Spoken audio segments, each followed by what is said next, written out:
the information seems blacked out. I don't know if that's. Am I correct, or am I a little off?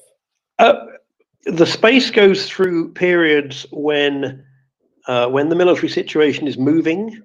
It's dynamic. We are catching news, verifying it, making as much sense as we can out of it, and filtering it through to people. When it's quiet, either because not much is going on or because of news blackouts, and we can't really tell the difference between the two, as at the moment, with a combination of the apparent stalemate in the east and unknown preparations for the Ukrainian counteroffensive, then yes, you will notice that on the space, and that's when we have things like renaming songs and but anything that anyone wants to talk about. And so thank you for reminding me that one of my occasional personal hobby horses when I'm co-hosting is to say to people, there is no question too simple. So if anybody either wants to put their hand up and ask me or ask the panel something, or to DM me with a question that you've been wondering about maybe since day one, and you want to know the difference between a tank and a BMP, or you want to know the difference between an AMRAAM and an ASRAAM missile, or you want to know the difference between the European Union and the OSCE, or anything that we talk about and that we tend to swing through the jargon because the people on the panel tend to know what they're talking about. It's a bit like being at a party with a bunch of doctors, and occasionally you want to stick your hand up and say, sorry, what's the rubberus maximus or whatever right. it is. Or if Daryl's on the space, you might want to ask, how long does it take to do a transmission rebuild on an Abrams tank, right? I mean, you can ask. There's a lot of experts that come onto this space, and that's one of the many reasons I love it so much. You see, I would want to know what a transmission is. There you go.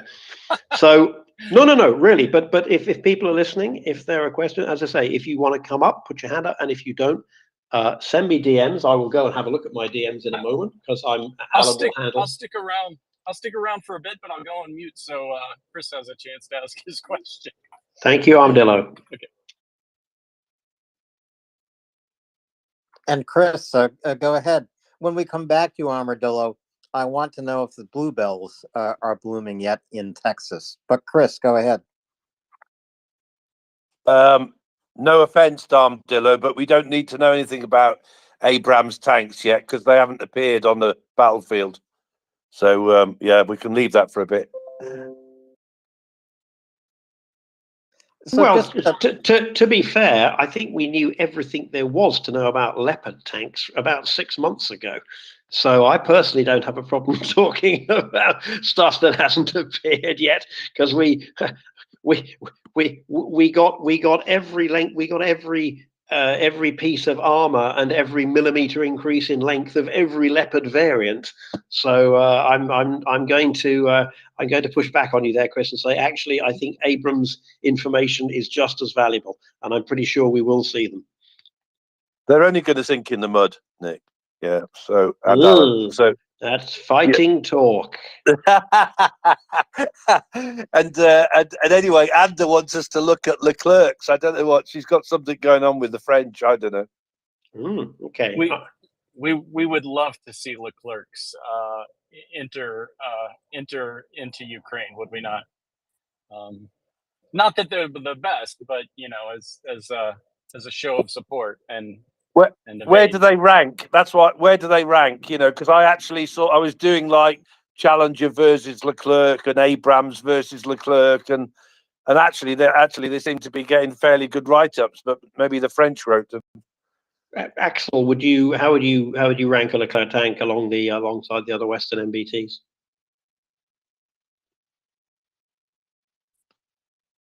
Axel not there for the moment. Sorry, you were saying? How would you rank the Leclerc or a Leclerc that whatever model France might be able to supply at some point versus the Leopard, Leopard 2, the Challenger, and the Abrams? What advantages or disadvantages does the Leclerc Leclerc with has a it? very decent gun. It doesn't have the right kind of mobility and torque. It has decent deflective armor. The overall package is not as balanced as, for example, an upgraded Challenger would be, albeit that the Challenger definitely is an extremely heavy tank. But if you take, for example, the two leading tanks in the world, meaning the 2A7 and the M1 Abrams in its current version, then the Leclerc is definitely half a generation behind in pretty much every single way. And it won't be it won't be upgraded. So the French moved themselves into a development dead end, both in terms of sensors, computer integration, visual. The engine is simply not competitive, and it's too costly in terms of maintenance, which is why they've had all these issues. And that's why the French wanted to force the Germans into an alliance to build a joint European tank, which is completely ludicrous because you don't build tanks in France. You just don't. Tanks are built in Germany or in America, and in the good old days in Britain, but they unfortunately were so stupid as to phase it out. The KF-51, Am I right in thinking that KF-51, the Panzer, is actually the one which Rheinmetall has come up with as a concept to showcase that you can develop on the base of the designs of the Leopard. You can develop a highly competitive, modern, new transition tank prior to developing what will be a fully integrated, completely different kind of setup as soon as we have different engine systems and different AI improved and machine learning improved sensory arrays and further miniaturization, which is not that, which is just not there yet.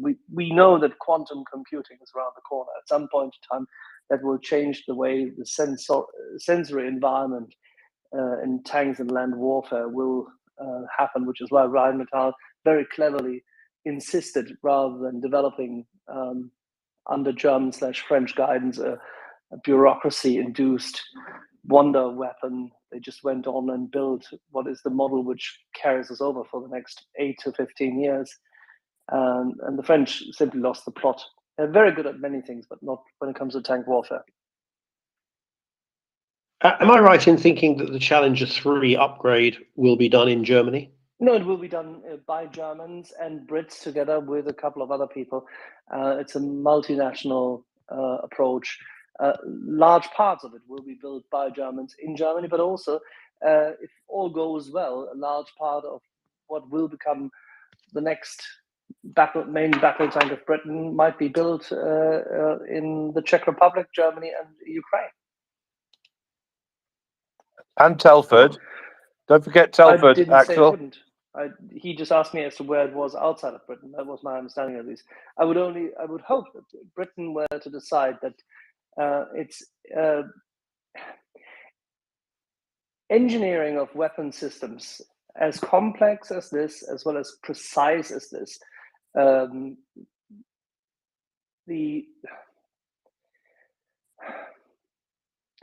If you lose the capability and phase it out, you will never regain it. Let's make it that simple. So Britain cannot afford to do so. The decision to allow that to happen, for that alone, both Gordon Brown and David Cameron should be still put into the Tower of London.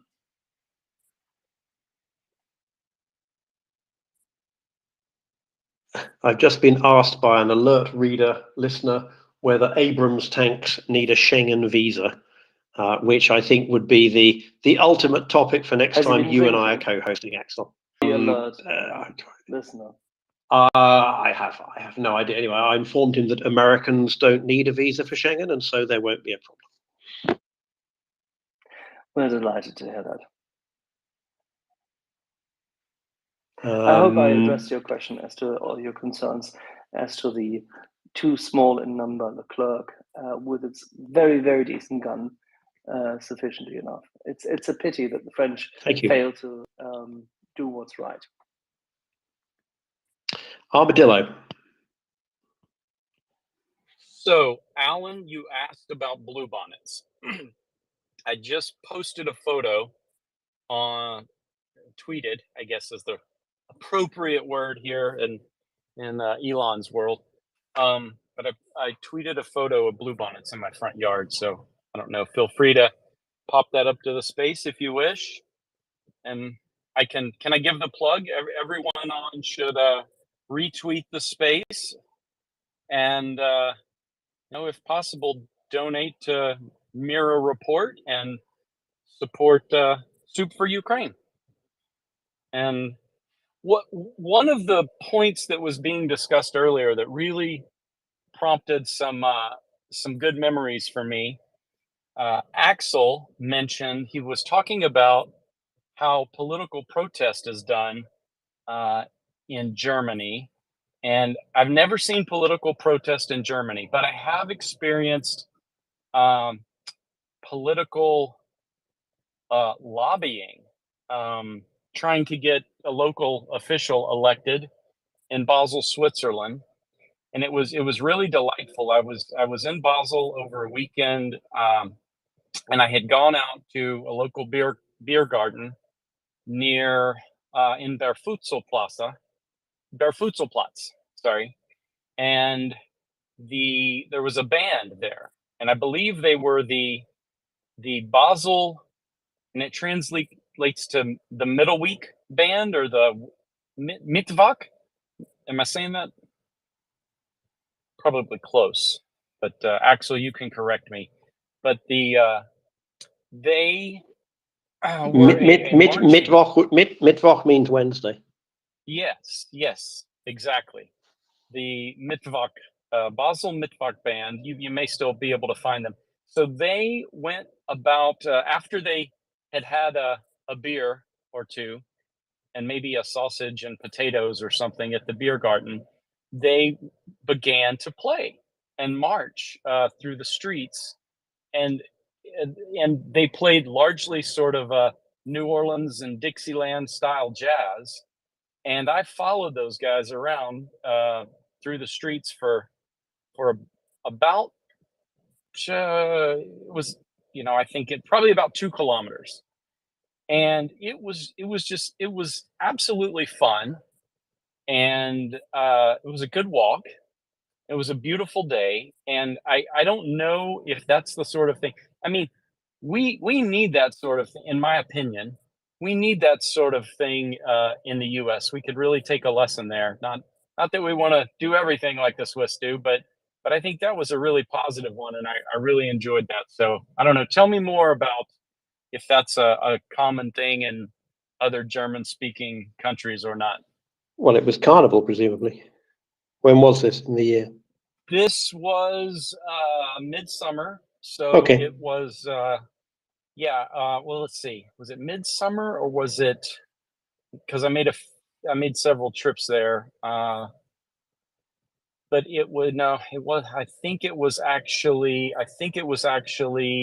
late summer. I think it was early September is when I think it was. I mean, it's absolutely standard for any size town or village anywhere in the German-speaking world and some way beyond to have its own little brass band who come out to play. They may well, a great many of the members may also be members of the volunteer fire brigade, and it's also no problem.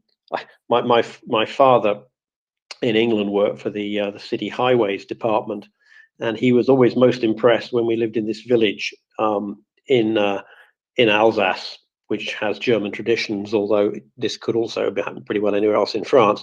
But when the some public holiday or local holiday would come around, and they would block off our road, which wasn't a particularly major highway, but nonetheless, they would block off access to our road, and they would erect a beer tent in the middle of it. And I remember my father saying, I can just imagine what would have happened if somebody had sort of called along and said, "Hello, we would like to spontaneously sell alcohol without any particular license in the middle of the street for 3 hours next Sunday. Is that okay with you?" But I think it does require a slightly more relaxed attitude to, for example, official attitude to, for example, alcohol. There was a wine producer in Alsace who made a special edition of one of his wines, and I can't remember what the theme was, but basically it involved, the label had a topless woman and a hunting rifle, and he was unable to export this drink to the United States because it was combining sex, violence, and alcohol. So Those things are so popular here. well, that's the other funny thing, isn't it? It's in much the same way. I believe that in Houston, Texas, it is extraordinarily difficult to get a permit to have a firework display in case you might injure somebody. All countries have their little bits of hypocrisy where what the law says and what people do don't necessarily match up, and everyone pretends that they do while in fact they don't. And I don't know if this is any bigger an issue in the United States than anywhere else, or if it's simply that more of us have been to the United States, and perhaps if more people went to Andorra or Liechtenstein, we would discover some equally sort of prominent, obvious inconsistencies in the application of the principles versus the letter of the law.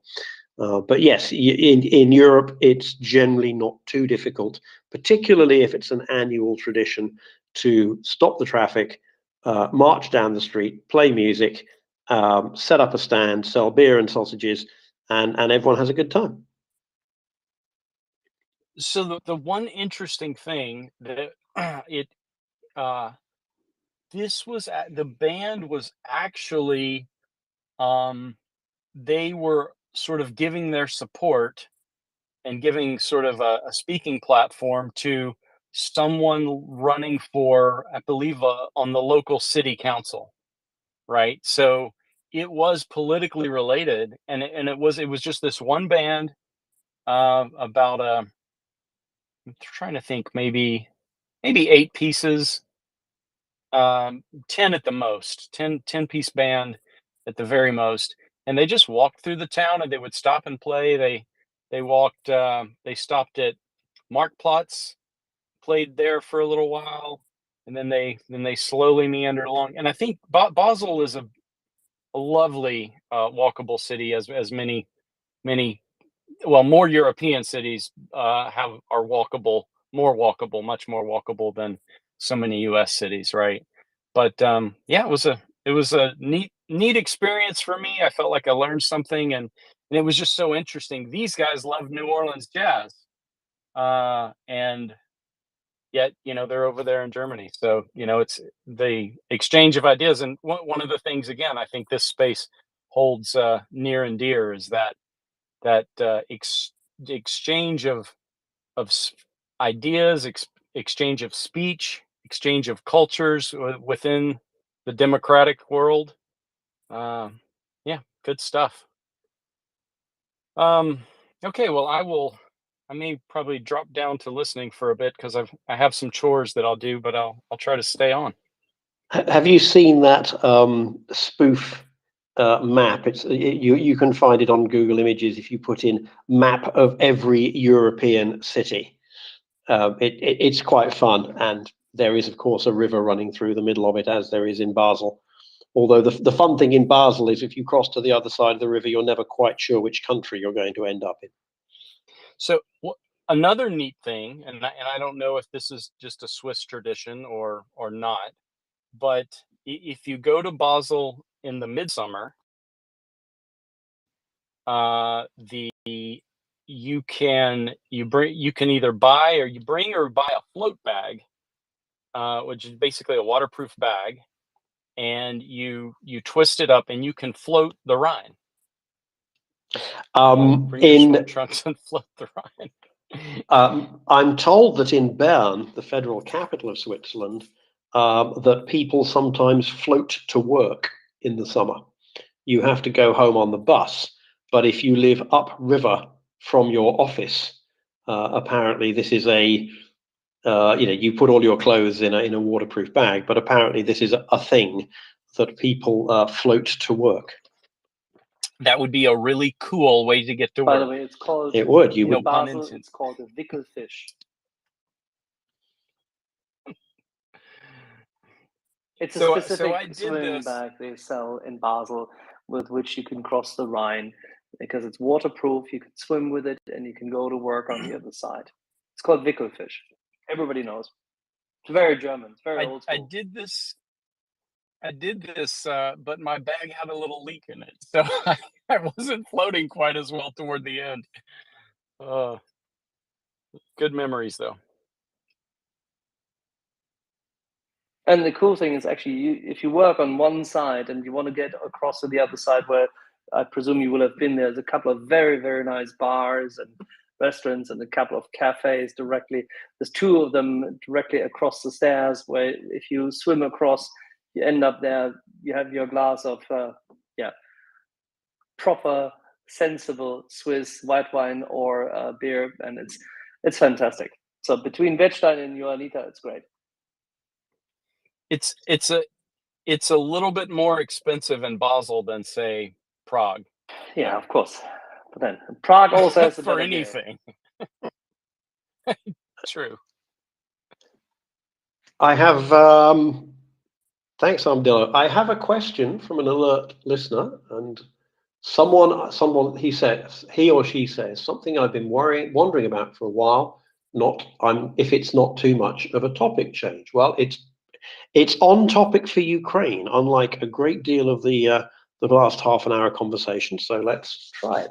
Would Russia try to force a humanitarian crisis with their 2 million or so carpetbaggers, i.e., post 2014 Russian arrivals in Crimea?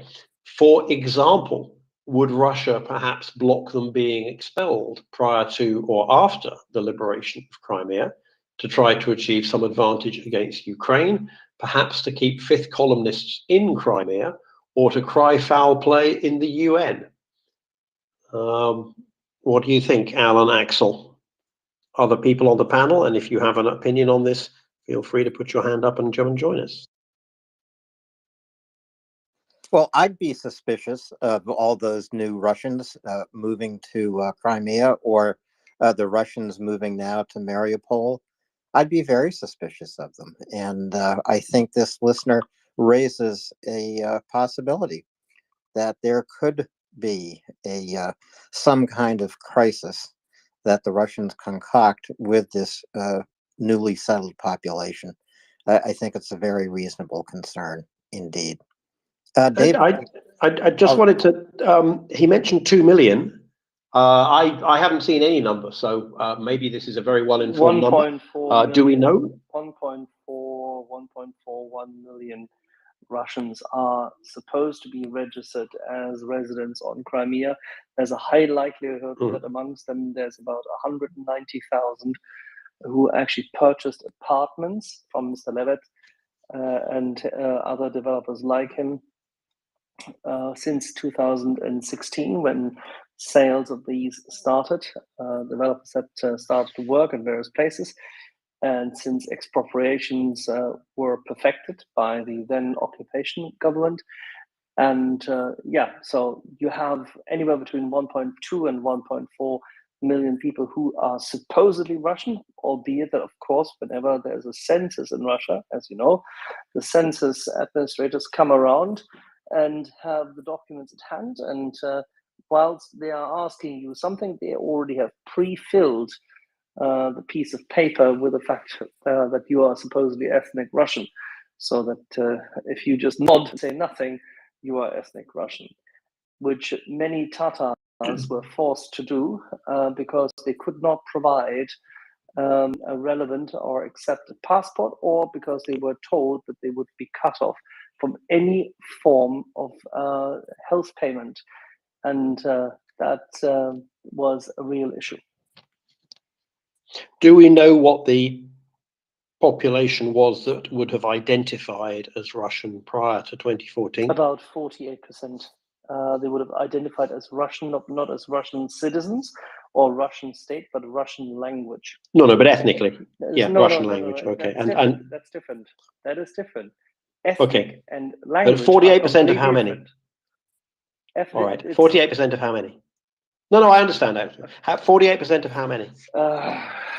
1.97 complete regular full residents. Okay, so there's probably 500,000. 3 million people were considered to be resident, including the Russian fleet and the Ukrainian fleet, of those who are not always resident, but are, for example, Port of Odessa, Mykolaiv, Kherson, Berdyansk, Mariupol, where the fleet was stationed as well. They were not counted, but they were regular residents and had garrisons, so it's difficult. The census, I think. Can we say that perhaps 2006 is it 6? Hold on. Now you just, I need to dig this out. Give me a second. I will dig out the census. Okay. Can we say that the number of people who have moved to Crimea from Russia proper in since 2014 is about 500,000? Oh, more, because there's lots of people who are Russian speakers who have migrated into Ukraine. That's the problem with the census. Many people have left have left Sevastopol and its surroundings because many families were attached to the Ukrainian Navy there.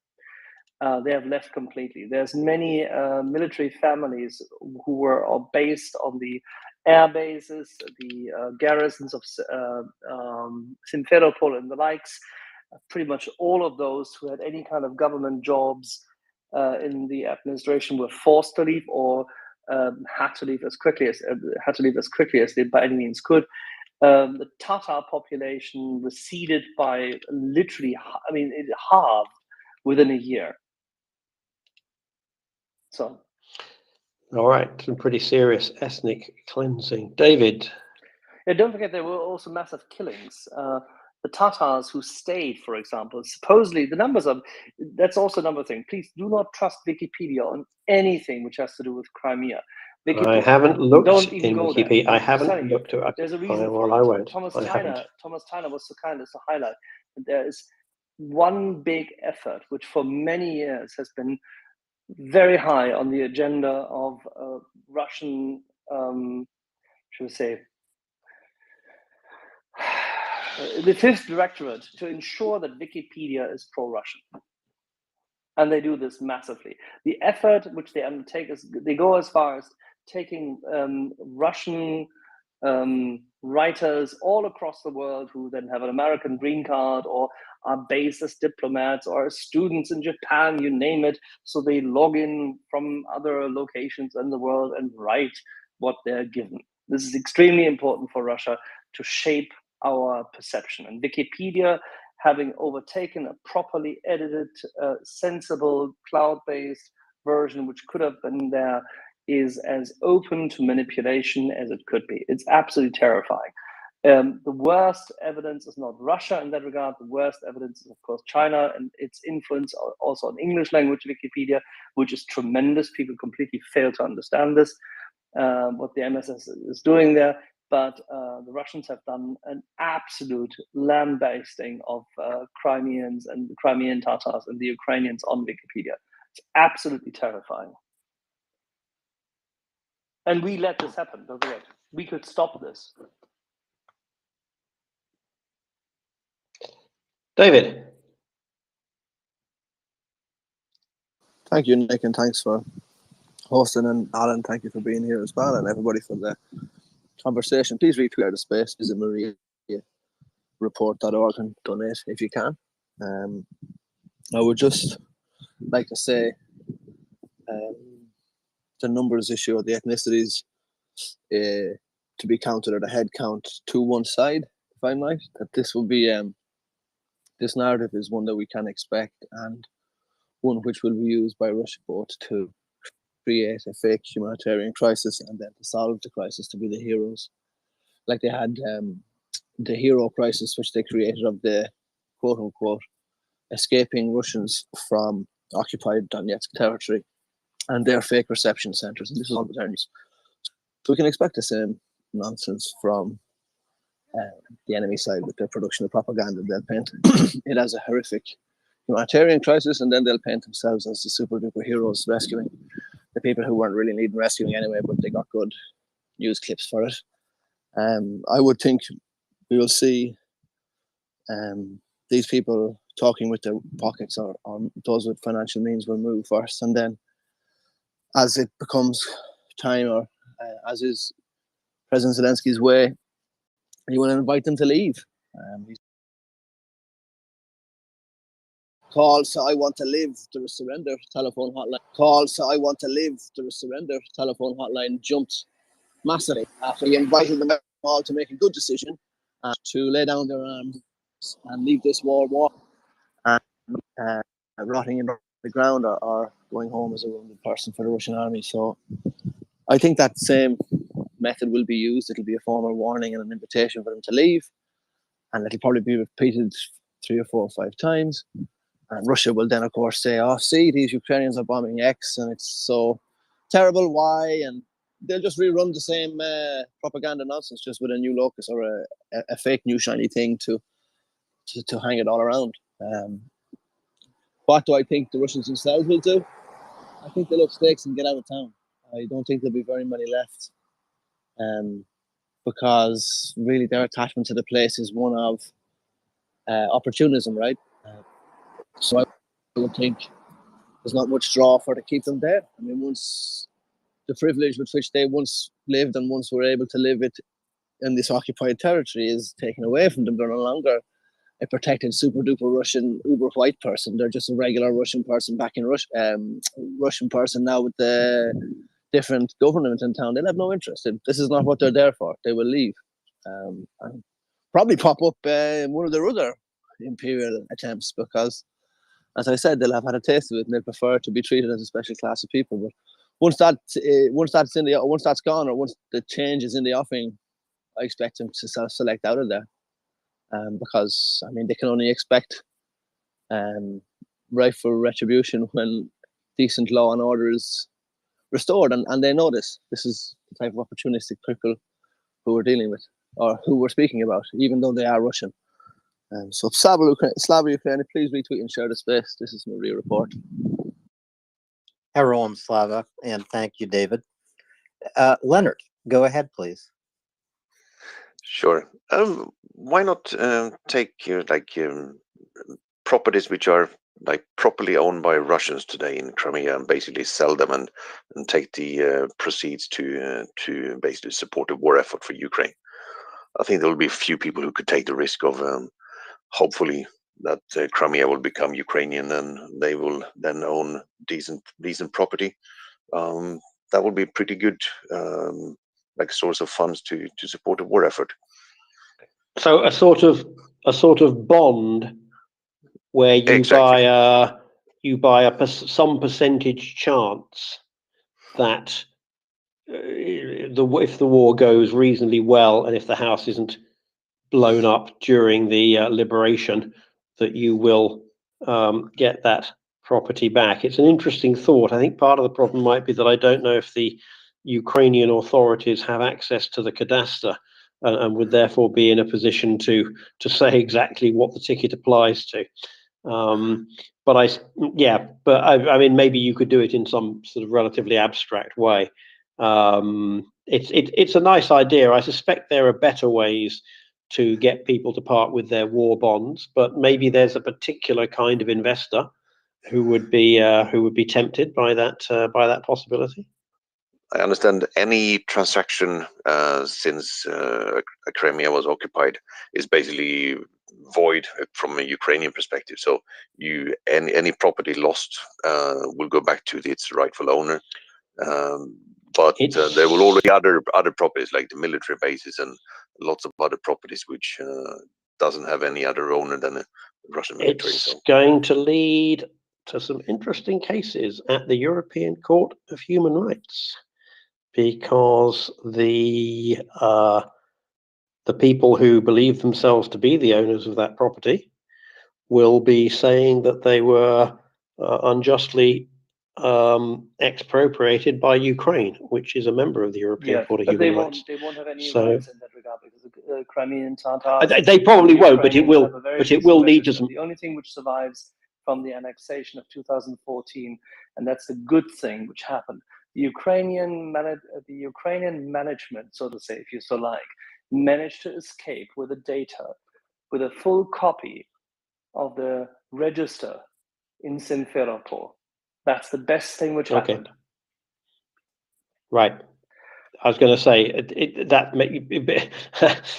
that makes things a lot clearer. But I'm sure there will be a number of cases introduced. It will get very complicated. No, they won't. And there will They be won't some get complex. complicated, Nick. No, there will be some. Tell them There to will go be. fuck off. There will be. Tell them to go fuck off. There will. It's simple. There will be some complex borderline cases. I trust that Ukraine will win in most of them, but there's going to be some. If you're a Russian there's citizen, going to be you some. have no rights to any kind of asset in Crimea. That's a simple thing. Ukraine, before joining the EU, can make this a constitutional amendment. That's it. End of story. Then the EU can declare whether it wants to co-join Ukraine into the Western society or whether it thinks that genocide should be paid. It's simple. It's genocide. This has nothing to do with some procedural justice in some kind of a humanitarian rights court whatsoever. You know exactly what this is. This is a stroke of a pen. It's a constitutional amendment, and we have to recognize that. It's a sovereign nation which declares itself independent of suppression. There is no such thing as anybody's right on Crimea to any property if you are from the nation which has tried to kill hundreds of thousands of people and denuded them of their rights to live their life. The Russians took the Crimean Tatars how far away? Thousands of kilometers away. They killed them. They eviscerated their children on the streets in front of the parents, beheaded the women. This was in Stalinist times. And they did this again and again and again. And how long do we want to tolerate this? Just because some stupid judge and some stupid humanitarian court wants to opine on this? Go fuck them. Seriously, I've had it with this stuff. This is completely irrelevant. It's a constitutional amendment. If you are from the occupying nation committing genocide, you have zero right to property on Crimea. Thank you very much. That simple. Exactly that simple. And then please, the lawyers will have their day. There's no such thing about lawyers. It's a constitutional amendment. Push it through. You need 75% of the vote in Ukraine. So what are they going to do? Nick, tell me, what are they going to do? It's what are they going to do? Which law? The legal and moral situation. There's no moral situation. If you are a Russian citizen and you have come to Ukraine illegally and taken property, you have no right. Period. This is not even an argument. It will get complicated. It Pauli. won't, Nick. Only if people advocate for it.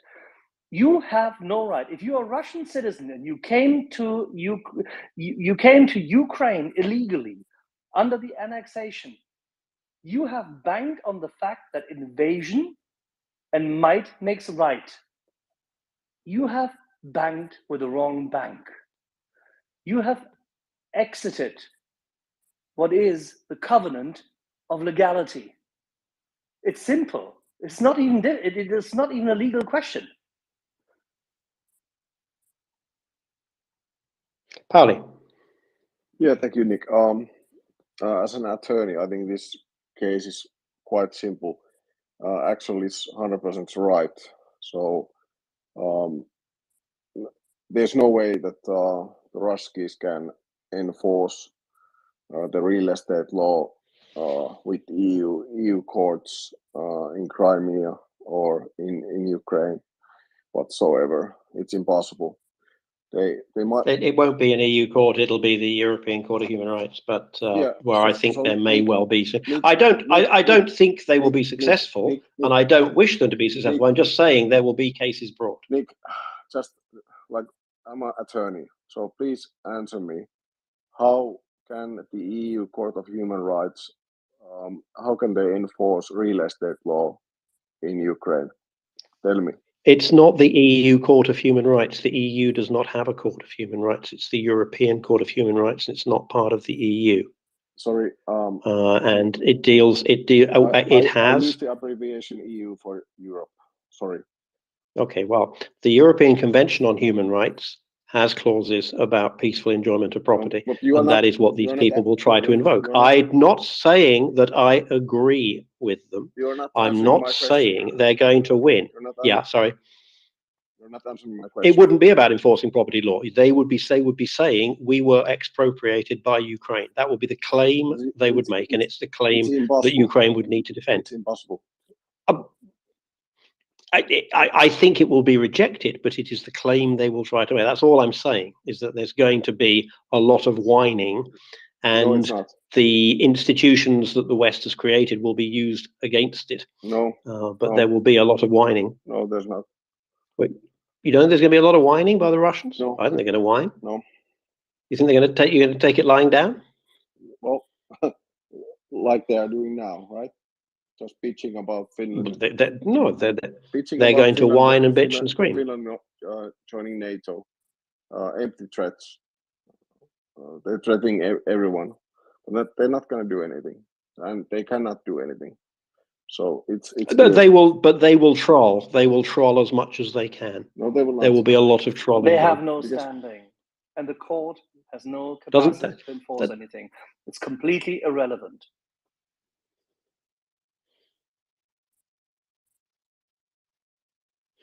Chris. Yeah, well, I know you don't agree with it, Nick, but it's just absolutely ridiculous. And Axel is 100% right. You know, what decade do they want to start in, or what century do they want to start in? You know, when would a court start to say, okay, what is the population of Crimea? No, I agree. Well, they will lose. They will lose. All I am saying is they will introduce a lot of spurious cases. Oh yeah. No. I get what you're saying. That's my only point. I'm not suggesting that they have a case. I notice, Nick. I notice. But it's like, it's just incredible how this comes up, right? Because people have like no comprehension at all of the history. You know, I mean, that would be like, I was started off the day this morning saying, you know, if you meet somebody for 5 minutes and that, you know, how do you explain to them what's going on? It's the same here. You're asking me a question about how many Russians there are in Crimea. Where do you want to start? What year do you want to start in? You know, that's the answer to the question, isn't it? Right? Yeah. Shall we start when there was all Tartars in there then? You know, yeah, that's when we'll start. I know you, Nick. I know. I understand. You know, and yeah, you're right. They will moan and whinge and all the rest of it. But as has already been said, fuck them. No, I mean, my point is that Russia makes careful, selective use of the West's goodness and do-goodness against it, and this is an example of where they will do that, and they will whine and bitch, and there will be people. There will be a few people who go, "Oh, yes, maybe the Russians did, maybe the Ukraine did, infringe people's human rights." That's all I'm saying, and I think actually probably Axel and I are close on it. The Russians will continue to use against us all of the things that make our countries a lot more worth living in than Russia, and we have to be alert to that, and we have to find a way and a balance to maintain the rights that we enjoy, which are important, without letting them be abused. And historically, we've not done a good job on that, but it is legally and technically sometimes a bit difficult to do. And the evidence of that will be, as I say, the Russians will moan and bitch about being expropriated and how that's against their human rights. And I do not support them in that for 1 nanosecond. And I don't think anyone here actually thought I did. But they will, in any case, troll and moan about it. That's all. That's literally all I'm saying. And of course, they have no case. And of course, they can all get in the sea. Pendolino. And of course, Sorry, we've given Chris, up finish. listening. No, all I was going to say, sorry, was just, and of course, we've given up listening to the Russians as well. Sorry. Yeah. Well, it's very yeah. After someone's trolled you 1,000 times, you kind of, it's difficult, isn't it? Pendolino. Yeah, I just wanted to give you some legal and historical background, since I studied it for quite a while. Unless I'm not a lawyer, sorry for that.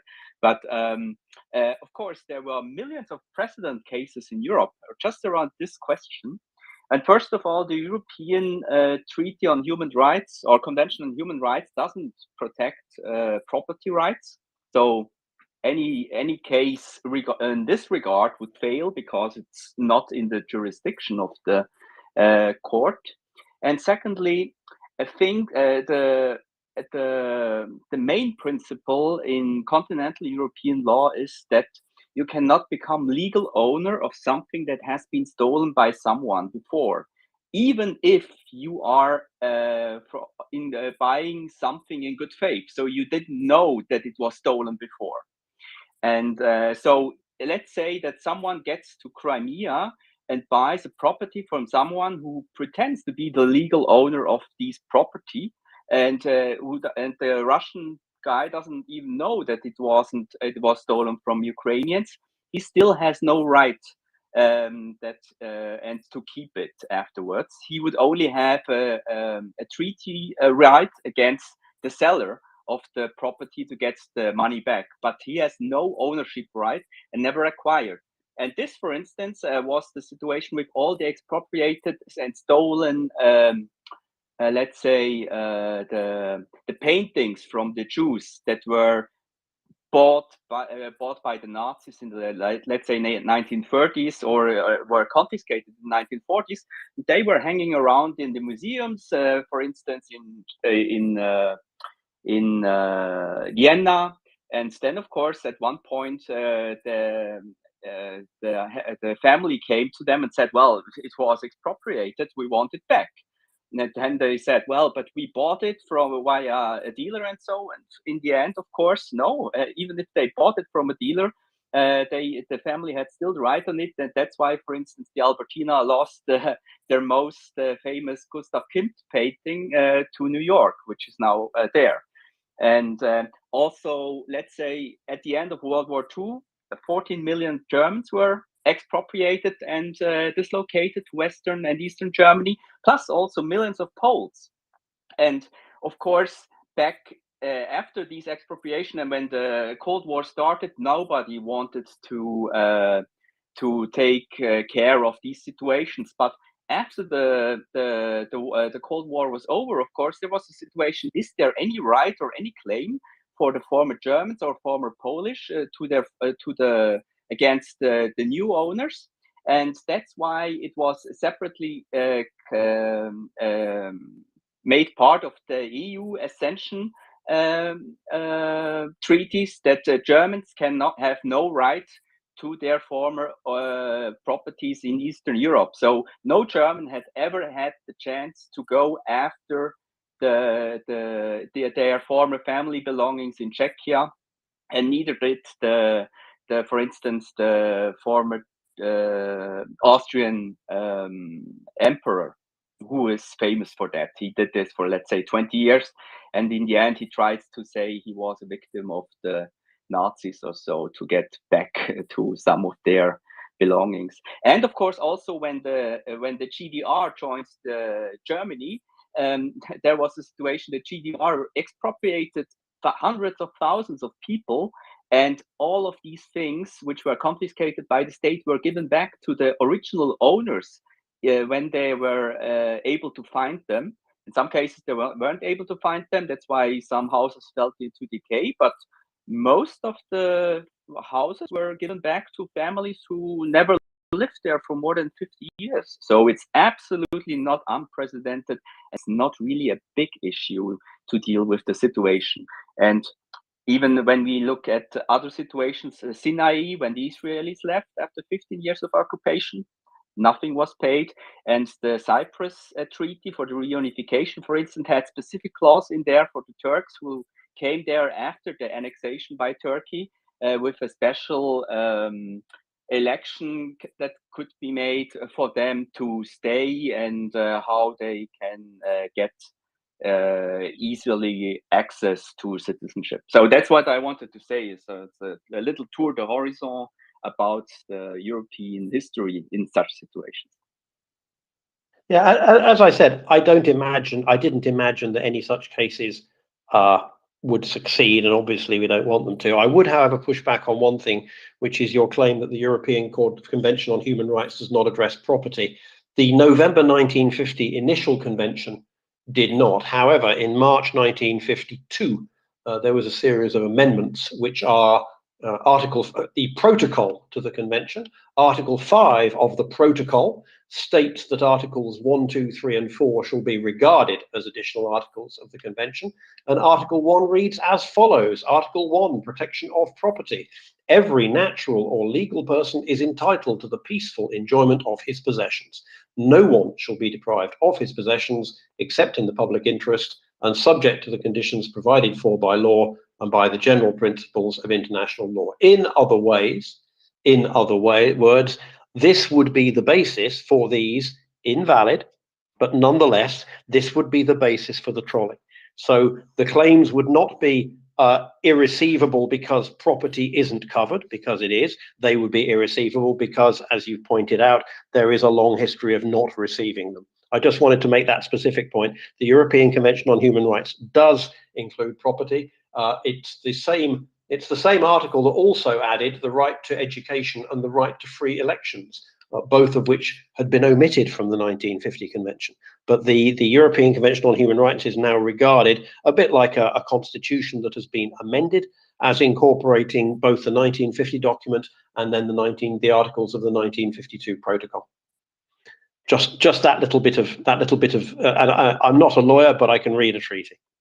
Yes, but the thing is, there's a reason why this is in the protocols. There's also, for instance, an additional protocol which bears the death penalty in peacetime. The thing is, with these protocols, it was easier for the current members of the convention to make exclusions.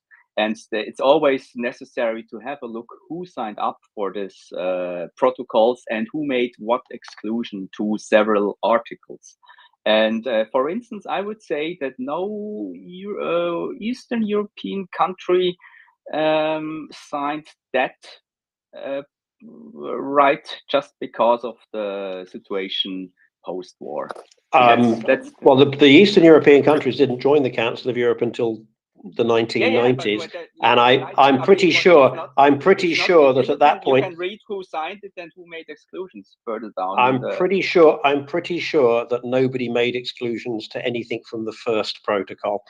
In fact, I suspect they were not given the chance. Tell me why our families haven't gotten their land back in Schlesien or in Königsberg or in Pommern and so on and so forth. Why land? Well, why Königsberg is currently occupied by the bad guys. I understand this, but what about Schlesien? So what?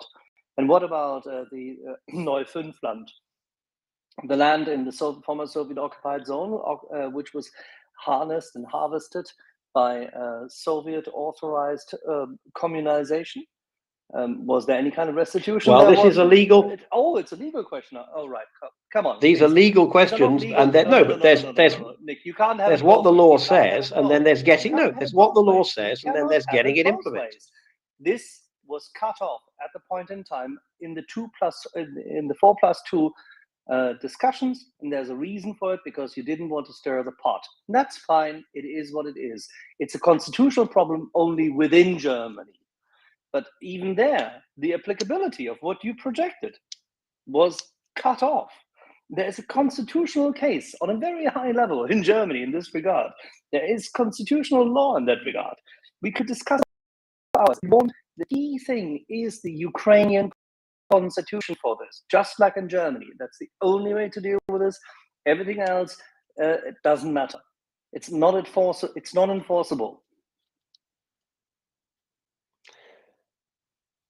Next was, I think, Carl, and I believe it's Carl, then David, then Armadillo. If you think that you are being unfairly taken out of turn, then let me know, but I think it's Carl next. I want to talk about this, about 2 points, not in any specific law or institution, but just kind of a level. The first one is I want to say, Axel, yes, he's right that there is no standing, but I do want to back up. Next point is that Russia will use whatever they can of our institutions for their disinformation, their propaganda, their crazy making, and we just need to be prepared for that. And it will create noise. It will create noise in the media. It will create noise with European politicians who may, be loud, and certain countries may ask this or that of Ukraine, for whatever reason. That I think there will be that noise, and it will be annoying, and we'll have to deal with it somehow. And on the other point is, within Ukraine, there's going to be a degree of messiness. These things are messy. Sometimes the right judgments will be made, and sometimes the wrong judgments will be made, right? Because there are going to be cases that if you say every transaction from that date is not valid, well, you also have cases where some pro-Ukrainian in Crimea sells property to another pro-Ukrainian in Crimea, and that gets conflated with instances where there was illegal seizure and reselling, right? And these things are messy. They're hard to deal with. There's a backlog of things in courts because you only have so much capacity. And then there are things that will be messy when some of those things that were illegally appropriated may have been sold to people in other countries and who have political or other influence, right? In the end, Ukraine is right. They'll do what is right. But there will be confusion. It will be used in propaganda and info war scenarios, and justice won't be done quickly in every case and accurately. That's what I really want to say.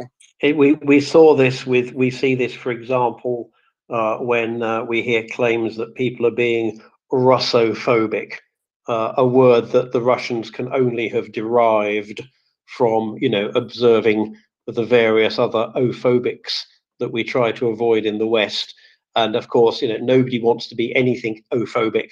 So, well, are you being Russophobic? And they use our tendency to want to be nice against us. It's and I don't think that got very far, but the overall cumulative effect and the existence of complicated cases is going to be difficult. I wonder what happens if you have if the war goes on for a long time and you have a child who was kidnapped as an infant and is now to all intents and purposes Russian, and you send them back to their original Ukrainian parents, that's going to be complicated. David. Well, I've got a couple of things. So first off, so I agree with Carl, the Russians will make it difficult, but everything else is pretty simple from that, right? It's nothing to do with being Ukrainian or Russian or Sicilian or Japanese. It's whether you own that property prior to Crimea changing status, right? So you could be from anywhere if you owned it, right? There will be people, and there will be Ukrainians who have bought property that they shouldn't have purchased, right? There we are.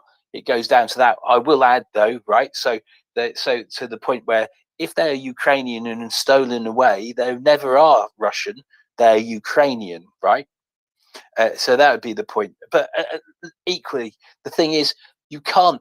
I mean, people do sell things they don't own, but you can't sell them legally, and you can't confer that ownership. So if you can't prove the provenance of what you've got, then there you are. You have a problem, don't you? So there's going to be a lot of people who will have problems proving their ownership, and without a doubt, there will be people who try to make out of this by claiming the land was previously theirs beforehand. So it will be a mess, but that's a mess for the courts to sort out.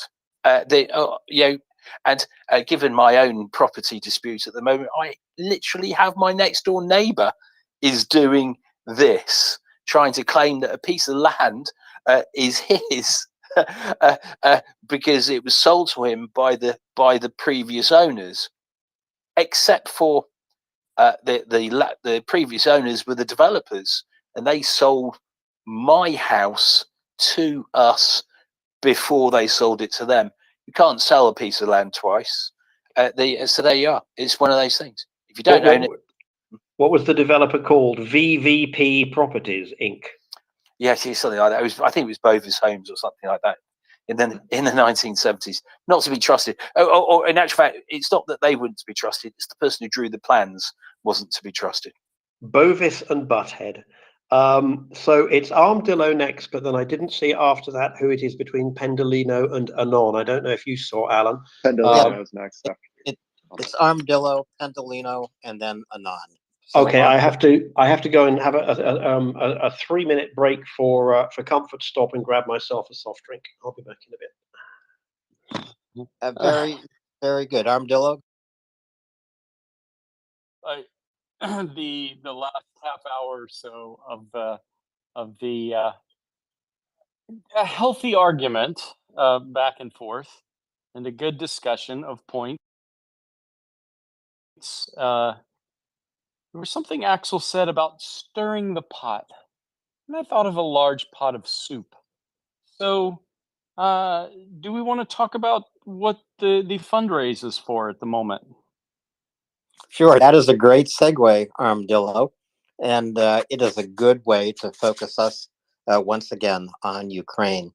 So this week, MriyaReport.org is raising money for Chef Zhenya.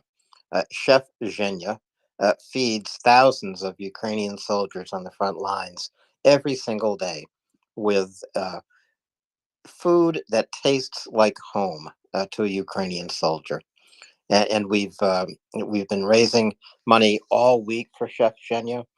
He is single-minded about his commitment to getting nutritional food to soldiers on the front. One of my co-hosts, Daryl, says, "Feed the front." It's a great opportunity to feed the front and to make a contribution through MriyaReport to Chef Zhenya. How can you do that? You can go to MriyaReport.org and tap on the donate button. It will take you right to the donation page. You can also, and I will put this tweet first in the nest. Right now, it is the last tweet up in the nest, but it is a tweet about Chef Zhenya and this fundraising campaign. Tap on that, follow the tweet to a donation page, make a generous contribution. And Armadillo, thank you very much for giving me that segue. Much, much appreciated. So we'll move on from Armadillo. Other hands have gone down, but Pendolino, you are next.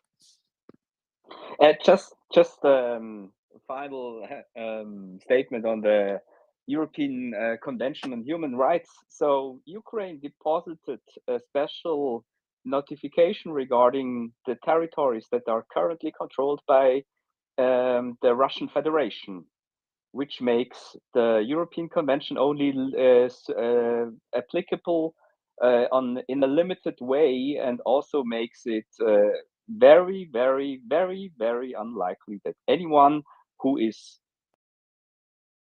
to give them any rights. So it's in fact no possibility to make any claims under the European Convention. by Russian citizens living there who weren't living there before 2014. It was a great, as Armadillo pointed out, a great discussion. And legal discussions can sometimes get a little intense and, of course, a little detailed, as this one did.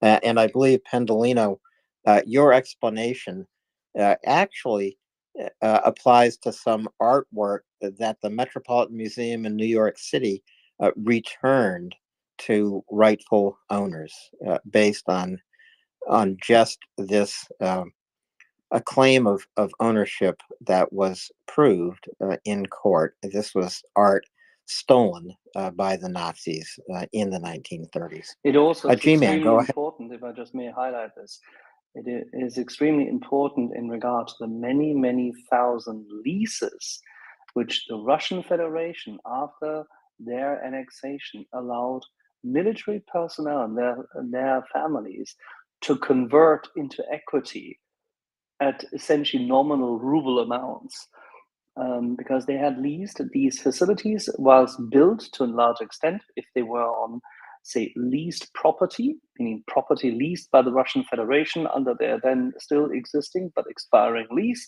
with Ukraine, in garrisons where these lived, or in apartment buildings, of which there were many thousand, where Russian personnel and their families, their extended families, had leased, meaning rented, space from what is at that point in time Ukrainian government or the municipality, for example, of Sevastopol, or Ukrainian owners of real estate. These leases were allowed to be converted into equity, which is what the Germans call Kaltenteignung, a cold expropriation. All these things were pursued by Russia in order to Russify the country, as they always tend to do, bad locusts that they are. All of these have already been clearly stated by Ukraine after 2014, continuously since, and reinvigorated by that notion on the 23rd of February last year. There's absolutely no legal means for anyone to have any standing or any possibility to file something which could have standing. Any such case, given the fact that there's a clear notification in that regard, must be simply deflected. And by the way, the Secretary General of the Council of Europe avails itself of this opportunity to renew the ministry the assurance of its highest consideration. Thank you very much.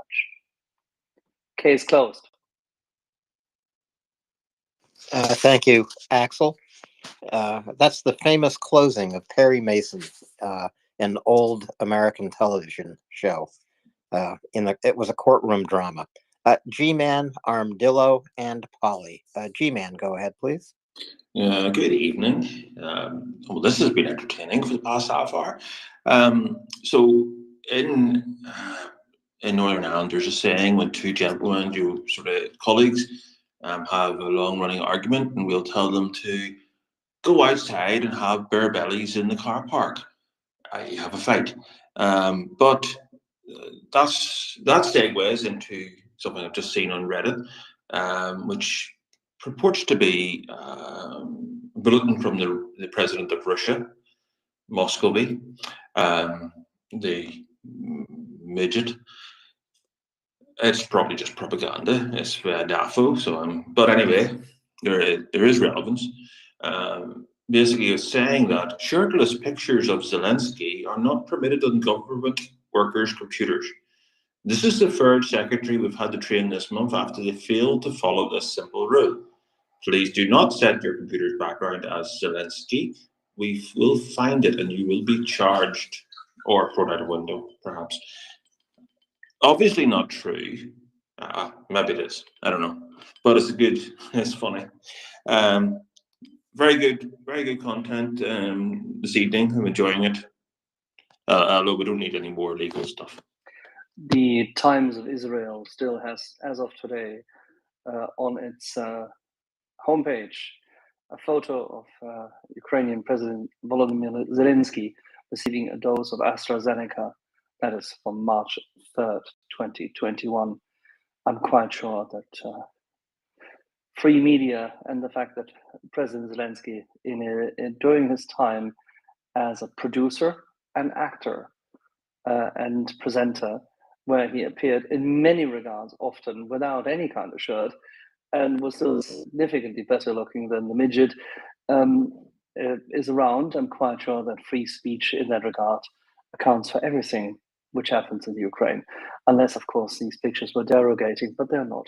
So I can only highlight Times of Israel, March 3, 2021. There you go. I would not be likely to use that as my computer background. Armadillo and then Polly. Armadillo.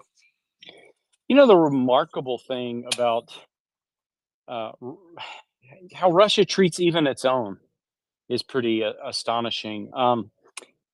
Don't know the details. I heard this secondhand. Maybe some people can speak on it firsthand. But certainly the Tartars got the worst treatment, I believe, in Crimea. That's, I think, the general understanding. If you're Tartar, if you're some other Muslim or ethnic minority, you got the worst treatment. And then Ukrainians, but even Russians have been treated poorly. Per my understanding, after 2014, there were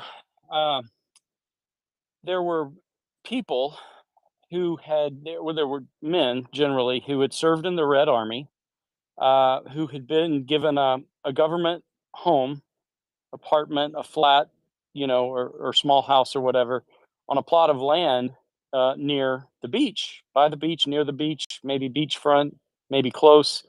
And many of those were even, the Russian Federation government didn't care to how they seized all those properties. They booted everyone out to build these grand mansions on the beach. I don't know how many of these grand mansions were built, but maybe some people have, maybe someone has more details on that. But I know it. There were even Russians moved out Russian families who had been in that property for generations since World War II. So the Kremlin, the Russian government, they care for no one, not even their own populace. They're just as now. They send them off to slaughter, many times, poorly trained, poorly equipped. Anyway, that's why we're fighting them, right?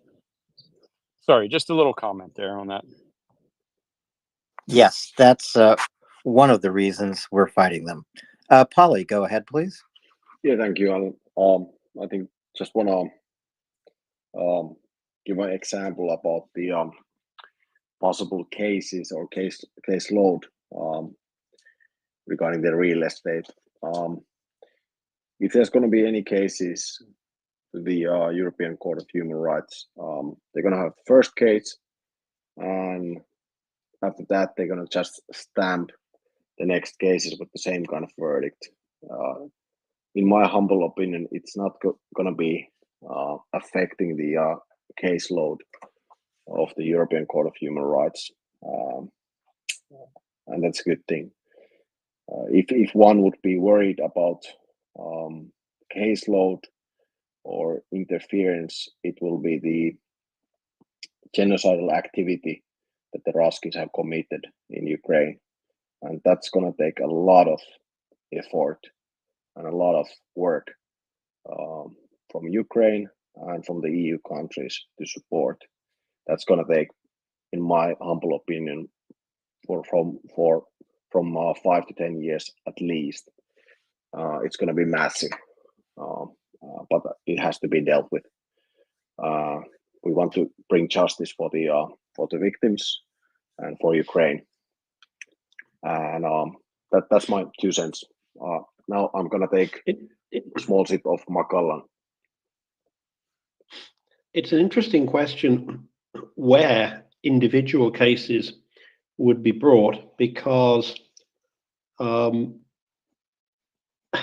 Russia's exposure to the European Convention of Human Rights ended on September 16th, 2022. And so Ukrainian citizens could take Russia to the European Court for things that happened before that date, but not things that happened after it. And I think that would lead to a rather absurd situation. And so I rather hope that there will be some kind of personal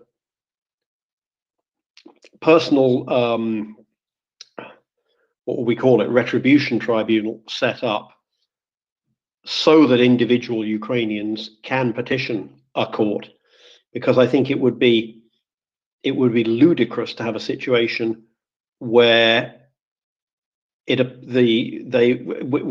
on the European Convention on Human Rights, which then stopped working because of this kind of 6-month cutoff date, which applies when you leave the European Convention on Human Rights, which of course no country has ever done. So I would hope, in the same way that the EU is either setting up or at least sponsoring the court to prosecute the crime of aggression in Ukraine, I would hope that somebody, and it could be the Council of Europe, it could be the European Court of Human Rights, would lead on this, but to set up a specific tribunal for the people of Ukraine to get redress against Russia. And I think that would have to be independent of the ICC. It would have to be like a kind of, yes, ad hoc European Court of Human Rights spin-off, able to take perhaps class actions. It's going to be very interesting. Why do you want to limit it to Europe? Europe has no power. Why would you exclude Canada and the United States and the Five Eyes from it? Why would you exclude the whole coalition? This must be the same, my suggestion, my proposal, yet again, with the same kind of credibility as after the Second World War against fascism. if it was an ad hoc, a Nuremberg style trial. Well, there are two things, I think. There's the trial of the perpetrators, but then there is also the restitution. And I don't think there was a restitution aspect of Nuremberg. So in terms of the restitution, Nuremberg immediately by means of acknowledging the capitulation and the zoning, because that was not in any shape or form adjudicated, it was just taken for granted, therefore acknowledged prima facie, and without further ado, it acknowledged the power sphere of the Soviet Empire, which had, don't forget, expropriated Poland of more than 28% of its territory, moved and migrated its population west, expropriated Germany of territories which have been German for more than 1,000 years, and expropriated other nations of their spheres of residence, to say the least. So the violence and the sheer abuse and the complete and utter failure of recognition of sovereign territory was acknowledged by that means. So you could say there is precedence in this, and there's been long-standing legal argument about, yes, the problem it all pales in comparison to the war in itself and the Holocaust, which is why that tacit acknowledgement is historically and culturally and politically completely acceptable. But at the same time, legally, it's a tacit acknowledgement. I don't think if there were to be an ad hoc court, when I say I think the European Court of Human Rights would lead on it legally, but it could certainly be, for example, a co-initiative of the Council of Europe, the OSCE, and perhaps other interested parties. So I don't think there's any reason why it would be limited to Europe, but I'm just saying that the model would be the ways in which, the model of the petition would be the ways in which you currently petition the European Court of Human Rights, but it would be a completely separate entity, and it wouldn't necessarily be a subset. In fact, it could be a superset. That was my only point. But I think I think we're going to need that kind of tribunal.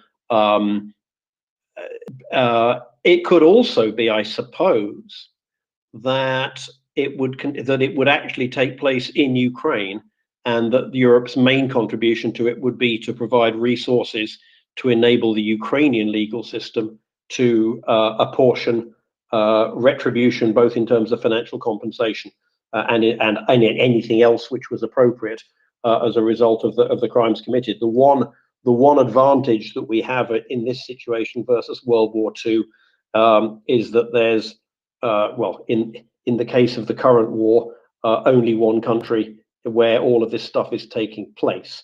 There is, of course, the interesting question after that of once we've dealt with Russia over Ukraine, whether what a few people in Georgia and one or two other parts of the world who've been the victims of Russia might have to say about it. And I think that's going to get even more. We're going to get even further into the weeds with that, but I think it probably has to be done. That's the interesting point. You just acknowledged one thing which we once discussed here before, and I think Paulie will have an opinion on this as well, and this is actually the key aspect. If you respect the sovereignty of Ukraine in this regard, then most of these cases should be tried in a Ukrainian court. Most of these war crimes were committed against Ukrainians by Russians and on Ukrainian soil. Some of the war crimes were committed in planning, of course, in Moscow, in whatever, Sochi, you name it, by the midget and his co-conspirators, but still, the actual execution of those war crimes occurred on Ukrainian soil. So therefore, Ukraine not only has standing, but has the right to try them in Ukraine. Ukraine actually technically, as a victor, when having taken generals, planners, ministers of Russian descent and origin into custody, has the right to try them in Ukraine as well. There is more than enough historical precedence of the past hundreds of years for it. Paulie, what say you? Yeah, so this is a really good question. Based on the talks that I have had with Ukrainian attorneys, we first have to divide this question into two segments. We have the criminal courts and the civil courts. And with the criminal courts, well, the response I have had from Ukrainian attorneys is that they're going to need a lot of help. So basically, a lot of cases are going to be handled within Ukraine. But then I think they're going to need assistance from the coalition. So all the coalition parties, they might also have, well, Russian citizens in their country that have participated in the war. So they could trial these persons inside their jurisdiction. And last but not least, I think we're going to need ICC for the main perpetrators. So that's the criminal side. Then for the civil court and for tort or damage, of course, we can have either ad hoc courts, or then we're going to have European Court of Human Rights. But we really have to distinguish the difference between these, and I will try to explain this in layman's terms. So in criminal court, you basically run things and trial things under the criminal law, and then in the civil court, you usually seek for damage or compensation. That's the easy, I'll say, explanation for the difference between the courts. And that's my 2 cents. Thank you, everyone. Partly, my understanding of the ICC's mandate is that it is designed to work when the courts of the countries that are affected by whatever the crimes are either unable or unwilling to prosecute the people involved. So I'm interested on that basis of what do you think the ICC will necessarily be involved because, let's say, we manage to get hold of Putin or Lavrov, that they will be such big fish that we need to put them on an international trial, that Ukraine wouldn't be able to handle it? Or I'm wondering, because in theory, they're wanted also by Ukraine. You know, they're wanted by the international community, but they're also wanted by Ukraine. And I'm wondering, if you're the Ukrainian legal system and the ICC says, well, you know, we have to try Lavrov and Putin, that Ukraine might say, well, why? We've, pretty well all the crimes we're talking about here have been committed against Ukraine. We'd like to try them here. So I wonder if there is a need for the ICC, again, you know, if Ukraine can get hold of them, because it seems to me that Ukraine is both willing and able. But I wonder what you thought about that. Yeah, that's a good question, and kind of a double-edged sword. Disclaimer: ultimately, Ukrainians will decide themselves. That's the beginning. But I think I would support the ICC due to their transparency and the capability that they will be able to handle a massive amount of documents, and they have done this before. So I think it would bring more transparency. I think it would be a bit more neutral in a way, and then I think Ukraine could focus on, how to say, more on the crimes that have been committed inside their country, inside their borders, of course, including Crimea. I think that would, in my opinion, make sense. But like I said, ultimately, Ukrainians will decide themselves. Thanks. So, Polly, I understand. I'm not sure if I understand correctly. The ICC cannot try a war criminal, and so they could not try Lvova Belova or Putin in absentia. They must be present for the trial. Is that right? Yeah. So usually in most of the criminal cases, you have to be present at the court. There are some cases that you can indict in absence, but usually you have to be present at the court, and then because then you can also defend yourselves. So the ICC has an explicit rule about that. So that's usually a universal rule that in most criminal law cases, the more severe ones and felonies, you have to be present at the court. I think it's quite universal. Could Ukraine try criminals in absentia simply because they can't be apprehended, they can't be brought to court, or would that be seen as something of a sham trial? Yeah, that's a good question. Too bad that Vasil isn't here. Our regular Vasil is attorney from Dnipro, so we could ask him that what's the current situation of the legislation in Ukraine. That on what grounds can you trial things in absence? So I think in petty crimes, of course, that would be possible. But other than that, I think it's really, really important that the justice is seen to be executed, and in Western system, that the defendant also has the possibility to defend him or herself. So I would not recommend trialing any more severe crimes in absence. That's as an attorney, that's not something I would recommend to any Western country. Thank you.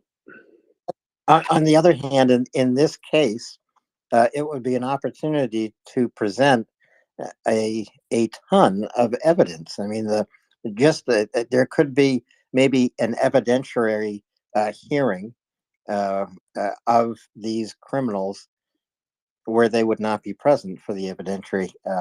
So this is a hearing for a presentation of evidence, because I think it's important that all this evidence is brought to light. The world must know what Russians have done inside Ukraine. So it could be done in a kind of preliminary hearing. Yes, Just so yes, Alan, that's a really good point. And I think we have differences between countries. In some countries, in the common law countries, in civil law cases, you present evidence and you explore the evidence. And in, how to say, at least in the Nordic systems, and I would say in also in German law-based systems, you can indict in criminal law cases. You can indict people, prosecute people, and then you just have to make sure that after you have the prosecution has sent a claim regarding the criminal sanction, they usually have a certain window where they have to either have the trial or get the indicted person to appear at the court. So there's a certain due date, a statute of limitation for that. That's usually how it goes. I don't know if you catch my explanation. yes, I understand exactly, Polly. Nick, go ahead. So the person this question started a good getting on for an hour ago now with a question from an alert listener, which I raised. It's been a fascinating discussion. The alert listener concerned contacted me, and actually he or she contacted me a good 45 minutes ago, but I'm just going through my DMs now to say thank you for asking. I really appreciate it. I really appreciate the space. And they included a receipt for a PayPal donation to MriyaReport. So, Alan, would you like to remind our audience of what we're raising money for at the moment and how people can help? Yes. Well, I think that is a really great story, Nick, that you're bringing us. So a shy listener who did not want to become a speaker DM'd Nick a question, and it has given us a robust discussion of over an hour long. Now, Nick gets this notification that this listener has made a donation to MriyaReport.org, a donation that will go to Chef Zhenya, who is feeding the front. He's feeding soldiers. He makes thousands of meals, delivers thousands of meals a day to Ukrainian soldiers fighting on the front lines, even in Bakhmut, in Kremena, in Vuhledar, in Avdiivka, Mariinka. Thousands of Ukrainian soldiers are getting a taste of home and getting great nutritional food. This is what Chef Zhenya is committed to do. He's been doing it throughout this war. You can make a donation at MriyaReport.org. Simply go there, tap on the donate button. It will take you to PayPal, where you can make a donation. Or you can go right up in the nest, and the first tweet is about Chef Zhenya. Just follow that tweet to a donation page. Now, about 98% of your donation will reach Chef Zhenya. Why not 100%? Because PayPal takes a 2% processing fee. I'm rounding up there. They actually take 1.9%, I believe, but I'm going to call it 2%. So you can be assured when you make a donation to MriyaReport.org, most of your contribution gets right to Chef Zhenya.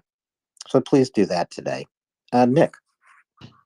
Just to add, for particularly European listeners who may not have a PayPal account, you don't need one. PayPal allows you, at least it did last time I checked, to make a one-off donation without needing to create an account. You can simply say how much you want to pay and make a regular online credit card payment like you might do if you were buying a bunch of flowers for someone. You don't have to create an account or set up anything with PayPal. I believe that to be true. I haven't tested it because I have a PayPal account and it's very difficult for me to log in. But I believe that you can donate without having to create an account. None of us needs any more. None of us needs any more online accounts. But you can, as far as I know, donate with just your card. You can make a donation in euros or in GBP or any other currency. It will be converted to dollars at a reasonable rate. I don't think PayPal's losing any money on the deal, but we've all got to eat. But if you have a credit card denominated in US dollars, for example, if you have a card from a company like TransferWise, Revolut, or Starling, you can probably activate a USD payment and not have to pay more than 0.2% or something as a transfer fee. But the important thing is, don't let the word PayPal put you off. You can make a donation that go directly from your credit card through PayPal. Yes, that is exactly right, Nick. The important thing is to make a contribution to help Chef Zhenya feed the front. I think it's really interesting to note the week that this fundraising has been taking place is a holy week of Ramadan, of Passover, and of Easter. And in all three of these religions, there is plenty of reason to understand support of those in need.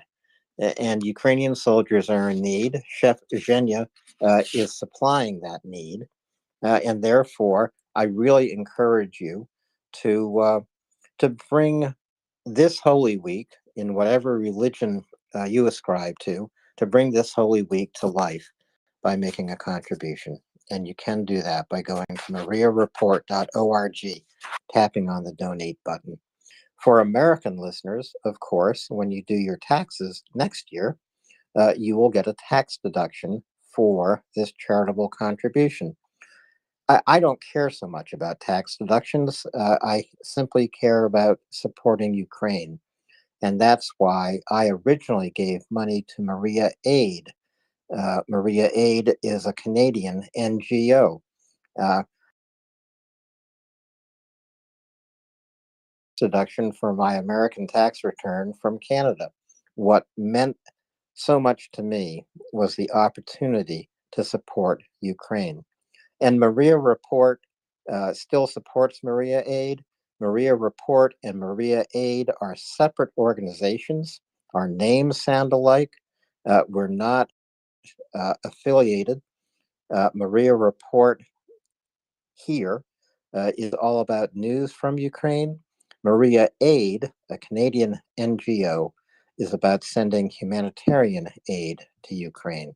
I just thought I wanted to make that clear for listeners, Nick. Yeah, that's important as we start featuring the ability to donate to MriyaReport. I think it's important to distinguish between that. Yes, indeed. So MriyaReport is a very new 501c3. That means an IRS recognized public charity here in the United States. And that's why when you make a contribution to MriyaReport.org, you will get a receipt that you can use when you do your tax returns next year and get that charitable donation deduction. We're recognized by the IRS. Every donation you send to MriyaReport is fully tax deductible here in the United States. But again, it's really about the opportunity to support Ukraine and support Chef Zhenya, who is doing such important work right now, every single day. So take a look and get to know Chef Zhenya. He was with us earlier today, and he has been our guest here several times, telling us about how he cooks prepares this fresh Ukrainian food, a taste of home for Ukrainian soldiers, freeze dries it in a super fast way, and delivers it to the front. Soup is really important because it is easily prepared on the front, easy to get all that nutrition and warmth inside you in a matter of minutes. Well, Nick, where do we want to go from here? I think we've had enough legal stuff. Is there any battlefield news? There's not a lot of battlefield news, Nick. I mean, there is a news blackout, of course, and that really covers the entire line of engagement. The only thing I can tell folks from Bakhmut is that fighting in the center of Bakhmut, which is absolutely destroyed rubble, that is all that's left of Bakhmut. The fighting in the center of Bakhmut is intense, and actually right along Korsan-Gogo Street, which runs right into the center of Bakhmut. And while this is one of the main supply roads for Ukraine, it's not the only one. But that's the only real battlefield news I have for listeners. I wish I had more. There is a news blackout. Chuck Farrer will return on Tuesday night to give us an update throughout the line of engagement. Polly, go ahead. Yeah, thank you, Alan. In my opinion, it is awfully quiet, and the 1st of May is big day in Russia. So I don't know how that's gonna look like from their point of view. It's like 3 weeks from now, approximately. In my opinion, within 3 weeks, I think we're gonna hear some kind of improvement from Ukrainian side if my crystal ball is correct. I think we're gonna see some movements, or the first movements, by that day. That's what I predict. Is the 1st of May such a huge day? I remember last year, and I was thinking, oh yes, the Russians will be trying to do something for the 1st of May, and then it turned out it was kind of all the 9th of May, because I guess the 1st of May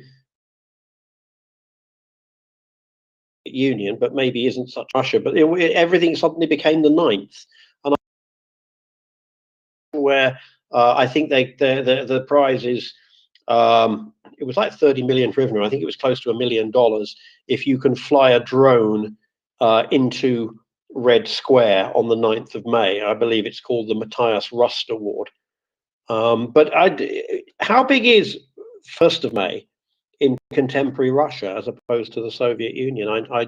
9th of May, I say, is the big military thing, celebrating winning the Great Patriotic War single-handed, etc.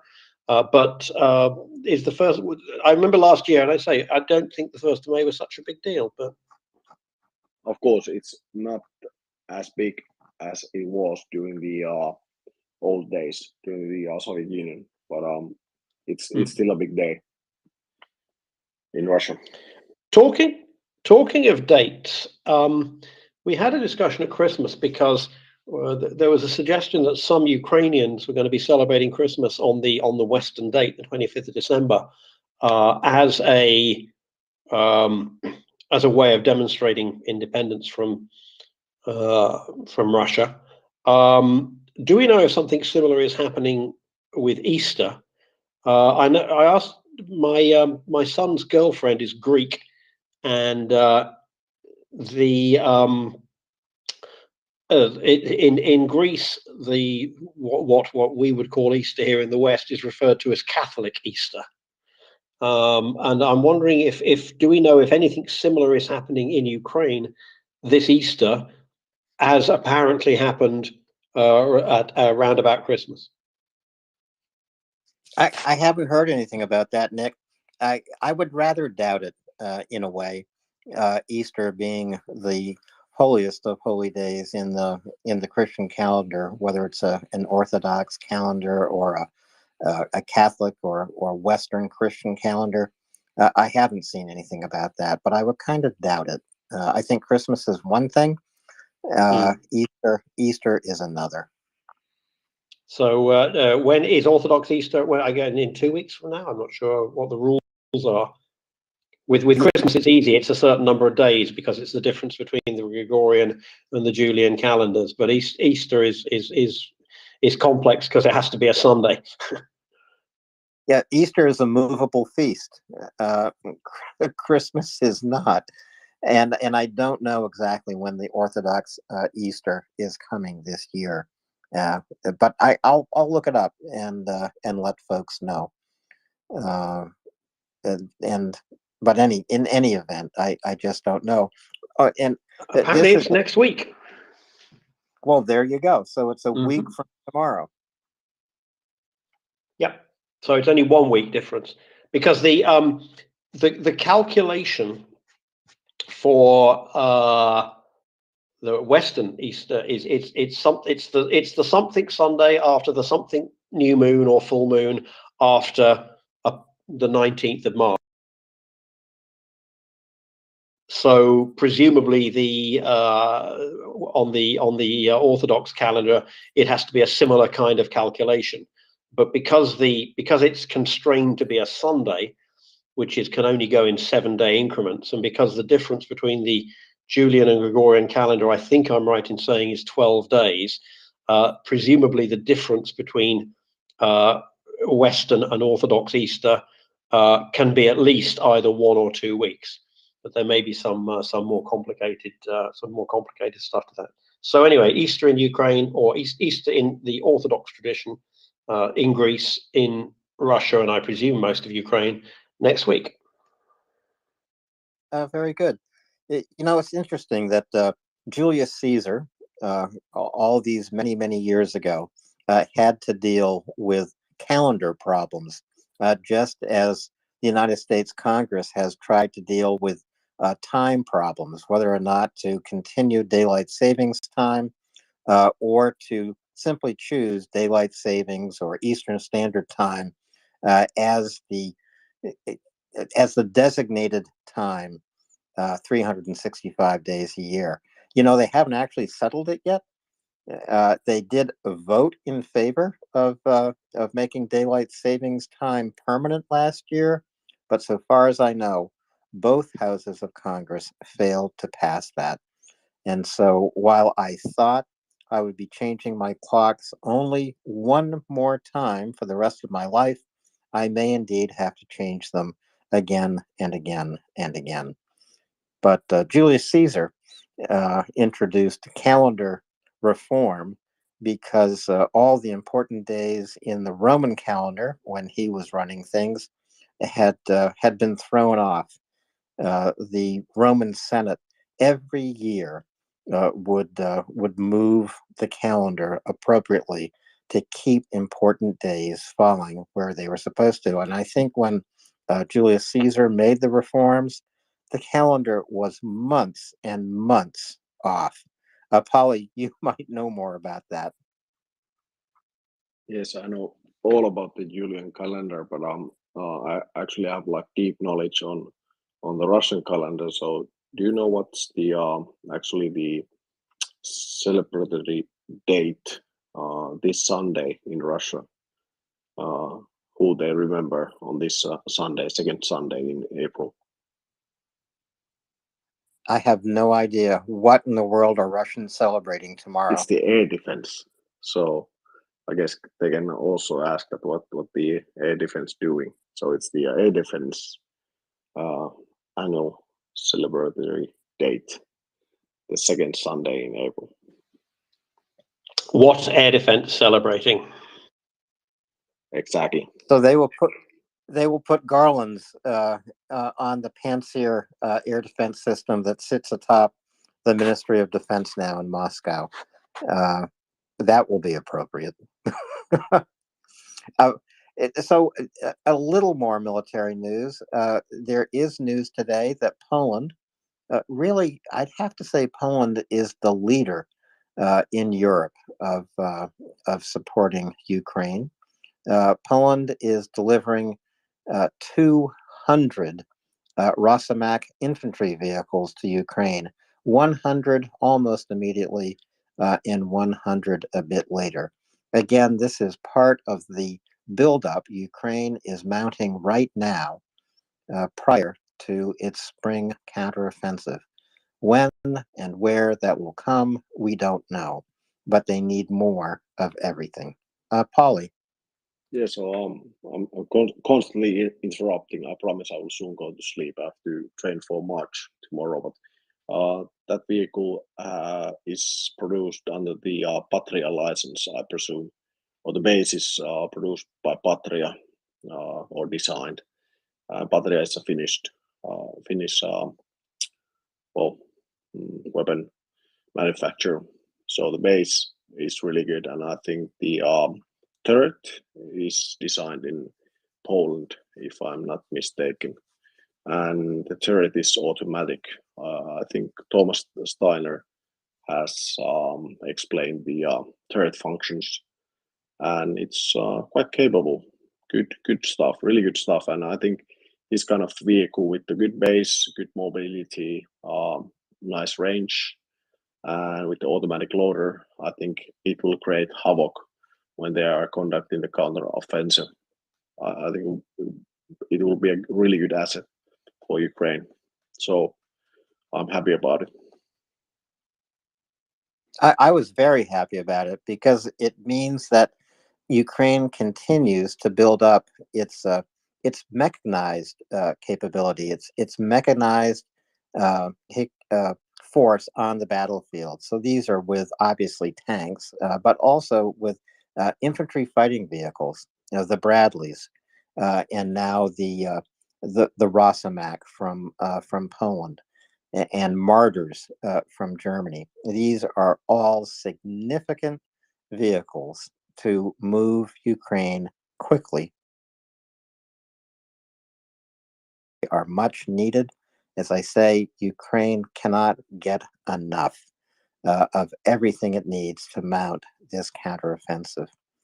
And it's just interesting to look at the weapons deliveries to Ukraine just in the last 30 days from Germany, bridging equipment, from the United States, armored fuel tankers, and many armored trucks. These are essential to keep supplies moving just as fast as the Ukrainian offensive will move. And also spare parts, mechanics, and more ammunition. They're going to need a lot of it. They're going to use a lot of it, and it's going to blow the Russians away. That's what we're waiting for and hoping for. Nick?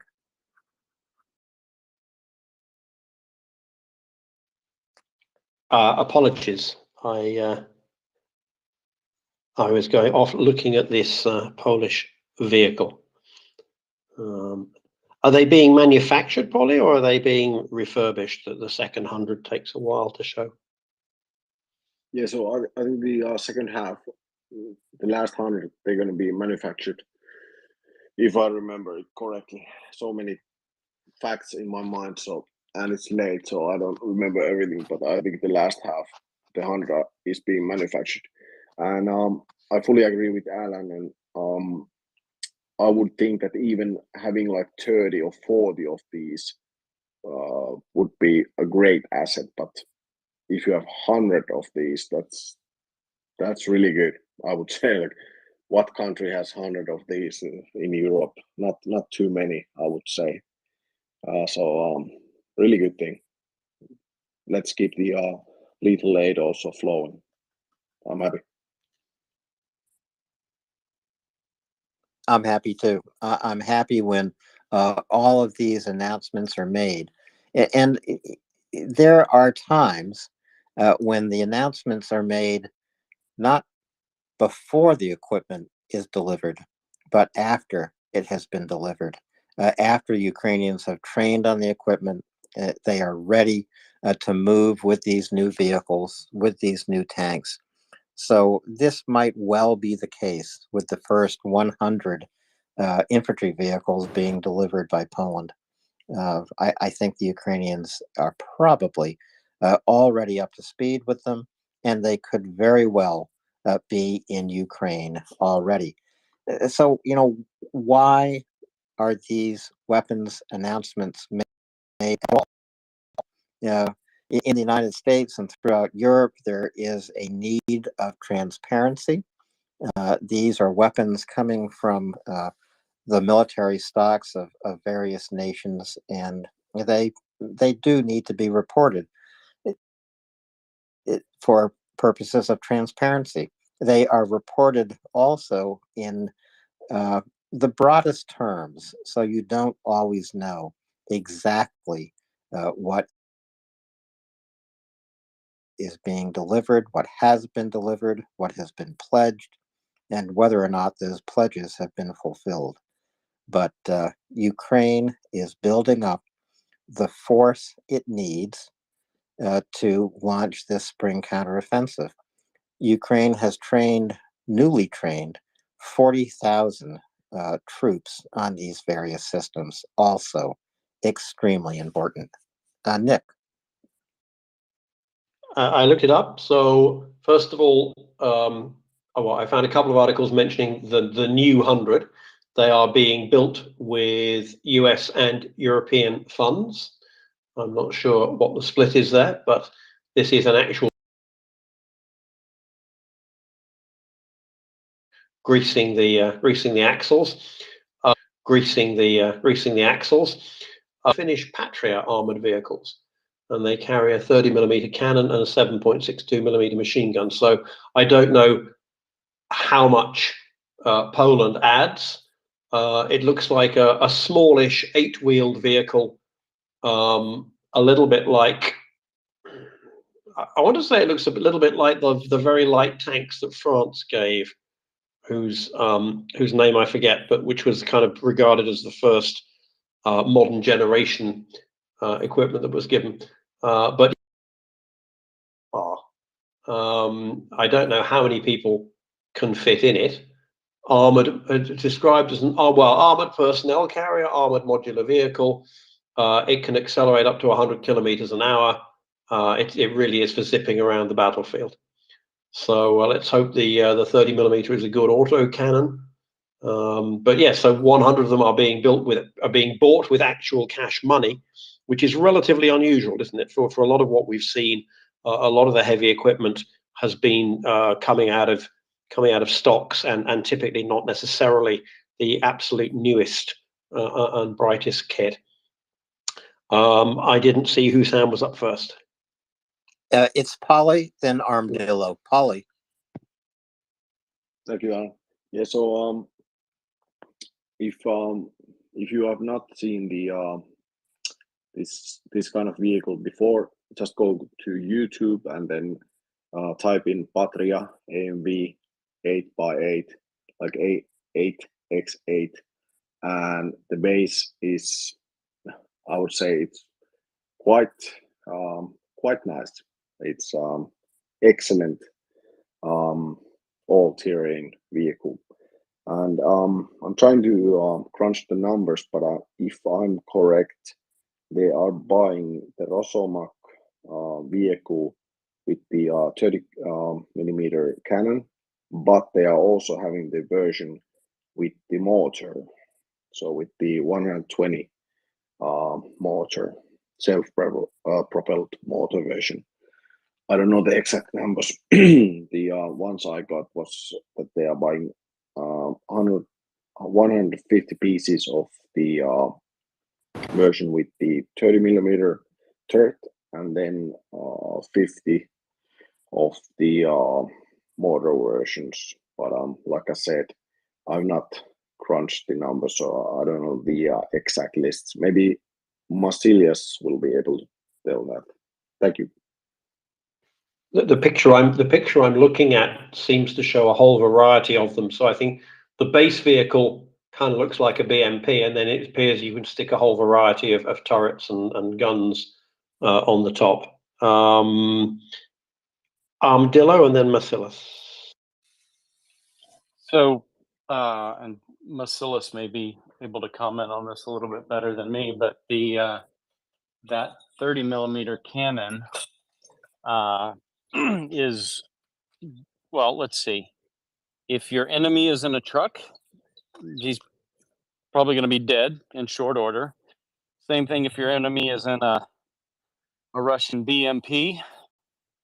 Obviously, infantry are going to be in great trouble. But the other thing about that, a 30 millimeter cannon, especially if it's an auto cannon and can sight in while you're zipping along at, 60, 70, 80 kilometers per hour on the battlefield.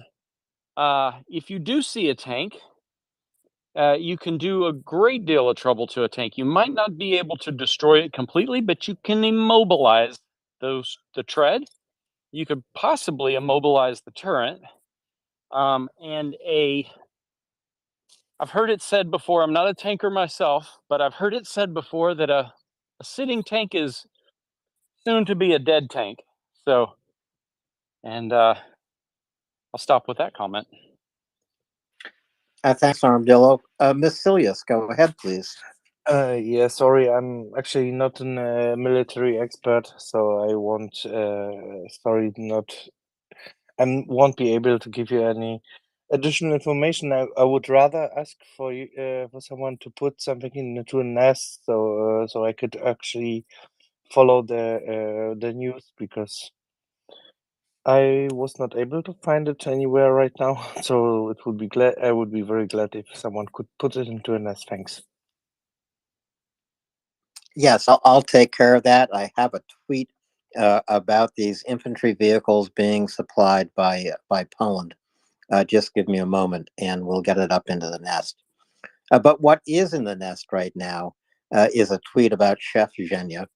So our listeners can take the easy step to follow the links in that tweet about Chef Zhenya to make a donation to the chef now making food in Zaporizhia. Now, that's where his big kitchen is located now. It was in Kyiv. It's been moved, but Chef Zhenya is devoted to making nutritional Ukrainian food for Ukrainian soldiers on the front. He delivers thousands of meals every single day to soldiers from Crimea to Bakhmut to Avdiivka to Marianka, Vuhledar, and all the way down to Kherson. In other words, all the way along the line of engagement. You can make a donation to help Chef Zhenya keep this important work cooking. That's what he does. These meals make such a difference. It's a taste of home for Ukrainian soldiers. It's nutrition for Ukrainian soldiers. It keeps them fighting. It keeps their morale high.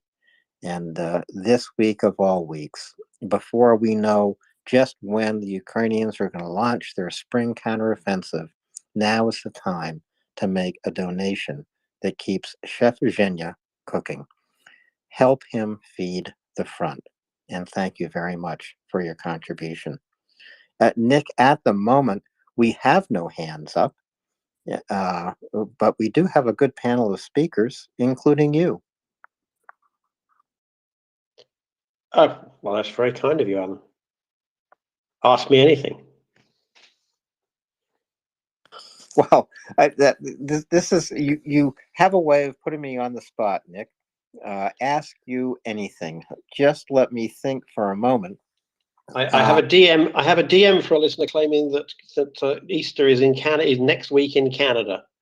I hope they mean Orthodox Easter, because if you think next week it's next week, you're going to be seeing an awful lot of kids in your neighborhood chasing eggs. Alert, listener, tomorrow, because that's when it is. Unless I'm very much missing something. I only know that Canadian Thanksgiving occurs before American Thanksgiving, and generally speaking, it's a better holiday. So let's go. I don't think Canadians have invented Canadian Easter yet. Although that would be, I tell you what, that would be a terrific April Fool, wouldn't it?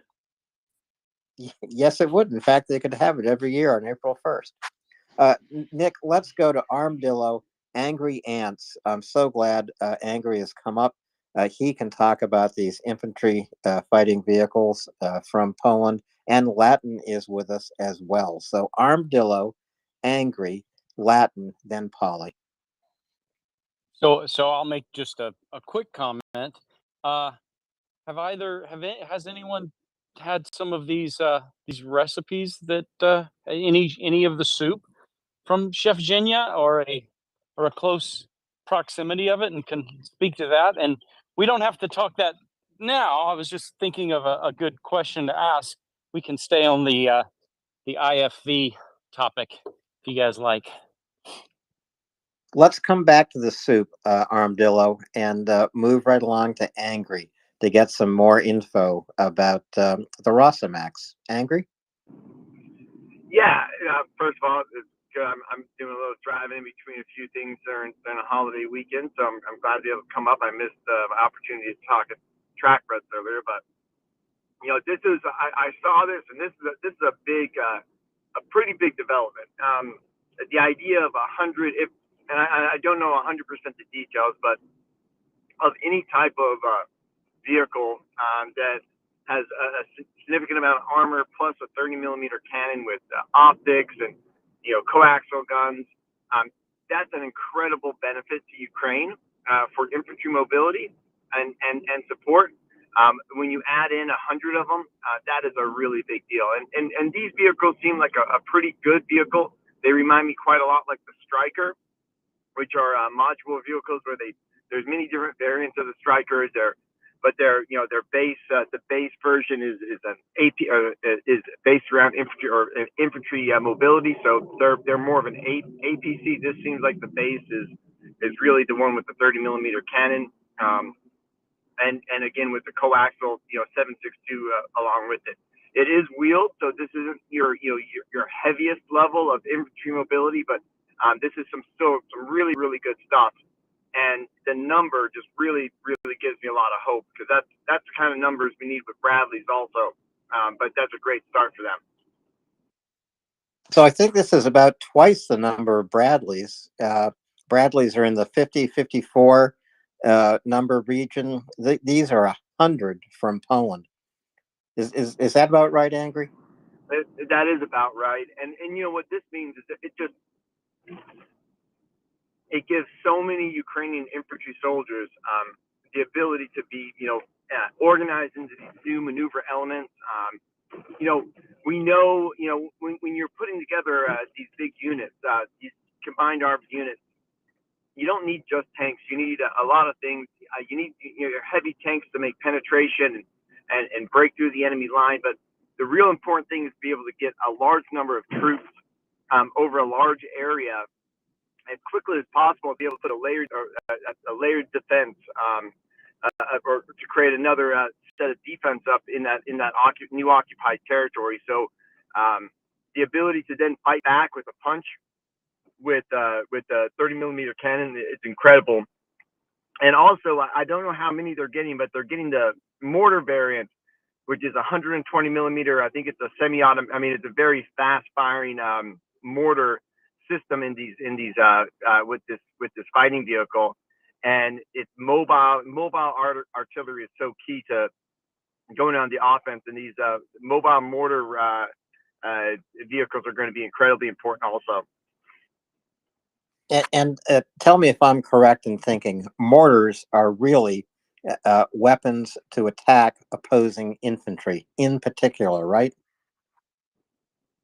Correct. I mean, a 120 millimeter mortar can do a lot of damage to, say, a small building, but yes, the most important thing that they can be used for is to be able to be directly in contact with the front lines, but that very close to the front lines, where when you see infantry in the open, you can start getting that very accurate 120 millimeter mortar fire on those enemies, on this infantry in the open.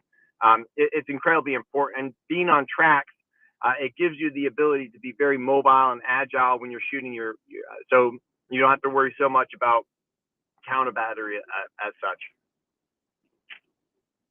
Thanks very much, Angry. Latin, please go ahead. Hey, Alan, I actually had another comment, but since Angry Ants is still here, I'm going to throw out a question to you, Angry Ants, because one of the things that was announced in the latest American aid package that got my attention was this supposed truck-based 30 millimeter anti-aircraft, essentially, or an anti-drone system, which we didn't get a lot of details about what exactly that is.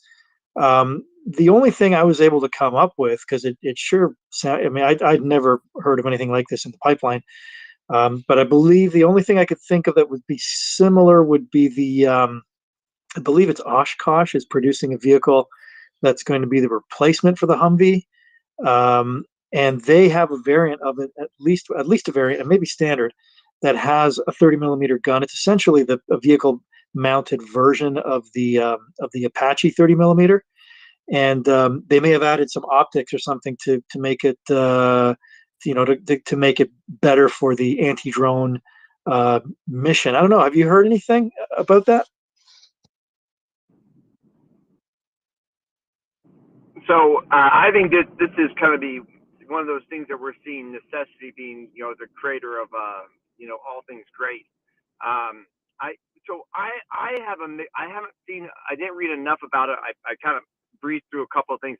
I thought they were saying it was a 30 millimeter auto gun, not an auto cannon, but a mini gun. So a Vulcan gun. I'm at loss for the words actually, but that's what I thought they were talking about, and I was thinking more of the what's it called, the base protection weapons that are used to shoot down mortars and rockets. Yeah. So I was thinking maybe an adaptation off of that, but again, that's just a little me spitballing. I apologize. No, it's all good, because I mean we'll probably wait eventually. Whatever it is, I'm sure it's interesting. It's as far as I know, the system you're talking about there is 20 millimeter, and that's the baseline there. The base system is the M67 that's been around for quite a while, and I've seen people putting up pictures of A10 30 millimeter multi-barrel guns, which is, there's no way it's that, because that thing's like the length of a car. But if you look at the one that is on this Oshkosh vehicle, it's a much more compact autocannon. It's single barrel, and it's anybody, if you just Google AH-64 Apache, it's essentially that gun, but on a different mounting on a vehicle. So, anyways, I didn't want to put you on the spot. I just thought maybe you might have heard about it. No, but I think that, so this is what we could take that back to a very good point, is that I think that we're going to start to see, a lot of things were just ideas in the past, especially when it comes to anti-drone technology, because, we've never had to fight, no one's ever had to fight a war against drones like this before, but people have been thinking about it. There's been some smart people that were, saying the root's on fire for a long time. So I believe that we are going to start to see kind of adaptations, and that might be a really good option. That the multi-purpose vehicle. I actually got to go up to that manufacturing plant last year and got to meet with a lot of the workers there. It's great folks up there. But as I said, I think that's what we're going to start to see, some really high technology anti-drone weapons. I really believe we're going to start seeing that pretty soon. That's great. Thanks, Angry Ant. So, Alan, can I just raise the point that I was going to before? Okay. So just I'm repeating myself here, because with kind of more with the European crowd this morning, we were discussing it. I see David is still here. I'm not sure if he's actually awake. It's pretty late over there. But my comment had come off of a conversation that he was having about misinformation and some of these rumors about an attempted failed amphibious attack. But anyways, a lot of that's being discredited at this point, those sources. But it was interesting listening to that conversation, because I was relating it directly in my mind as I was listening to it to a rumor that surfaced yesterday about Ukraine and A-10s. Right, so the American ground attack aircraft. And I see David's got his hand up, but I'll just say quickly that it bears repeating. It bears, especially on this space where we try to take on misinformation. I'm not sure what was motivating the source of this. It came from a YouTube channel. It got some retweets, and I'm still seeing tweets about, yeah, awesome, get it, give them A10s. But the video that was posted by this channel, which is called Military Trails, and when I read the initial tweet, and they cited the source as Military Trails, my first thought was, what the hell is Military Trails? Eventually, later in the day, I found it, and it was on YouTube. It appears to be pro-Ukraine, but it didn't strike me as terribly credible. It was kind of one of these YouTube channels that I think leans more towards the dramatic side of things and trying to get more views. But anyways, the video is a complete fabrication. A few of us on Twitter were taking it apart yesterday, and it's really just a bunch of stock images of American pilots. I was thrown off. I fully admit I was thrown off at one point, convinced that, well, it looks like a Ukrainian pilot because of the patch that the pilot had, which happened to be yellow and blue. But some very astute Twitter users noticed that it is in fact a patch that certain A-10 pilots fly. That just happened to be the Ukrainian colors. So yeah, I got fooled, and for a while there I was trying to figure out what was going on. But I guess it's just a reminder to all of us, when we see news that we want it to be true, we want to know that something good is happening. We got to just take a breath and slow down and wait and follow the rules that I was taught in journalism school a long time ago, more than 30 years ago, to just double check your sources, look for multiple sources, and don't jump to conclusions. I know in the mainstream media and social media, a lot you see a lot of that, of people jumping. They want to be the one to bring that news up first. But anyways, it's a cautionary tale, isn't it? Yes, it is a cautionary tale, and many of these Twitter handles or YouTube stations, they might support Ukraine, but which is great, but they are reporting news just as Latin says. It's news we want to be true, but it's not verified, and it doesn't do much good. I mean, news about A-10s going to Ukraine, it's simply something that's not happening. David, and then Polly. David, please. Oh, hello. I thought you were going to give it to Paulie first. Yes. So, Latin. By the way, weirdly, I cannot send you emojis. Very strangely. Otherwise, I would have. Anyway, Alan. Sorry, I was going to highlight what Latin was talking about, which is a very, very relevant and salient point to what Latin was saying.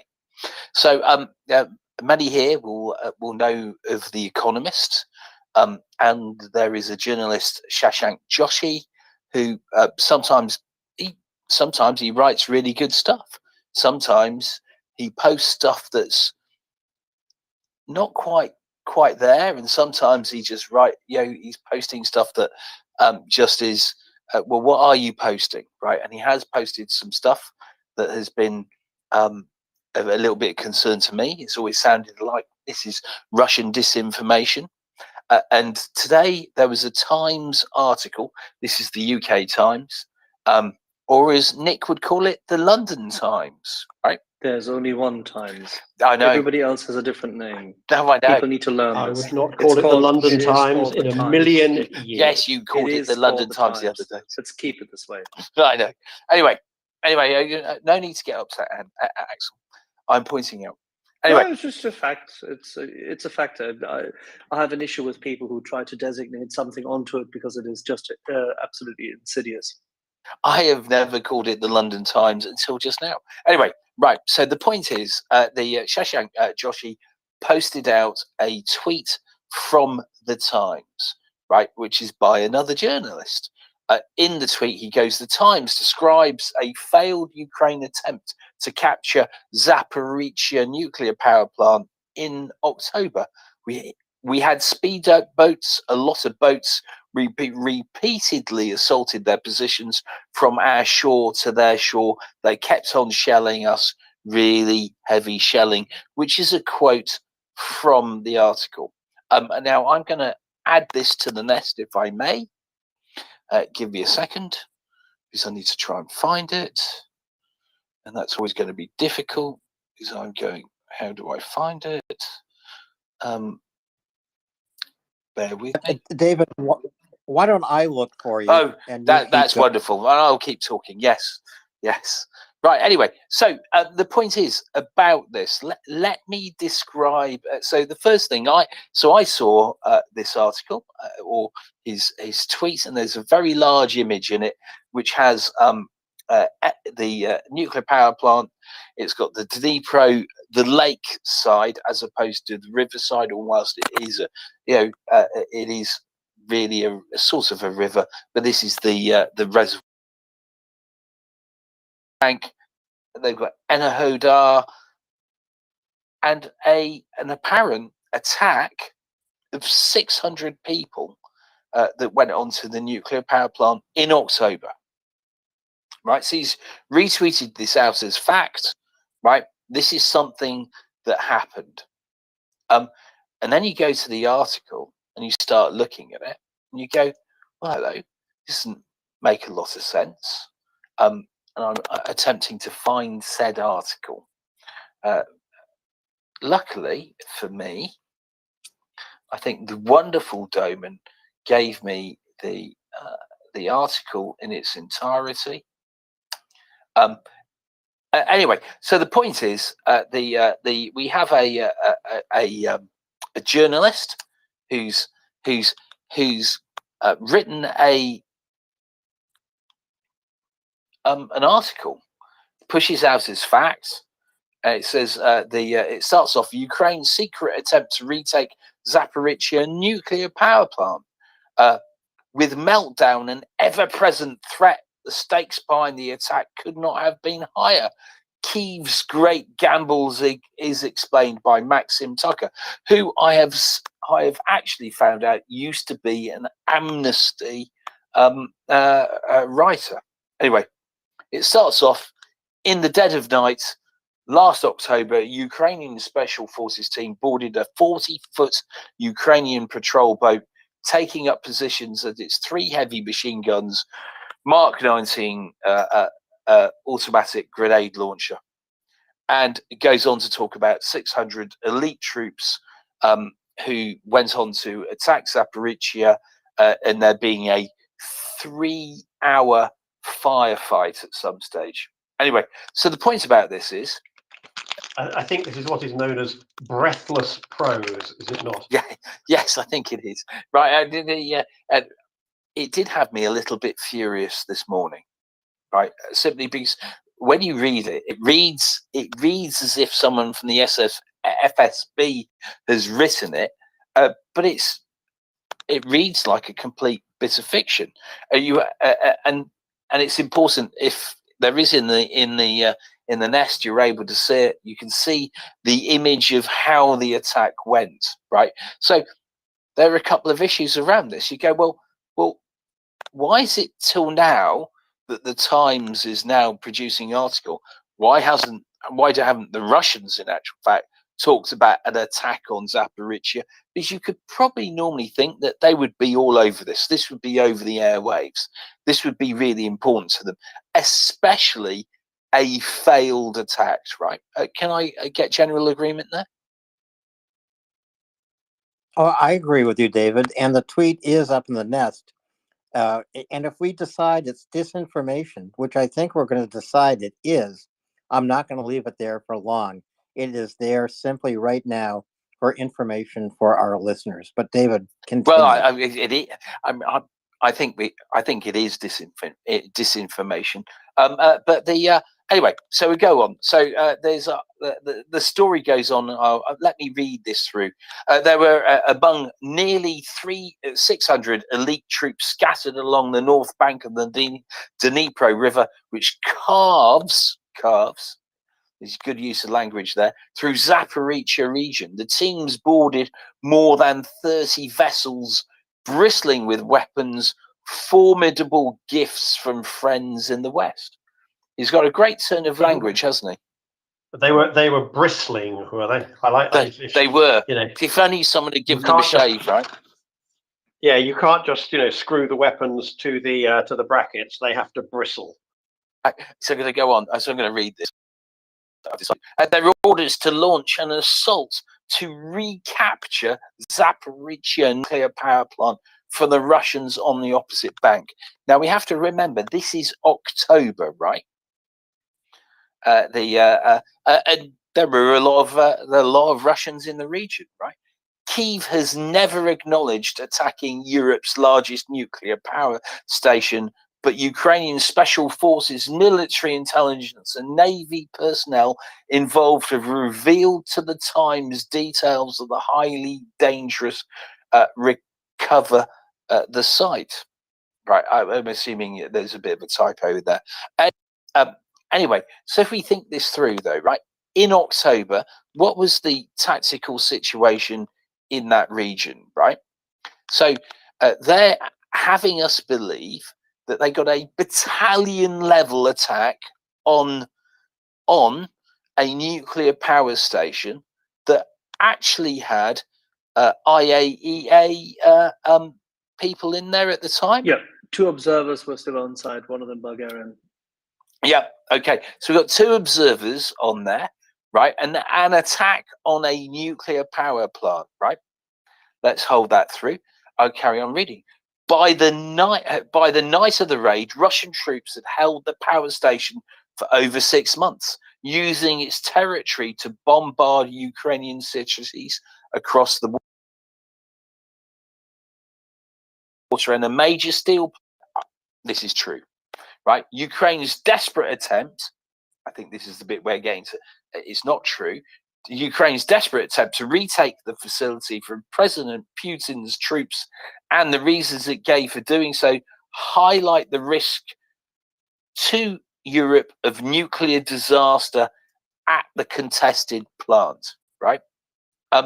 That's a complete non sequitur, isn't it? Of course, but there you hear the tendentious tone of the Economist's editing staff and Mr. Shashank. It's the Times.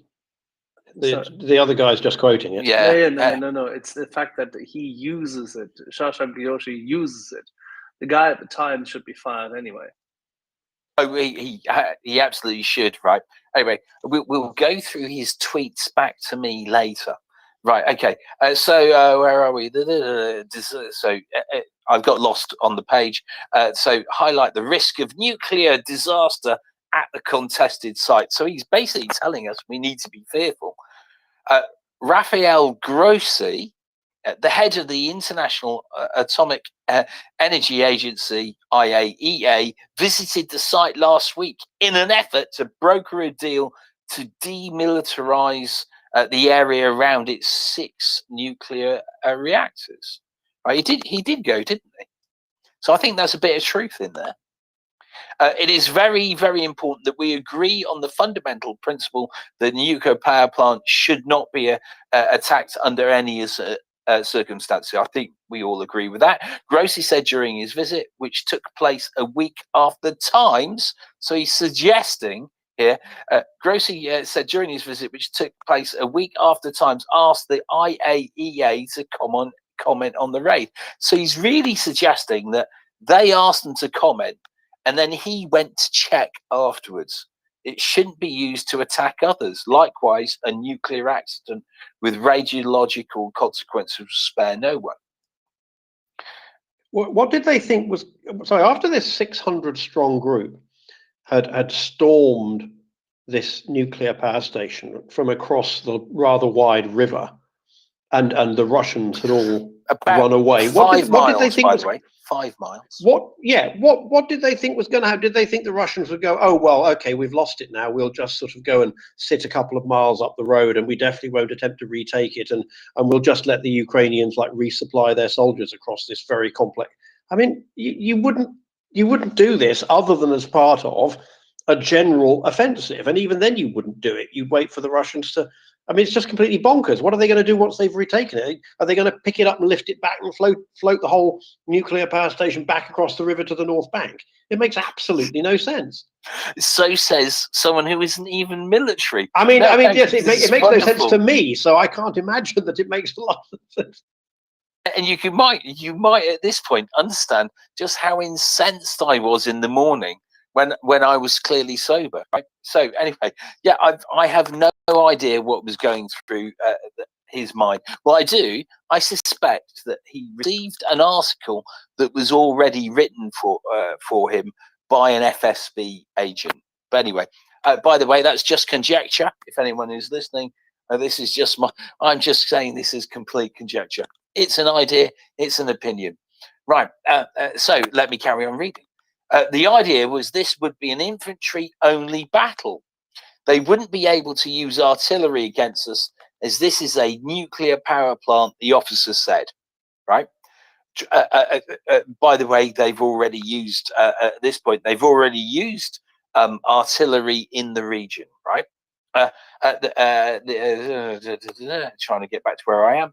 Nuclear plant, the officer said, drawn from selected units of Ukraine's military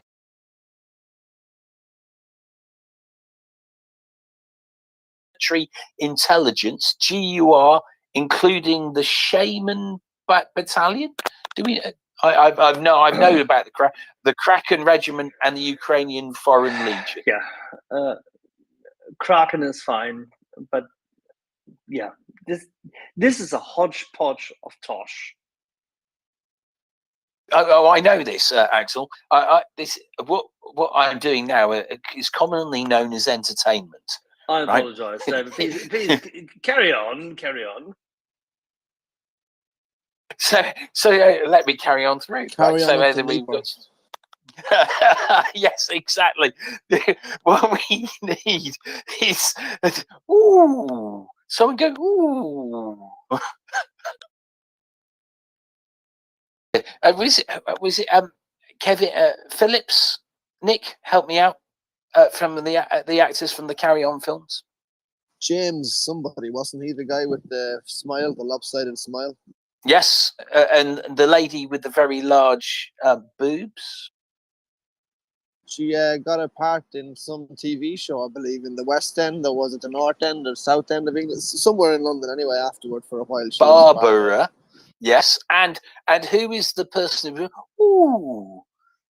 always doing Nigel somebody or Niall somebody passed away recently, I think. I thought it was Kevin or Keith with the big nose. But anyway, for anyone who isn't British, this is all part of the Carry On shows. Are well, they're a delight. You should watch them. They're certainly not politically correct. And utterly famous in Germany. Yes, they are. It passes as intellectual comedy in Germany. I've known German and actually indeed American university professors who considered that Benny Hill was the finest intellectual comedic achievement of the 20th century. So I can definitely with see such professors. I'm sorry, nobody in Germany does. I can definitely. Thank you. You'd be surprised. So anyway, I'll keep going. The Ukrainian Foreign Legion. Even the youngest among his brothers in arms are already battle-hardened, yet none of them expected the resistance they would face at the power plant. Right. Dun. I know, exactly. And here's the thing, right? So it's only 5 miles away, right? And Ukraine isn't known for having drones, are they? They don't have drones, do they? They don't have satellite either. There isn't even commercial satellite that could give you where their positions are. Tell me that that's not true. It's not true, David. Yes, I know. Right, so an 8-year-old could go on their phone, because let's face it, all 8-year-olds have an iPhone nowadays. They could go to this and zoom in if they so wished. Anyway, so he goes on to say, this is a quote, right? So this is a quote from someone he claims that was there on it. The Russians built a very dense defense. They mined everything, the officer said. When we were approaching... Worst chess opening ever. No, exactly, right. You don't... the pawn first, hey? Right. When we were approaching, they even pulled up tanks and artillery and started firing at us right on the water. The founders. I mean, how dare they? I know. But here's the thing. This is the dead of night, right?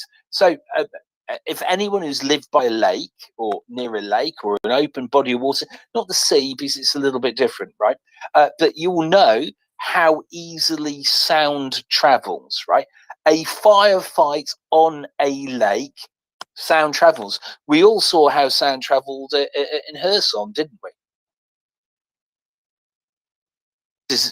I'm being interactive here, so you have to. Was hitting the bridge. Was hitting the bridge, and people miles away videoed it and recorded it. Yes. They did. They were walking from their sleep at 1 or 2 strikes, right? No, exactly, right? Okay, so I'm leading up to something else that's going to turn up into it. So yes, so small arms fire or even grenades going off might wake people up, right? Okay, we're going to leave this out I'm just highlighting this. Right. Despite the site's strategic importance, the Russian occupation was ill-disciplined, chaotic, and dangerous, according to Petro Kotin, president of Ukraine's state nuclear enterprise, Energoatom. I'm not sure if he's trying to say that this guy was there at the attack. Maybe he was, maybe he wasn't. Right? There are Russian National Guards, FSB, the security service, OMON, Special Police, DNR, LNR, People's Republic, the Kadyrov guys, serving Ramzan Kadyrov leader in the Chechen Republic, and they communicate with each other only a limited amount, Kotin said, or Kotin added, right? I'm still wondering why he was there. They do whatever they want, whenever it comes into their minds. For example, one group starts to repair the line that connects ZNPP, the plant, to the Ukrainian electricity plant. So we've moved away from the attack to other stuff. Although the reactors have been shut down since September 11th, I don't know if that's true. I don't care because it doesn't really matter about the attack. The plant needs electricity to pump coolant around the nuclear fuel if it is to avoid disaster, Kotin said. The plant has been in full blackout mode 6 times already, working only on backup diesel generators, now down to 2 weeks fuel supply, he said. If they stop, you will have melting reactors, melting in 6 reactors and 6 spent fuel pools. Some reactors will melt in 3 hours. Some will take a day. I think we said that's. I think Mark has already told us that won't happen, though, hasn't he? Yeah, I was here for it. He has. Yes, he has said that won't happen. Right. Okay. Before the raid, Russian troops had tortured staff responsible for the safe operation of the reactors. Plant workers said. Okay, so it should be before the raid. Russian troops had tortured staff responsible for the safe operation of the reactors. Plant workers said, increasing the risk of the type of human error that caused a catastrophe at Chernobyl. Oh, that's very interesting. 2 days before the assault on October the 17th. Oh, now we know when the assault happened. On October the 17th, Energoatom reported that Ola, I'm destroying this name, Kostyukov and Ola Oshek, 2 senior employees essential to the reactor safe organization, had been abducted by Russian troops, raising the hazard level still further. By October, each of the 7 pillars of nuclear safety had been violated at the plant, according to the IAEA, which said the presence of Russian troops in the territory was inviting disaster. We all agree with this. This isn't untrue. This is just what we all know to be true. President Zelensky's administration has appealed to the United Nations to help evict Putin's forces, but weeks of diplomacy have failed to resolve the risk. Ukraine decided to take matters into its own hands. Crossed a stretch of river nearly 3 miles wide. It's not, I'm looking at the picture, that's not nearly 3 miles. That's more like 4 miles, could be 5 miles, if the legend is correct, right? Nearly 3 miles wide. Precision HIMARS rockets provided by the US smashed into Russian positions on the riverbank. Have we ever had any knowledge of any HIMARS use at the nuclear power station? No, not at all. In fact, the more you read, David, the more of a fantasy this reporting sounds like. Yes, I know. And the interesting thing is does. that the only data, David, which we have is essentially what, don't forget, Maxime Tucker, please look at his CV and his background, Maxime Tucker, put up as a notice that the Russian Federation, through its office in Vienna at the IAEA, posted, and where it stated in one very, very brief line that on October 19, an attempt by Ukrainian river troops to land on the left bank of the Kakhovka Reservoir using 37 boats to capture the ZNPP, that's the Zaporizhzhia nuclear power plant, was impeded. That's it. There is absolutely no data whatsoever about a comprehensive large-scale attack. Ukraine has inseminated troops from time to time to check the other shoreline. We're not aware of anything on October 19. The interesting thing is also that this coincides with the review period. This looks eerily like prefabricated. Oh, very, very, very much so. This morning I was fuming, to say the least. I'm now drunk, so you know who. So let me carry on. This is our artillery and HIMARS working. Here they are shelling us in the water on the Dnipro. The officer narrated as he showed video of the assault to the Times. This is very interesting because apparently there is a video that goes with this, which turns out to be geolocated to be near Kherson. Well known to be right next to Enerdar, though, isn't it? Right. Anyway, so let me carry on explaining. As he showed the video of the assault to the Times, explaining how his patrol boat had probed. Nick, you need to laugh at this point. Russian defenses on the bank for weaknesses. Right. Asked whether the US had provided targets for the HIMARS before the raid, a US defense source confirmed that time-sensitive intelligence was provided to Ukrainian special forces. Right, although they declined to give specific details, we do share information with them, but they are responsible for their selection, prioritization, and ultimate decisions to engage threats, the source said. Probe is one of those words that no human being ever uses. It only ever appears in journalism. Or on a Carry On film. Oh, I'll take your. I remember it on one of the very first episodes of South Park. Right. Yes. Good. I remember pretty well the first episode, or first or second episode of South Park, featured that particular term. But generally speaking, yes, it's a lazy journalist word when they can't be bothered to type investigate or research or explore. One thing I failed to explain to anyone who hasn't looked at the tweets is that essentially what they're saying is this was a frontal assault, right?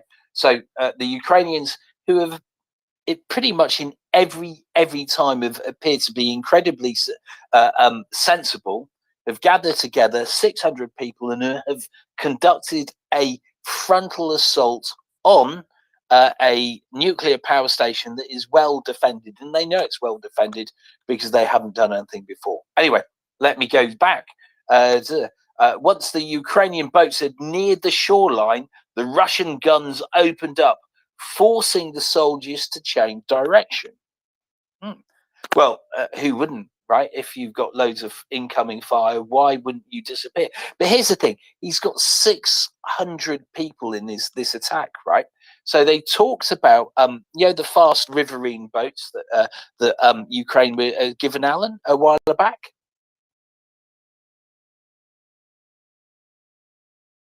Remember those boats that were given? Yes, those 10-meter boats, which actually for something like this might make a little bit of sense. But I mean, let's face it, would you risk all your boats in something like this? Probably not, right? So he's discussing 600 people. So 600. Let's just say you can take 20 people in one of those boats. How many of those boats do you think you would need? More than they have. Well, yeah, it would be quite a few, right? It would be quite a few, and there'd be a huge risk, right? But we will go into it a little bit. So a little bit later, he then confirms in a tweet to us, he didn't say all the boats were being used. So we know that possibly from what he's suggesting, 50 to 75 boats were involved. They're pretty noisy, aren't they? Anyway, and they can't be called speedboats.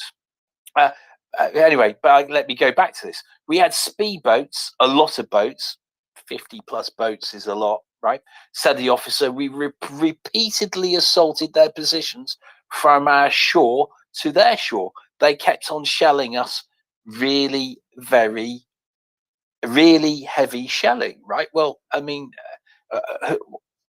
are you going to hang around? Would anyone hang around if you're on a boat being shelled? If only Yorn were here, he could add a little bit more detail. Let me carry on reading. A handful of the Ukrainian Special Forces teams in smaller boats managed to make it to the shore as dawn broke.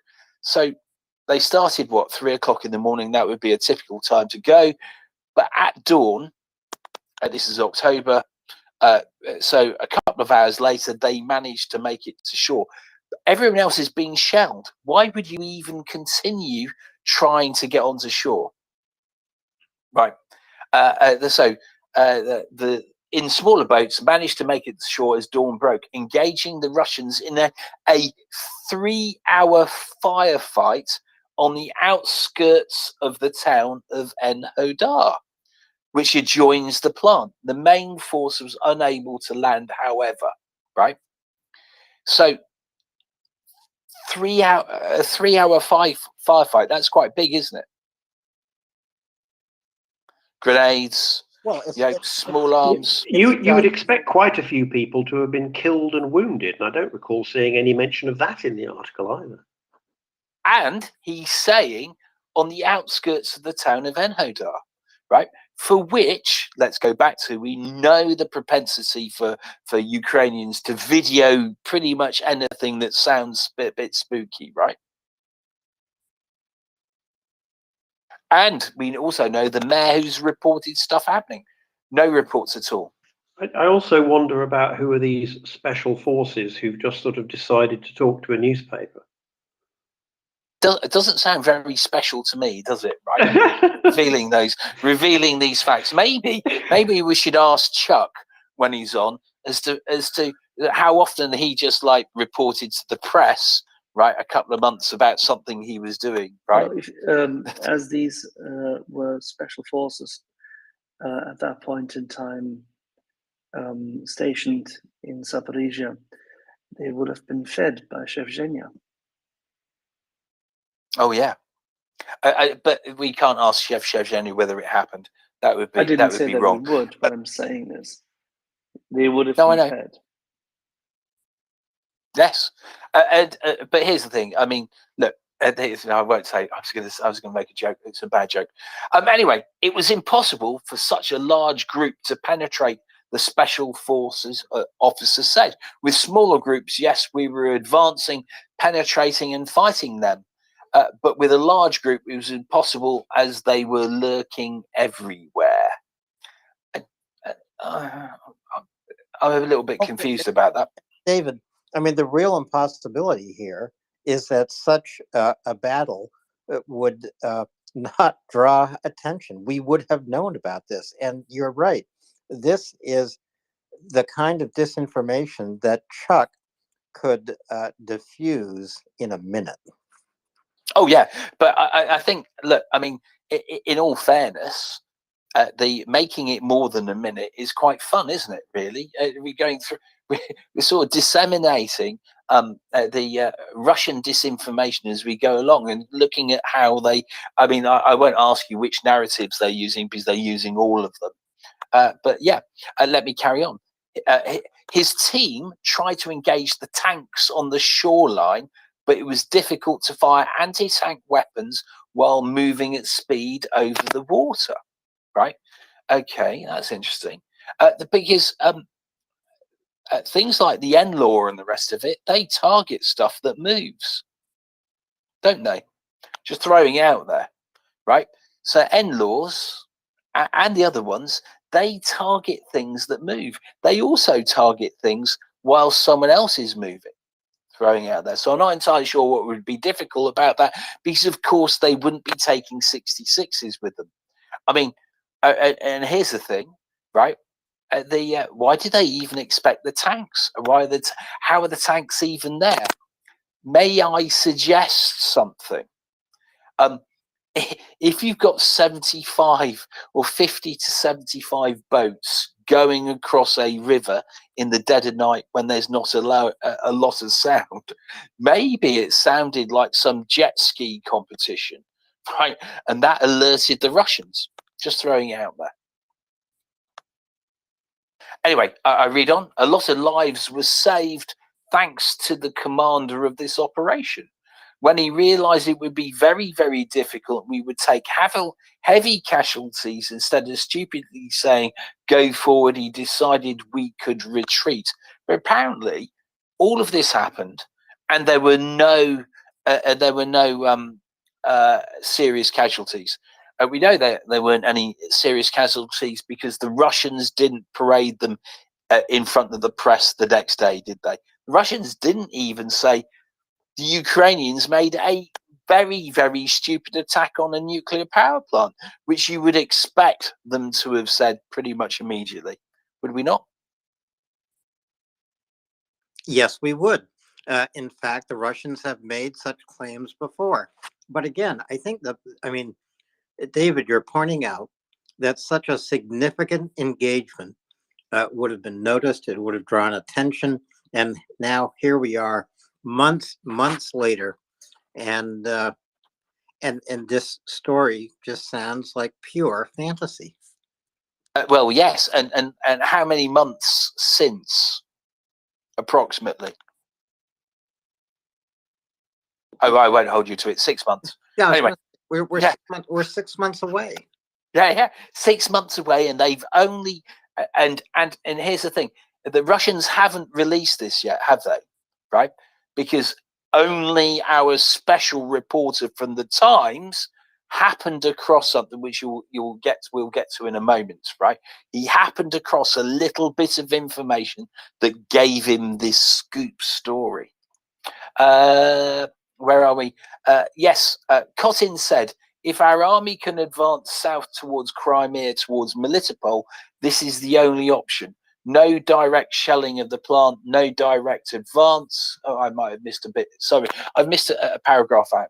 Even among senior Ukrainian officials who are adamant that the Russians must be driven out, the attempt to take the plant by force is considered controversial. Yeah, I think pretty much everyone would suggest that an attempt by Ukraine to retake that power plant in October would have been a little bit more controversial, if not foolhardy. Yeah, yes or no? That's totally foolhardy. If only because what are they attempting to do, and how are you as Nick pointed out, Nick, a non-military person who actually reminds us of this all the time, he even said, well, how would you even keep people resupplied? I'm throwing out there for someone how would you keep people resupplied? You'd have to do it by boat. Yes, which would be under constant fire. So this is a military genius who's come up with this plan. A military genius who might have been Russian, by the way. Right. I prefer to imagine that this journalist was really annoying some Ukrainian soldiers with his constant requests for sort of exciting inside information, and they got together and made up this story, and were sort of occasionally having to leave the room with their hands over their mouths and generally chortling, and then sort of betting each other whatever they were betting each other that it would or wouldn't get published in the Times, and that they are now well, they may well be in need of hospital treatment. They will have been laughing so hard when it got published. So that's my preferred take on it. I don't think he was. I think he's probably met some Ukrainians and they've just gone, right, you want a story? We'll give you a story. That's entirely possible. I personally take the someone wrote it for him. Someone from the FSB wrote it for him. There's one paragraph which I find strange, if I may, where he goes Please quoting where I think it's Mr. Evans who co-writes the article. Quotes, because he's the one who has been on location, if I understand the travel plans and the recent movements of Mr. Maxim Tucker correctly, who hasn't been there on site, where he quotes, "This is our artillery in HIMARS working. Here they are shelling us in the water on the Dnieper River." The officer, narrated as he showed video of the assault to the Times, explaining how his patrol boat had probed Russian defenses on the bank for weaknesses.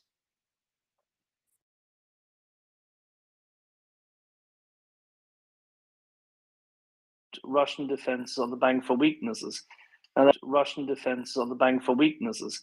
And that probing could have occurred at any given point. It does not prove or does not even indicate or say that there was a major attack.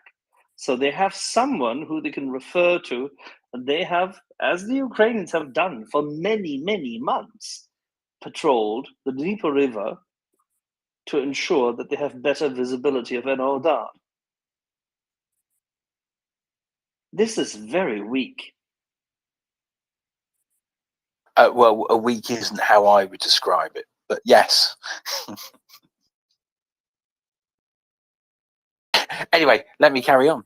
However, the greatest threat to the plant remains Russian presence here. So he does recognize this item. Kotin stressed, today the Russians are using control centers as barracks, installing gun emplacements on the roofs of plant buildings and constructing fortifications close to the storage sites of radioactive material. They keep ammunition trucks inside the reactors turbine. So these bits, this is facts, right? So we're not disputing this, but it is in actual fact just filler, isn't it? So what they've done is they've taken some filler stuff that they know to be true, right? And this is true.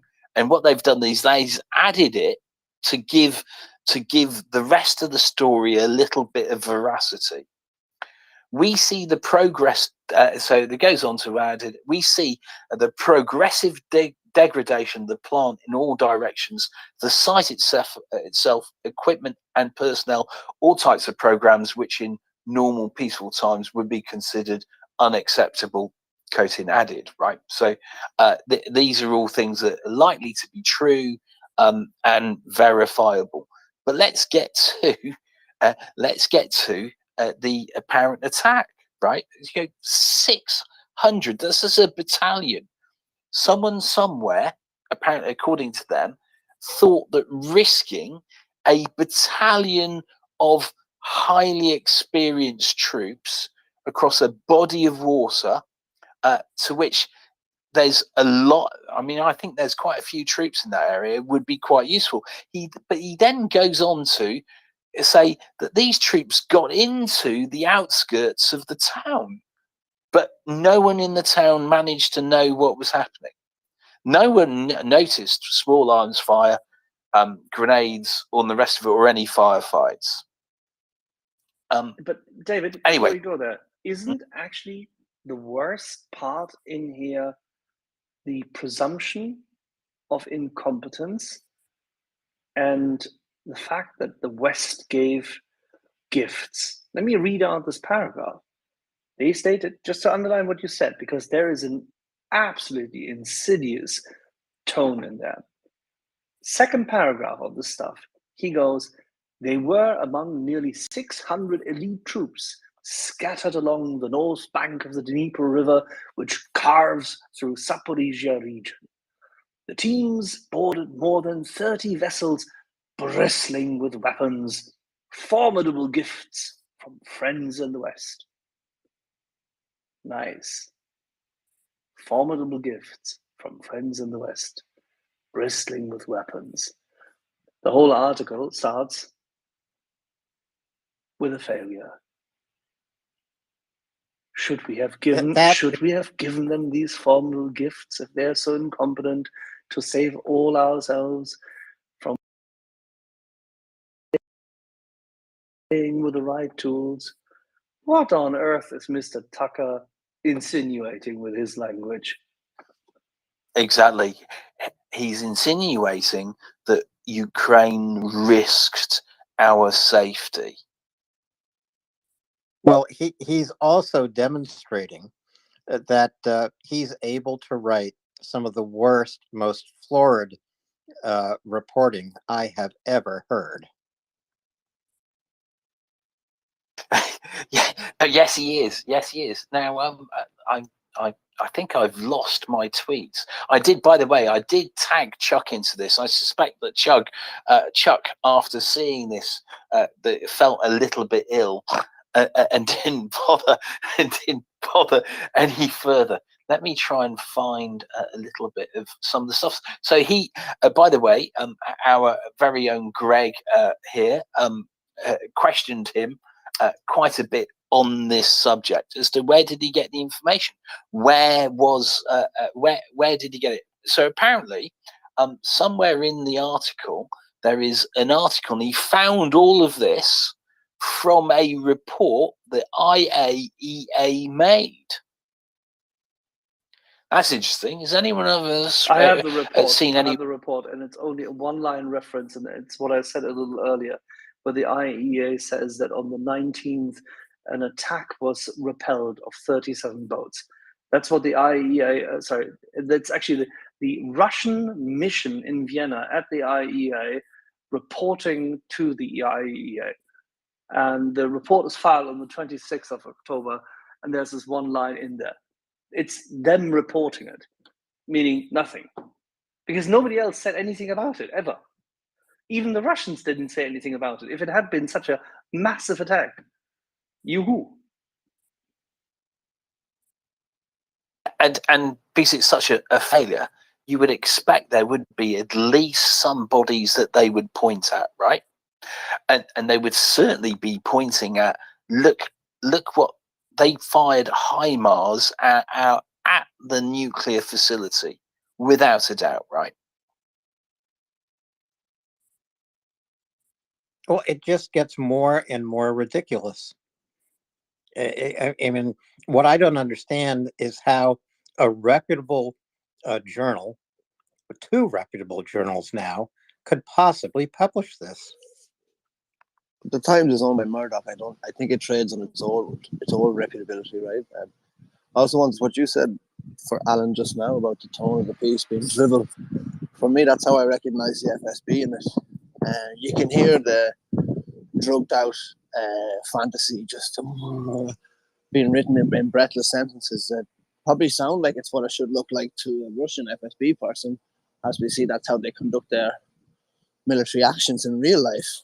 But I think the article is probably has the hand of 3 or 4 people on it, and the 2 named journalists were just like the guys who has to press send on the email. You know, whether they're waiting or unwaiting is beyond my knowledge. Although I can recognise the author from the sound of the voice in the piece. There's at least 2 or 3 different voices, and the one that screams to me is the FSB one. Does anybody else hear the BS military thinking and fanatical racing thought of a methamphetamine FSB officer that we would see and we do see on the Telegram channels? Isn't this the same BS? Or some of the guys were on the planes and we did this and we did. Give me a break, man. It's nonsense. Stop playing video games. That's how when I read it, it's clearly got 3 or 4 different things cobbled onto it and shipped off to mix undeniable fact with absolute propaganda and hope it lands somewhere and influences some poor reader somewhere. And sure, here we are talking about it, so mission accomplished, right? Oh, yes, but we're now talking about it as a learning experience. Of course, right? of course, of course, of course. I will go on because this is, I mean, the comedy value out of this is very good. Anyway, Shashank Joshi, he's then replied to, I sent a series of questions. I stopped at 10 because basically I just thought 10 was just a number to stop at, right? He then replies, all good questions refer to Max R. Tucker, right? Maxim Tucker, who then replies, the Russian MOD made claims at the time and suffered from a severe case of crying wolf, right? So poor old Russians who've been lying, right? No one was believing them. That's what he's saying, isn't he?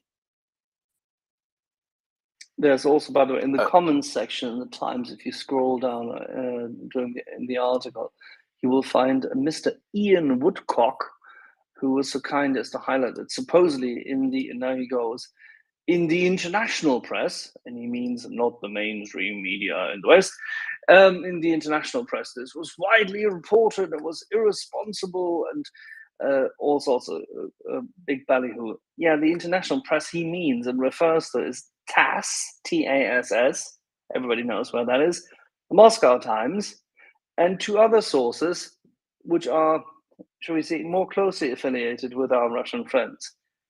Interesting. So they tried to launch that narrative then. It malfunctioned. And therefore they, tugged in their tails and went. Anyway, so Maxim, the IAEA had no way to verify them. But that's not true. The IAEA had 2 people on site. So they absolutely had a way of verifying this. And they slept through it. They were asleep, yes, right? That's it. Well, I suspect that I mean, I was just going, if you're going to miss HIMARS going off, right there, we've all seen them going off, right? They're not easy to miss, right? I would suggest, and because the North Bank is very close to the where the power plant is, right?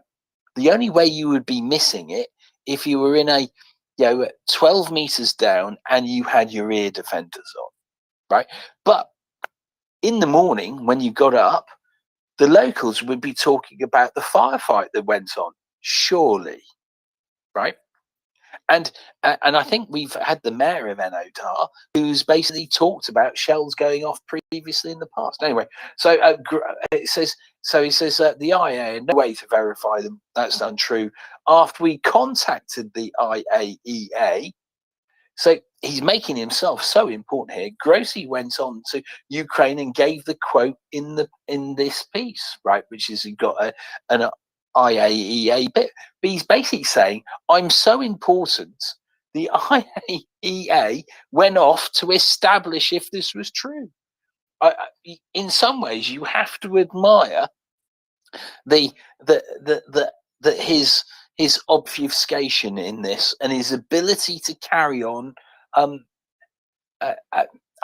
don't think we can call them lies. To carry on manufacturing a story. I think that's probably the way we can say that. This is just my opinion, by the way, if anyone's listening. Anyway, decoding gets involved. he sends a message, which is very true, for which I reply, as Decoding points out, perhaps an article on the genocide. So Decoding is talking about how people have ignored. Sorry, I'll read Decoding. So replying to me, Max. It goes to Max twice, in fact, was glad to see this quote about Russian occupiers provoking themselves at the site.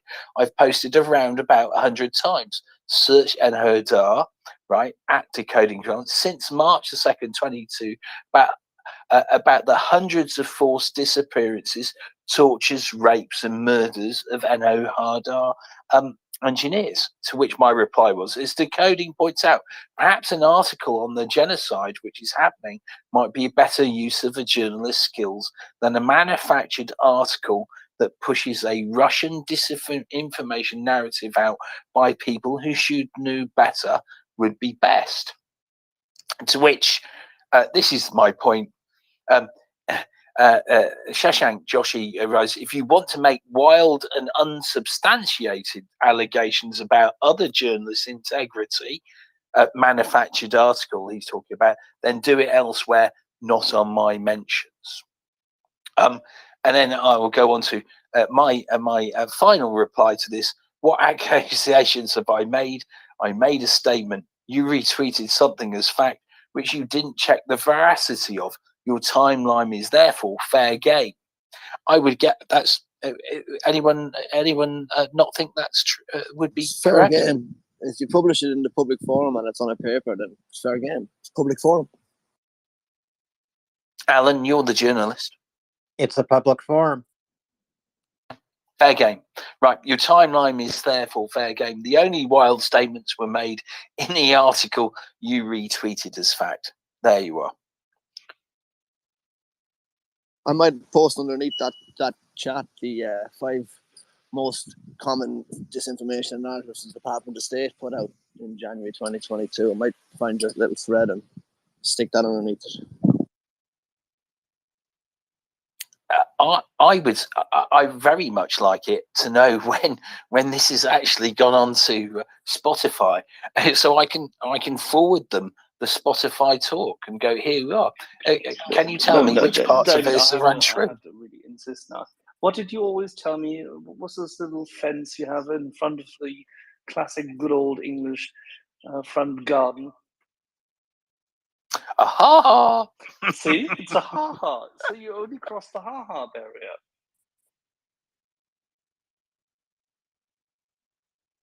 Well, also, It David, is just his to ha-ha emphasize, you cross. Apologies, sorry, Alan, I didn't mean to Yeah. interrupt.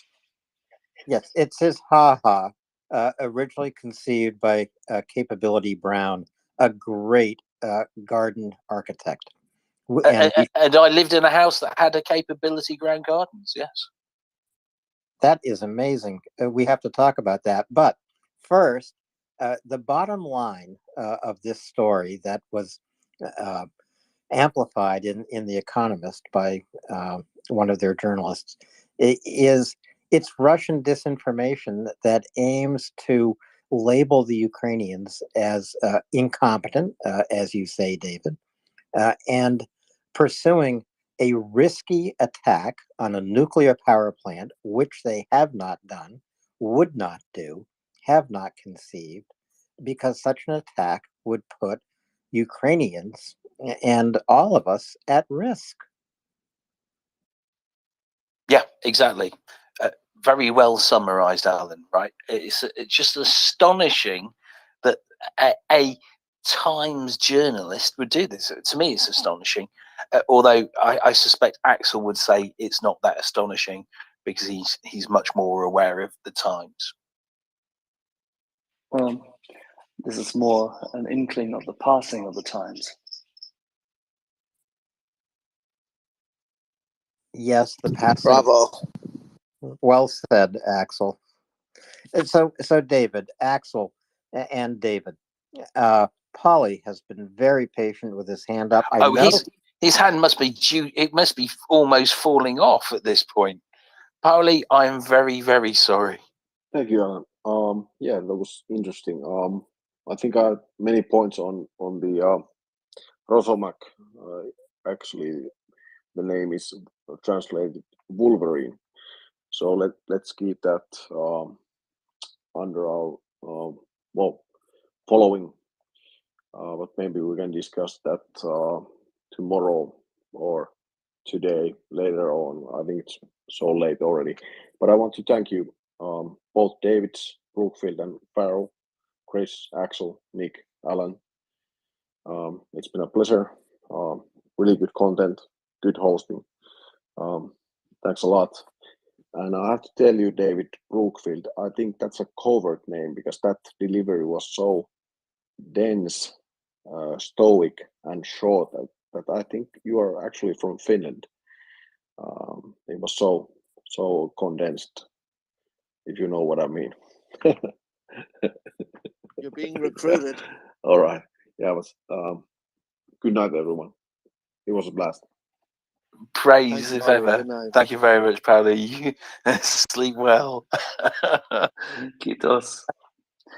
Good night, Polly, and thank you so much for being with us tonight. Armadillo, do you want to get into this fantasy world amplified by The Economist, published by The Times? Well, and the thought on my mind is, does David? Well, there are two thoughts actually. I heard David. There was one bit that David mentioned that I really questioned. I wasn't sure. This one bit he said when he first saw this article in the morning, he was certainly sober. Now that's the bit I'm not sure about. Other than that, I believe all the other bits. It was definitely a bit of tosh. This article, complete rubbish, really. To use those lovely English words, here we would call it. We just call it bullshit in Texas, but definitely Russian disinformation. The other question on my mind is, would this be deserving of some sort of an op-ed from? Would that be the right way to maybe submit an opposition piece to show the errors in this article? Well, I don't know if we'd have someone who could do that. You would need relevant testimony from Ukraine, negating it, and then put it out in either the Kiev Post or the Kiev Independent. That's how you kneecap stories like that. I'm not sure that we will be able to motivate anyone in the Ukrainian armed forces prior to the end of the war to do so. But we'll put it on our shit list. How about it? Axel, are you saying that? Oh, sorry, I do apologise. I was going to say, are you saying an op-ed in the Daily Star wouldn't be enough? Oh God! Well, the Racing Post. Anybody? We've had Ilya Pomerenko come on here. This might be something he would go after. I'm not sure I pronounced his name correctly though. No, it's okay. The name is correct. I don't know whether he has any interest in writing about this at this point in time. It seems to me that Ukrainian journalists are very, very loath describing any specific activity, any specific mission or action by the armed forces, and that is for good reason. I think we'll have to wait for a few of those stories which people seemingly always want to read. They want to have this kind of Vietnam type journalism where the journalists are there reporting on Tet and Da Nang and whatnot. I think we need to get out of that funk. Ukraine is there to win, not to lose. Right. Well, the only bit here is this would be reporting on the attack that never was. And there's really no proof of it except from the Russian side of things. Right. So yeah, the thing is that the thing is that the Ukrainians are constantly probing any and all positions along the whole Kakhovka basin. That has never been in dispute. They are monitoring it. It's their country. That's why they're constantly there. The question is, do we make this kind of a pamphlet, this kind of a hit piece out of it to say that there's 600 special operations forces going in an all-out attack with mortar and bristling with weapons given to them by their friends, formidable weapons given by their friends in the West, and they irresponsibly go in there to attack a nuclear power plant and risk all our lives.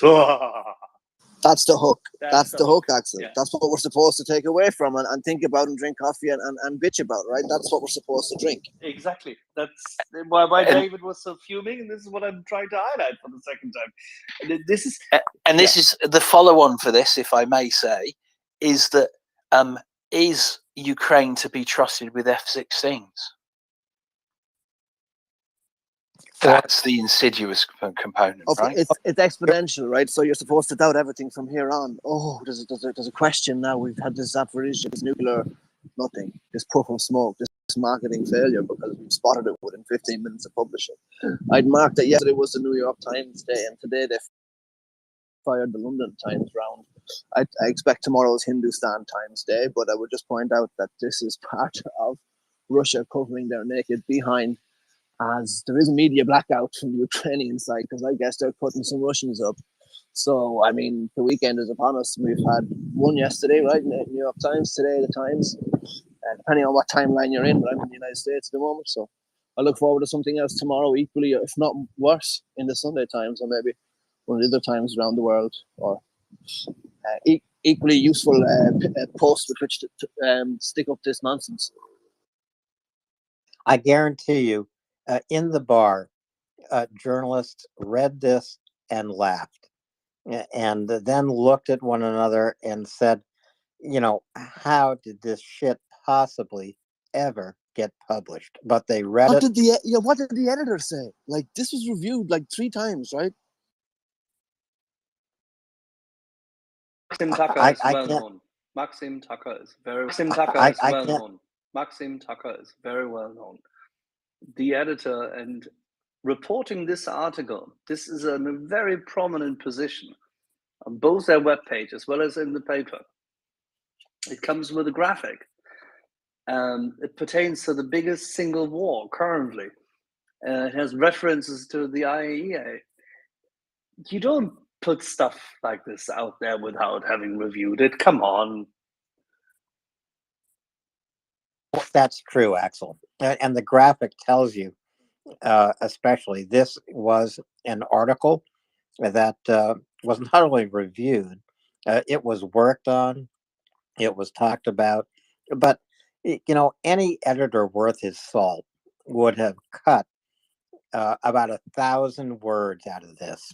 All the florid bullshit never would have appeared, but I guess that's not the kind of editor the Times or the Economist employ any longer. You mean well, they probably wanted a 3,000-word article, right? The one line would have been, wait, let me go back to this. I apologize. I'm very, very sorry.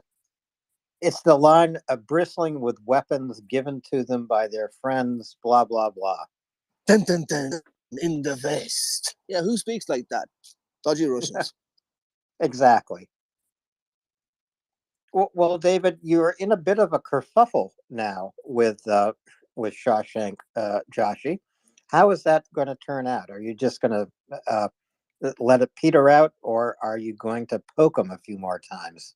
I think I might poke the bear a couple more times. He has annoyed me. He has pushed out a couple of articles that have when you've read them, have read as being very much a Russian narrative. He pushed out one earlier, sort of, I think, July time, might have been August or September time, about which was about how Ukrainians were didn't like how things were going, and they were being asked to do stuff that was sort of, and it was very, very a Russian narrative, basically, right? And in actual fact, the key points in it, now, it's not an article he wrote. It was an article someone else had written. I think it was for the Washington Post, right? There's a surprise. And that can be called trust laundering, right? They launder a bad story through a front guy, right? No, exactly right. And there was a bit, and there were all the things that were talked about in this article, and were talked about as being injured Ukrainian soldiers. All of the things they talked about were things that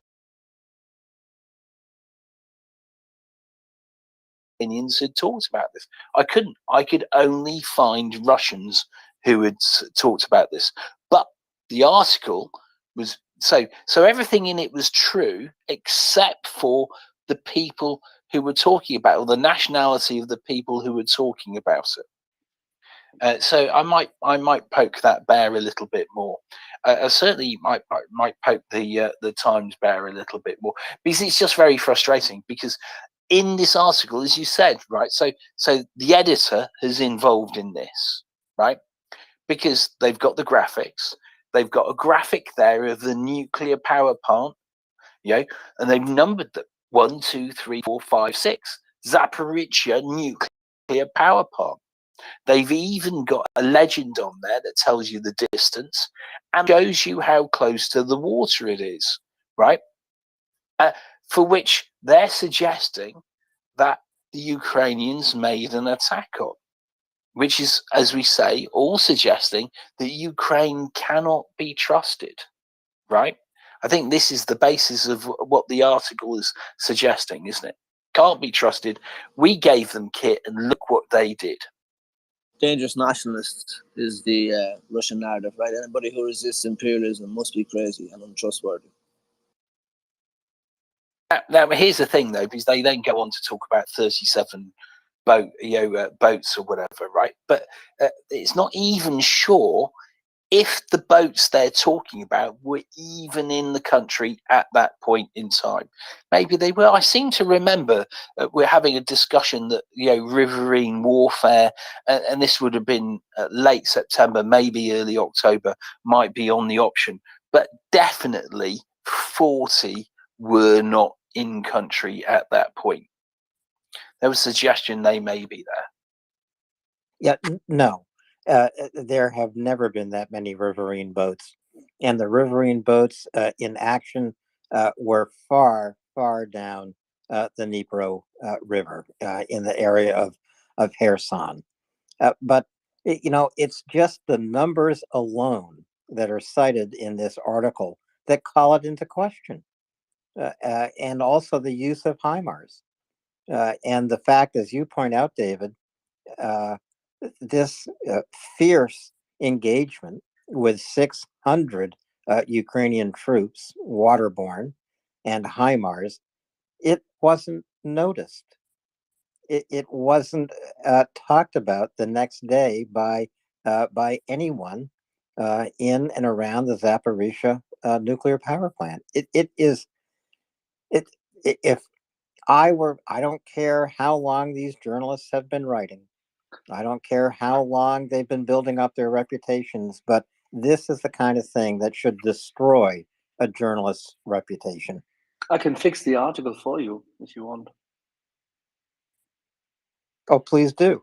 Article written as submitted to the editor for review and potential publishing.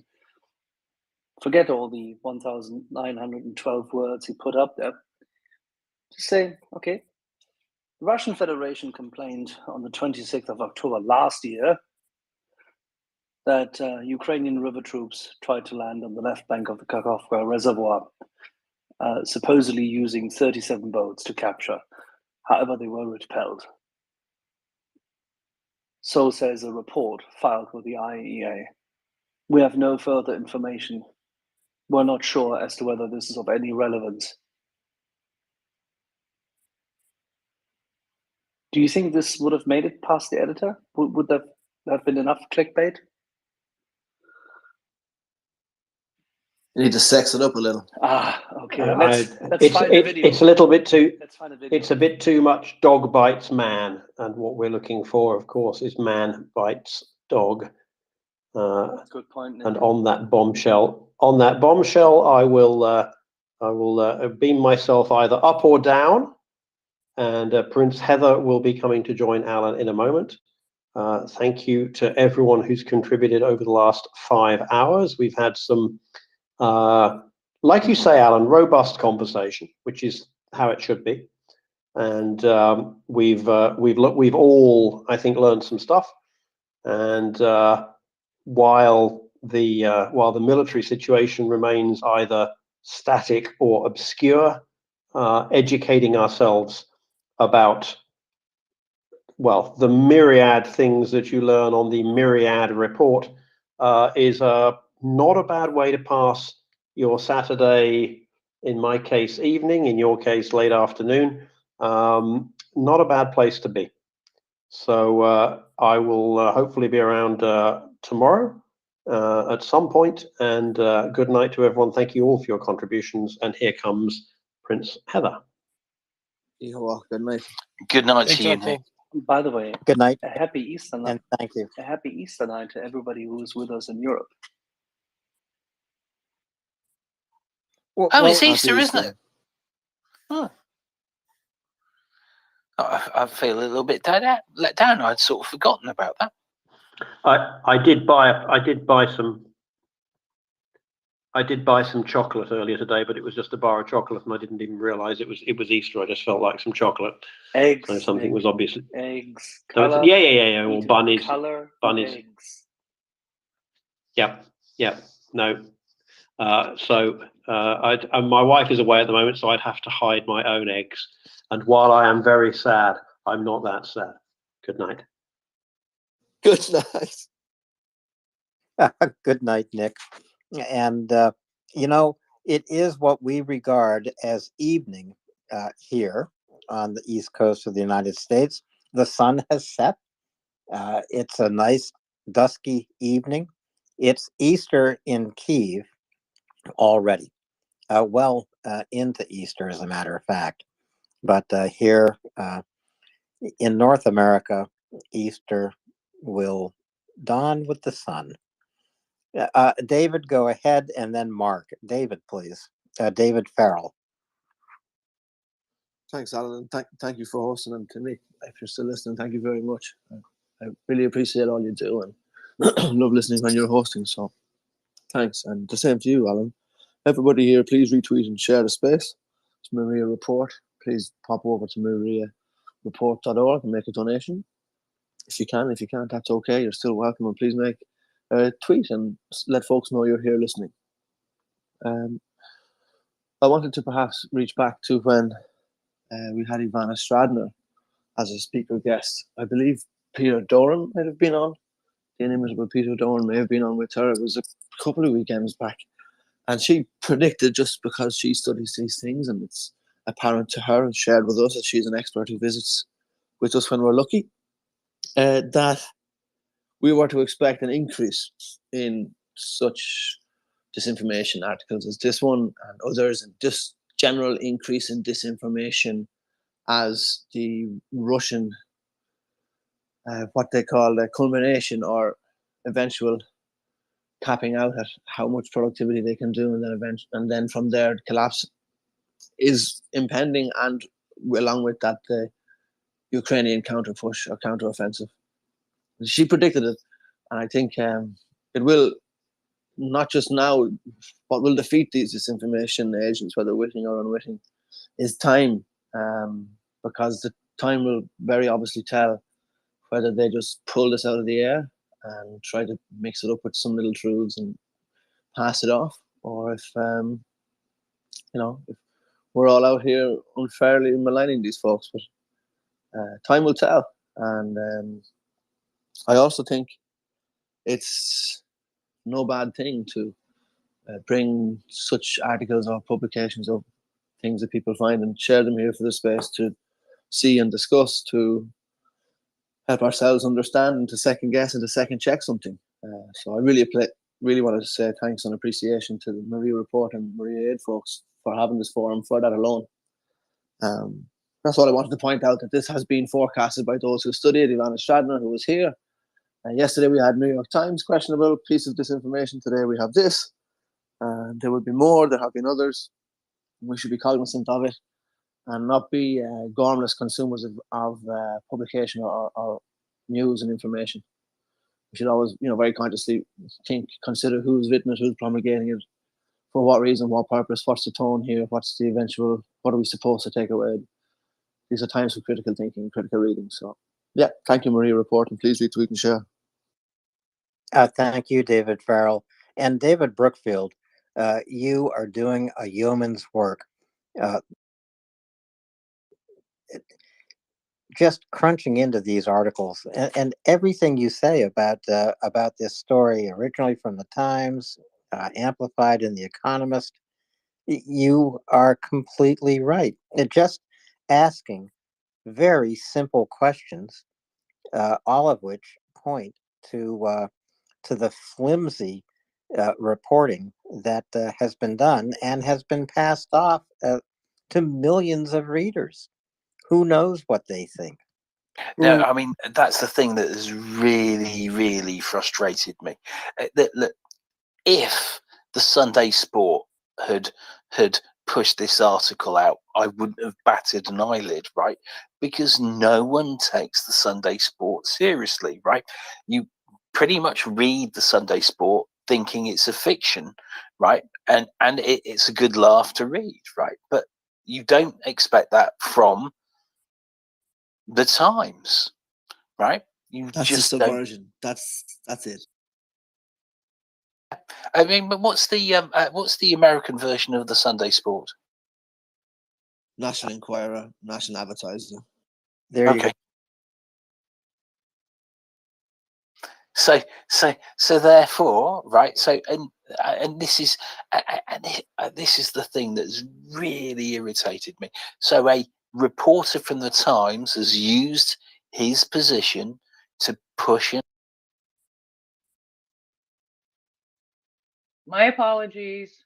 Oh, did he? People, Is it because you heard the word Times and you had enough and you went, no, mute them?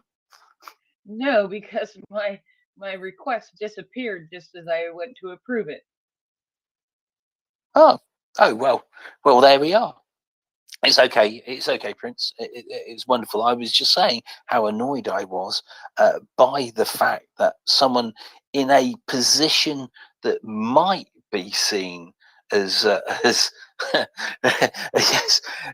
Sorry, Nick has sent me a message. I'm laughing at it. That it might be seen as someone in a position of authority or position of knowledge. It's pushed it out as something as credible, and there is absolutely, in fact, no, that I have to refrain myself. I nearly said there's nothing credible, but there are. So he's made some quotes from people in Ukraine and Zelensky that are 100% credible, right? Their statements, I have no doubt, are true. But that's the filling to the article for him to get to his 1,900 odd words and whatever it is the editor wants, right? So the 700 words that he supplied, right, which aren't just quotes from other people where they're talking, he's copied and pasted, just aren't credible whatsoever. And worse off, they have a very, very Russian narrative. You can't be trusted, or the Ukrainians can't be trusted. Look what they tried to do. This was a nuclear power station. And as you describe the construction of this story, filling. I mean, it is the worst kind of journalism. I'm sorry. And I have now read the article. I've not only listened to your audiobook version, which is very well read, and I would suggest you record it and send it out. Ask for $1 or $2 to listen to it. But it's just, the pastry around the filling is what's flimsy. The filling is just a sugar diet. Is it a Russian fairy cake? That's exactly what it is, David. A Russian fairy cake.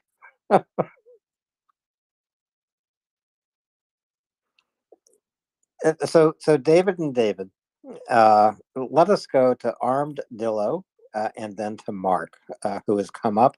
And while we do that, I'm going to take a moment to welcome Prince Heather. Thank you so much for joining me here on a quiet Saturday evening. Armadillo and then Mark.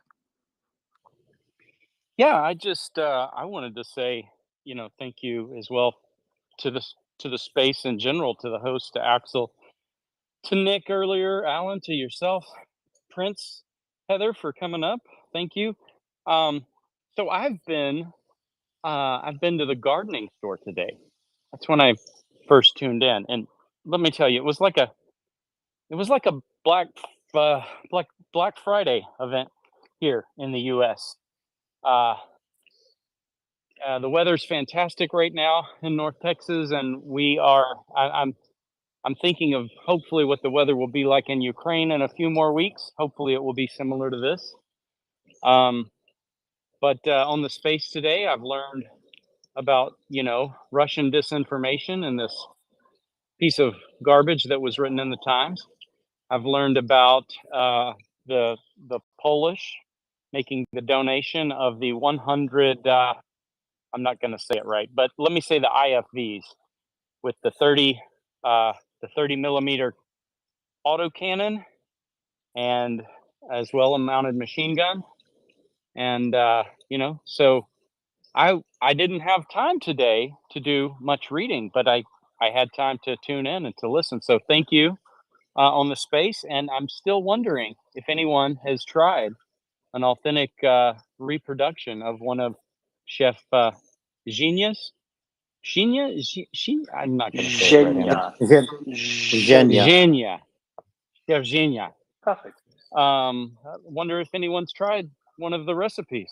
Well, Tim has been in Zaporizhia and ate there. He's also been on site in Kiev and ate there. Ferlane and John Spencer have eaten in Kiev with and cooked by Chef Xenia. All of them are alive, I can vouch for that. So it must be sufficiently nutritious and non-poisonous, so it's not Novichok. And supposedly hundreds and thousands of soldiers have eaten it, so it must be very good. And he's given us a recipe for borscht, which the powers that be in this household consider to be utterly ludicrous and completely irrelevant, because everybody is fighting over the best recipe for borscht, albeit that in this household here, borscht is cooked in not such a dissimilar way, just different.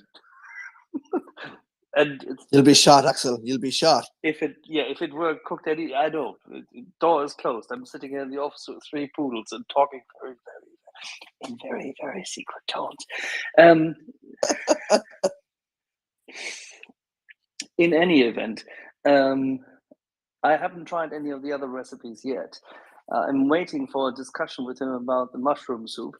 And as soon as we have that recipe, we will try to capitalize on the fact how tasty it is, and then we'll find some poisonous mushrooms. Then we'll find some delicious mushrooms. Excellent. You have me in stitches. Thanks, Armadillo, for being with us tonight. Really appreciate it.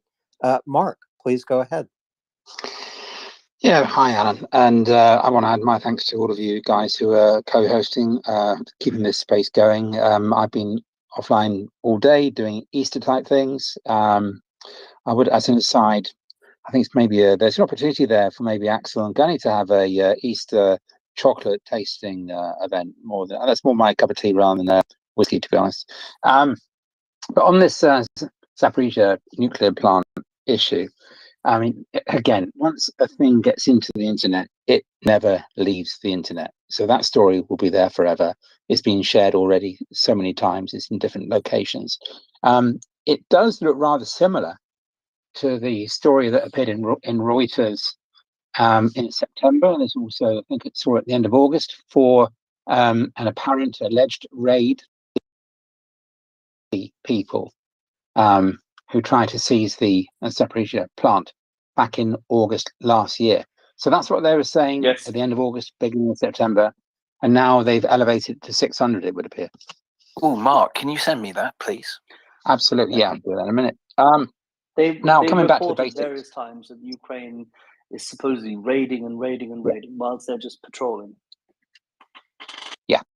Yeah, indeed. So, but my comment back on the actual story and about the veracity, if one doesn't like a story in a paper, the classic way to respond to it is to write to the editor, to get a letter into the body of the paper.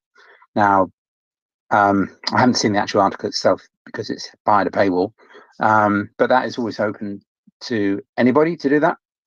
Normally, the shorter, probably the better. But if there's some good arguments to use, you never know how much, whether you'll get it in there or not.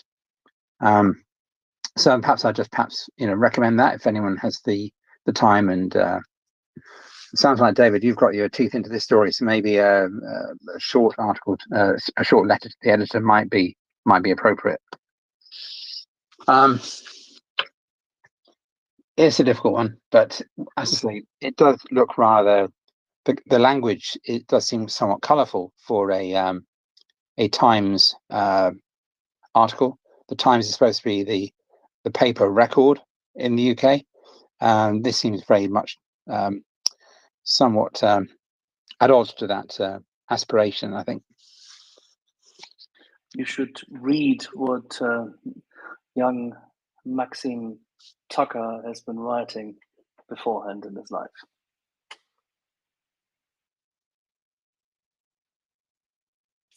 Thanks, Axel. I've just sent you the article, Mark. No paywall. David, you have to be in touch with Thomas Tyner. Send him your thread of questions because Thomas Tyner just retweeted this story. And I'll read you what his tweet says. This harebrained, idiotic, imbecilic, reckless shambles of a river assault makes the Russian ill-fated Hostomel helicopter assault look like a tactical masterpiece in comparison. Whoever came up, planned, and greenlit this insanity is a danger to Ukrainian troops. Well, that is exactly the disinformation from this article that we are being led by the nose to believe. So send Thomas Tyner your thread. He will appreciate your questions. They're simple, direct. They illuminate the failure of this reporting. So please do that. He just tweeted this. I will do. He'll appreciate it. You're going to save him. I will do. I'll do it now. Welcome, Prince. I want to ask everyone to please retweet this space. It's MriyaReport.org. We are here 24 hours a day, 7 days a week, through many more than 400 days of Russia's genocidal invasion of Ukraine. And this is just the continuation of Russia's invasion of Ukraine since their illegal annexation of Crimea. Please retweet this space and take a moment to go up in the nest, find the tweet about Chef Zhenya and how he's feeding the front, feeding tens of thousands of Ukrainian soldiers every day. Make a contribution to help him keep feeding Ukrainian soldiers. You can make that contribution at MriyaReport.org. Just tap on the donate button or simply follow the tweet about Chef Zhenya up in the nest. And thank you so much for your generosity. Prince, welcome. Great to have you here. And you and I have to decide where we want to go. And we can do that and then go to David. He always has an interesting place to go. But Prince, great to see you. Good to see you also. And I have a little humor, I think, to start up with. And I know that Mockers mentioned it earlier today, but the preparation of the war pigeons has begun. I don't know if people have seen this video or not, but if they have not seen this video, you need to find it. Mockers retweeted it. It is pigeon decoys atop drones, dropping dropping grenades onto Russians, and it is absolutely hilarious.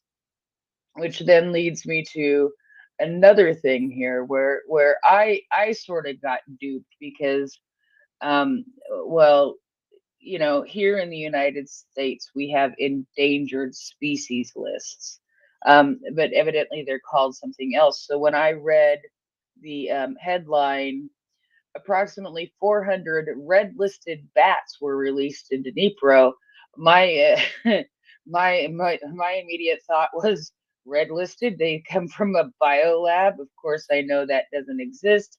That doesn't happen.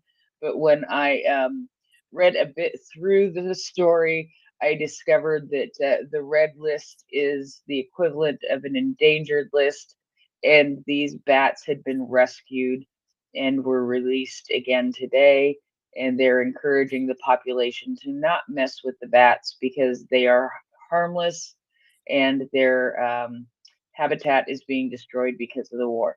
So just a couple of light things to start off with, and maybe we'll go to the Vatican after that. But for now, why don't we see what David has to say? Oh, before we do anything, I do apologise for interrupting. Alan, can you DM me that tweet or tag me in it, because I can't find it? Yes, I From will. Thomas. Thank you very much. Okay, I'll do that right now. At David Farrell, go ahead. Hello, Alan. Hello, Prince. Thank you for hosting. It's great to have you and great to hear you. Everybody listening, please retweet and share. You're listening to Maria Report. Pop over to MriyaReport.org and make a donation. If you're a person who pays tax to the IRS in the United States, anywhere around the world, you might have tax liabilities. It is a tax deductible. It's a charitable foundation.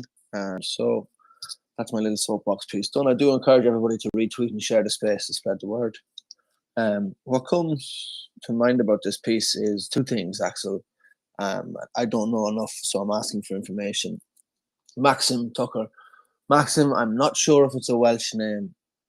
It definitely isn't a native Irish name. It could be a Scottish name. I'm not sure whence Maxim sprung from, but I would like to know more. Then the next thing would be that this type of article is nothing new and can be traced at least 115 years back to what the Tsar's Secret Service or naval intelligence used to try and put out in papers in different places in the world. That's not an exaggeration. There's compendiums of it. You can just go back and find it and read through the years of similar stuff. The similar people have marked them up and put in little notes and things. So this will just fall in there with the typical, what is now known as Soviet type placement of information. And I think it's what I said earlier, that time will tell. That's what I refer to. I think that this will age like bad cheese left out, and it will stink as time stretches on, and you know that there have been similar attempts to sow or to what we say to highlight red herrings from the Russian side, making these reports about lunatic boat attacks that only happen in their fever dreams. That is another red flag to me that would hint at the provenance of the piece itself. It chimes so well that it feels like it's authored in the same voice or by a similar hand, at least, which I think gives it away as well. I want to say thank you for the space, and please retweet and share, everybody who's listening. Thank you, David. And to David Brookfield. I cannot forward you the tweet by Thomas Tyner because he has deleted it. And so I would suggest he's listening. That's one. That's he. Is he listening? Is he down there in the panel? Thomas, if you were listening, then that I'm starting to sober up. But feel free to come up. It would be brilliant. I'll send him an invite. But David, you should DM him your thread about this story from the Times and the Economist, and of course it's still up in the nest. But Thomas, come up. I'm going to find you, call you up if you have time to come up and talk about that article. David did a masterful job at looking at that so-called journalism and asking simple, direct questions that really devastated. It's very flimsy, poor reporting. Nothing about it stands up. Armadillo, go ahead. Yeah, my comment real quick regarding MriyaReport. So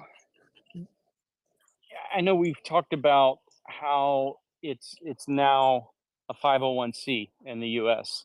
and it's tax deductible as you make your donations if you're a U.S. citizen, and that's great. But in my opinion, it's just opinion. So as a charity, 501c under the tax code is you're subject to audit your things like that. And so it just gives the whole operation a level of veracity or verisimilitude, something lacking in the article we were recently just talking about. But that's a 10-point word. Well, thank you there. I learned it when I had to study for my SAT many moons ago. So yeah, I mean, it just gives the organization just a level of authenticity, of professionalism, of all of these good things, right? That that we want, that all of us who come on here and listen to the space where we sort of believe in truth and justice and democracy. I almost said truth, justice, and the American way. That's a Superman line for those of you familiar.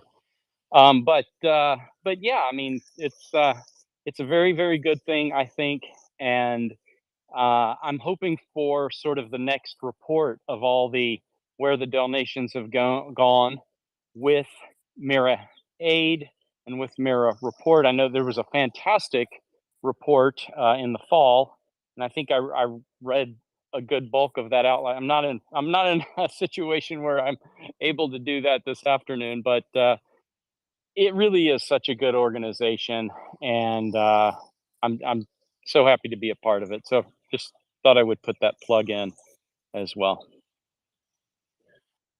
Thank you very much, Armadillo. We do our best. And, our best has been done yesterday and today and tonight. But there is something spectacular about MriyaReport every single day. And we're here 24 hours a day, 7 days a week, because we are always on. We're always a global space with speakers and listeners from all over the world. Sometimes people miss the best of MriyaReport, but the best of MriyaReport is archived at Spotify. Just go to Spotify, search MriyaReport. You can download some of the best interviews you're going to hear about Ukraine, and they all happened here live in real time. Prince, we wanted to go to the Vatican. Yeah, I think we should go to the Vatican, as it is Easter, and we've heard things out of the Vatican that haven't made us extremely happy in the recent months about the sort of supporting the both sides of the conflict. And, I'll go and see Zelensky after I go and see Putin and things such as that. And this was something I didn't pay attention to last year. But evidently, last year for the Stations of the Cross, are you kidding me? I had this all set up on my laptop. Regardless, last year they paired a Ukrainian woman and a Russian woman together to carry the 10th Station of the Cross, and that went over like a lead balloon. there was some big, huge criticism over that happening. And so this year, they decided to include in the 10th Station of the Cross. And I apologize, I am not Catholic. I don't know the meanings of this, but this story has caught my attention the last couple of days. They were going to use teenage children, one from Ukraine and one from Russia. And they were supposed to symbolize the tragedy of war. Well, of course, the ambassador of Ukraine to the Vatican was not at all amused about this. And he made some statements about the Vatican basically stepping on the rake again and slamming themselves in the face and making a big, huge mistake when it comes to this. Now, I want to sort of describe the stories that were to be read while these two boys were carrying the cross at the 10th station together. The boy from Ukraine, his story was about how he fled Mariupol with his family at night and decided to go to Italy, where his grandmother lived at the border, and at the border having to say goodbye to his father.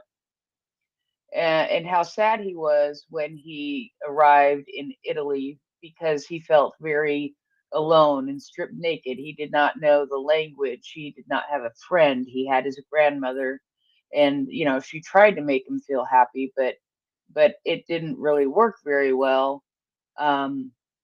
because he wanted to go home. And eventually his family decided to go back to Ukraine.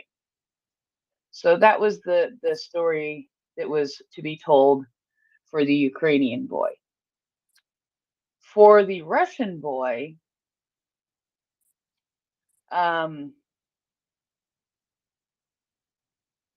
Russian boy recalls that his elder brother went on a trip a few days after his 18th birthday, and later the boy received a letter informing him of his brother's death.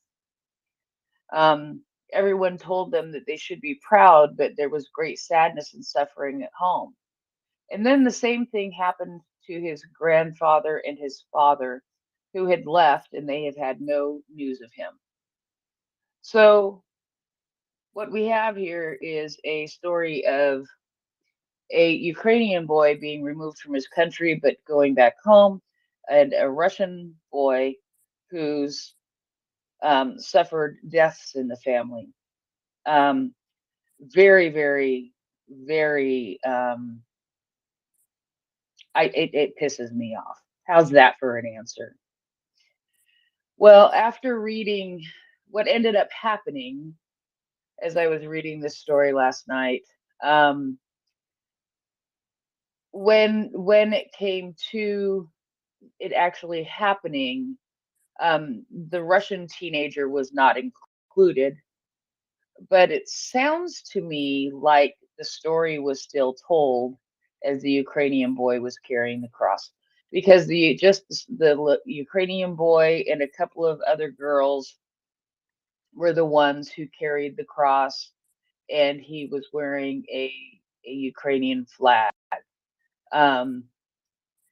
So the insanity that the Vatican would portray the story of a Russian boy that evokes such great sympathy, but a Ukrainian boy who evokes sympathy, but in a different way, is just appalling to me. Absolutely appalling to me. When we have seen what the Ukrainians have gone through the last year plus, it is frustrating, and it angers me. I am glad that the Russian boy ended up not carrying the cross with the Ukrainian boy, because I don't know, if I were the Ukrainian boy, I probably would have smacked him with it. However, I am sure that these people are Catholic and and have a sense of responsibility when it comes to something like this that I am not aware of because I am not Catholic. But the tone deafness of this whole idea is insane to me. And I, like I said, I realized it was only the Ukrainian boy who carried the cross in the long run, but to even propose the idea and have the idea, and to the point where the ambassador had to make statements about it and then they changed their mind, it just rings very, very sad and very inappropriate, and something that angers me a great deal. Armadillo, I see you have your hand up. Oh, I absolutely agree with you. And the question in my mind, so, well, also not a Catholic, but practicing Christian. I don't understand what I see. I don't see the relevance even. The whole point of carrying the cross is supposed to be about what Jesus Christ did, which was if you are Christian, if you believe, then he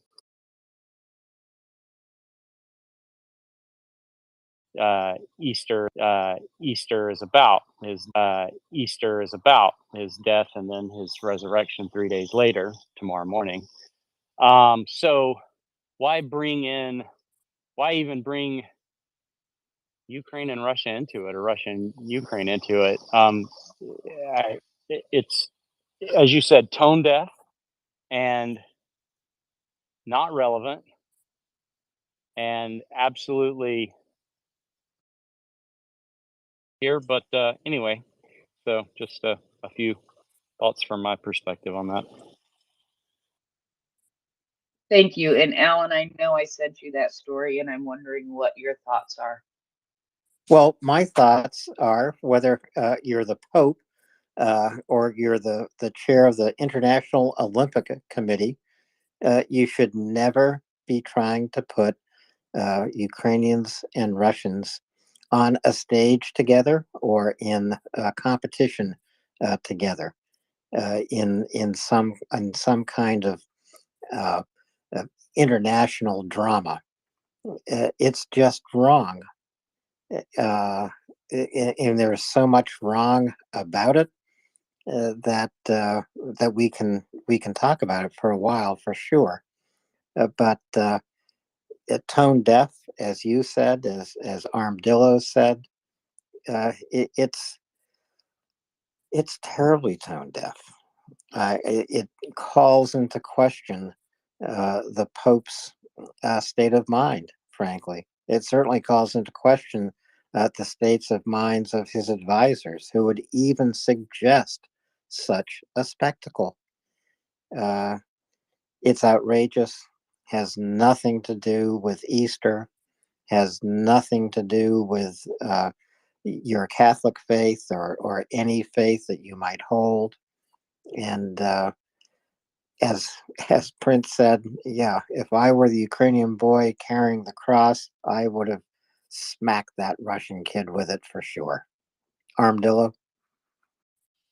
Yeah, I think perhaps somewhere in the Pope or the Vatican's misguided thinking, they had thought maybe of stories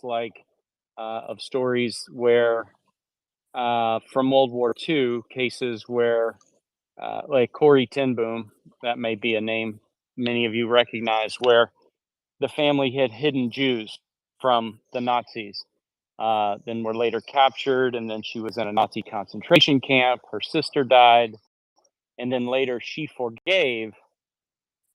I don't know exactly when later, but they were a very religious family, and they forgave their tormentors, their captors. They forgave Nazi guards, and even at prison camps and death camps and things. So maybe the Pope was thinking of something like that, but I mean, this story isn't that story, and so he got it all wrong.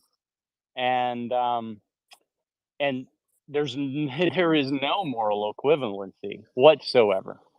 The situation that Ukraine's in and the path that Putin and the Kremlin have guided Russia to. I mean, it's absurd.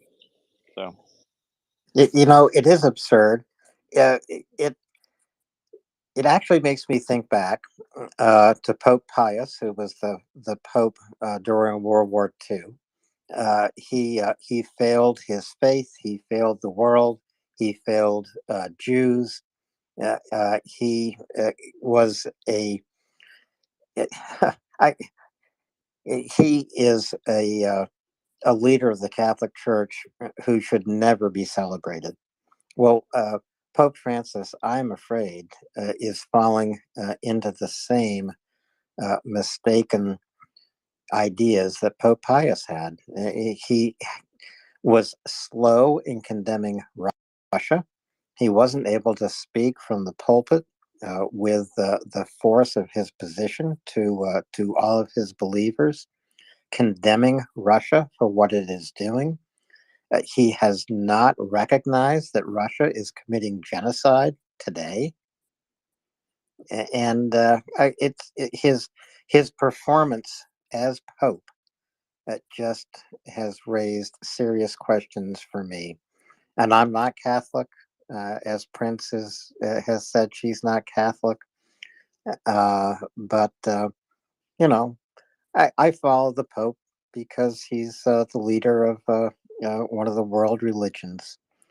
I just don't understand what in the world he is thinking. I just don't understand it.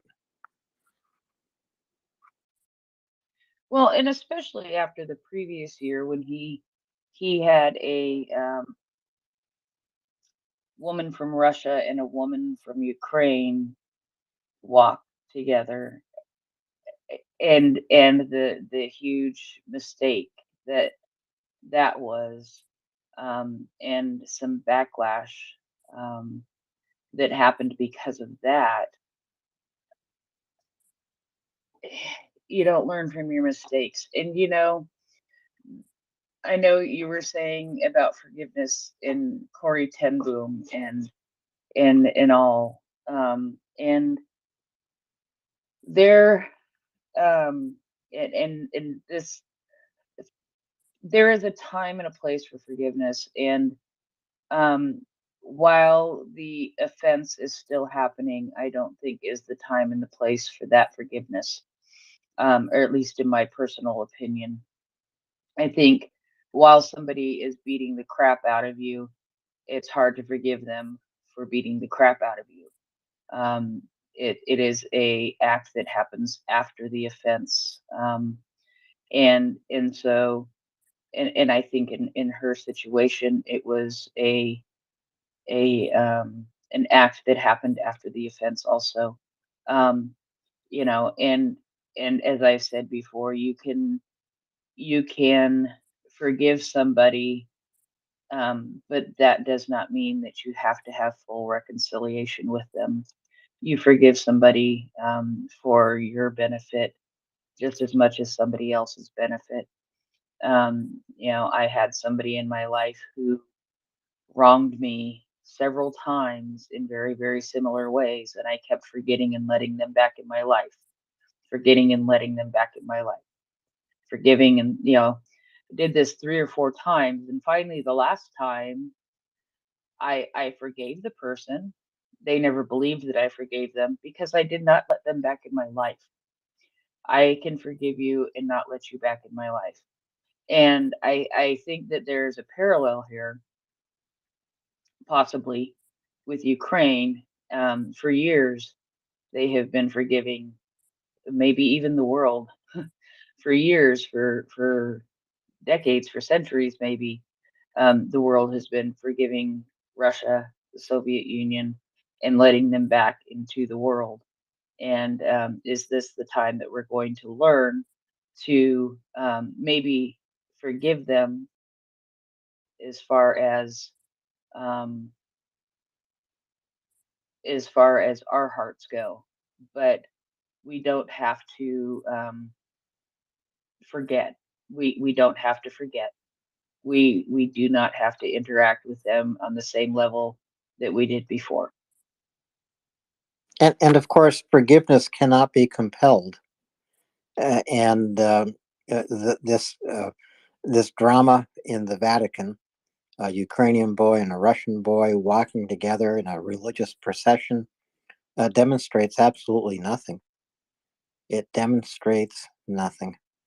There's no reconciliation between these nations, and there shouldn't be, and there certainly should never again be forgiveness of the Russian nation for what it's doing, committing genocide. History will take us beyond that in 100 years, perhaps, because history moves on. People forget before they forgive, and even though we pledge never forget, never again, memories are short, and human memory, especially, is flawed.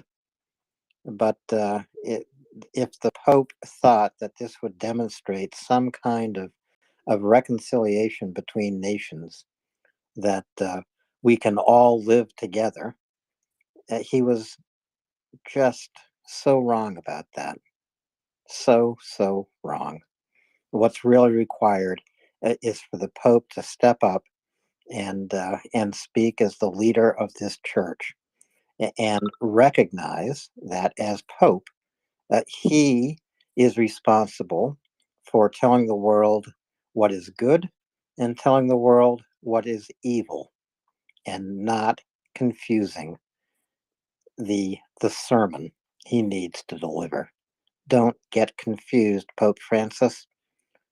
Tell the world what's evil, what you see, what the Russians are doing is evil. Just come out and say it. Can I give an amen to that? Only if you sing it, Armadillo. Amen. Okay, you got it. Thank you. Prince, should we leave the Vatican and go someplace else? Maybe I don't know where. Where do you want to go? How do I raise my hand? Shit. The little heart plus button on the towards the right hand side. If you press the little heart plus button over all the way to the right hand side, there you go. Go ahead, Elizabeth. First, I want to say I'm terrified. I'm a longtime listener and first time speaker. Can you hear me? Yes, we hear. Can. Welcome up. We hear you loud and clear. Okay. And don't be terrified. When I came up the first time, I was terrified too. Then I learned I didn't have to be, and look what I'm doing now. I know Elizabeth, I love. Go ahead. The other night somebody was talking about your calming, reassuring voice, and I totally agree with that.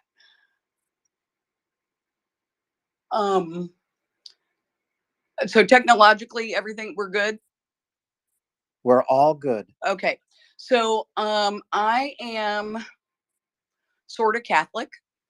I don't want to tell my life story, and none of that's relevant for right now.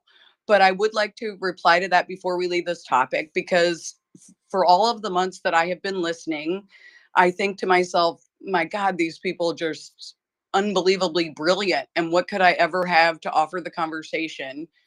And as a person with a Master of Spirituality and Ecumenical Christianity, which is and interfaith studies, this actually is a topic that I would like to address. And specifically regarding Pope Francis, because for many people, he is very well loved. Certainly the Catholic Church has a long history of doing horrendous, terrible things. And because of that, I think that Pope Francis has really tried to take on the mantle of spiritual advisor versus political person. And so even though the visual may not have succeeded, my guess is the point is, first of all, with going to children, is to represent that they are innocent and that they have yet to have been corrupted, I guess, for lack of a better word. And as a spiritual advisor, he is there for the healing of the Russian citizens as well, and particularly with the Eastern Orthodox Church, which is a whole different thing.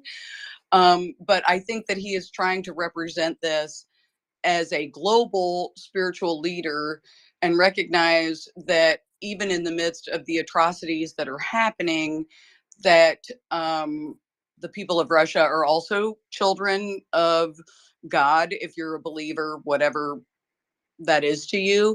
And so that would be my guess. And so it kind of it feels I don't know what any of your all's backgrounds are in terms of faith, but it feels a little harsh to me to I guess I don't quite understand. I mean, I heard what you guys said about the condemnation, but I think it's a little bit trickier than that because of the spiritual implications. And I genuinely believe that of the popes that we have had, pretty much for a long, long time, maybe throughout history, that this man really is genuinely trying to be a spiritual leader and doing the best he can to be a spiritual leader to populations, even with whom he may not morally approve of how they're behaving. And that's the best way that I know how to put that. You could think about, I mean, he's been pretty much, he doesn't comment on the domestic culture wars and things that are going on here as much as certainly others would have. And I guess that's all I want to say. I think there have been a lot of really, really, really horrible things that have been that have happened in the name of the Catholic institution, and I think that Pope Francis is genuinely trying to be a good man. And that's all I want to say. And I want to step down, but I don't know how to do that. So No, Prince, tell me what the button is. no, Elizabeth, stay with us. Stay with us tonight. Tonight of the Easter Vigil, because that's what's happening tonight in Catholic churches and communities all around the world. But one thing I wanted to say, Elizabeth, I didn't mean to be harsh about Pope Francis, but I will say, if this procession of a Russian and Ukrainian two boys in this religious procession, if this is supposed to demonstrate the innocence of children, think about that for a moment. The Russian invasion has stolen the innocence of thousands and thousands of Ukrainian children. They have stolen this innocence by committing this war, by killing their parents and their siblings, by kidnapping them and abducting them into Russia and brainwashing them. And so while there may be some kind of idealistic image of children as innocent, think about the innocence that has been stolen from every Ukrainian child surviving this war. Think about the children who were killed in Mariupol, in the theater where their protectors wrote in gigantic letters, children, and yet the Russians bombed it and destroyed it and killed at least 600 people sheltering from this Russian onslaught. So the Russians have stolen Ukrainian children's innocence, and they are stealing it tonight. May I speak? Do I raise my hand? No, you can go right ahead. Yeah, totally. I mean, I agree with everything that you're saying. And I would also add that Vladimir Putin has stolen the innocence of the Russian children, that he is is grooming them to turn into soulless individuals who will do the exact things that you said to someone else. And that also is a deeply spiritual concern to the Vatican, from the standpoint that they don't want new monsters created, new children, like you just said. I mean, they were going to indoctrinate the Ukrainians. I mean, they're doing that to their own children. You know, many nights I hear us talk about the way that he's just sending his own young men and women to a meat grinder, and he's doing that to the children in Russia as well. He's going to turn them into people who go to the meat grinder. And I think that's probably the image that I don't know, because I will be honest, I have not been practicing for a while because of the institutional issues within the Catholic Church. But theologically, I do think that anyway, I don't want to go down that rabbit hole, but I just think that Russian children are also innocent. They aren't yet monsters. And what do we need to do to ensure that they don't become them? And with that, I'll listen. So, Elizabeth, yesterday, I don't know if you were with us yesterday with Dr. Ian Garner, whose book, Generation Z, you should take a look at. But we were talking about the youth army camps in Russia. And Russia is doing exactly what you're talking about. It is indoctrinating generations, beginning at a very young age, in a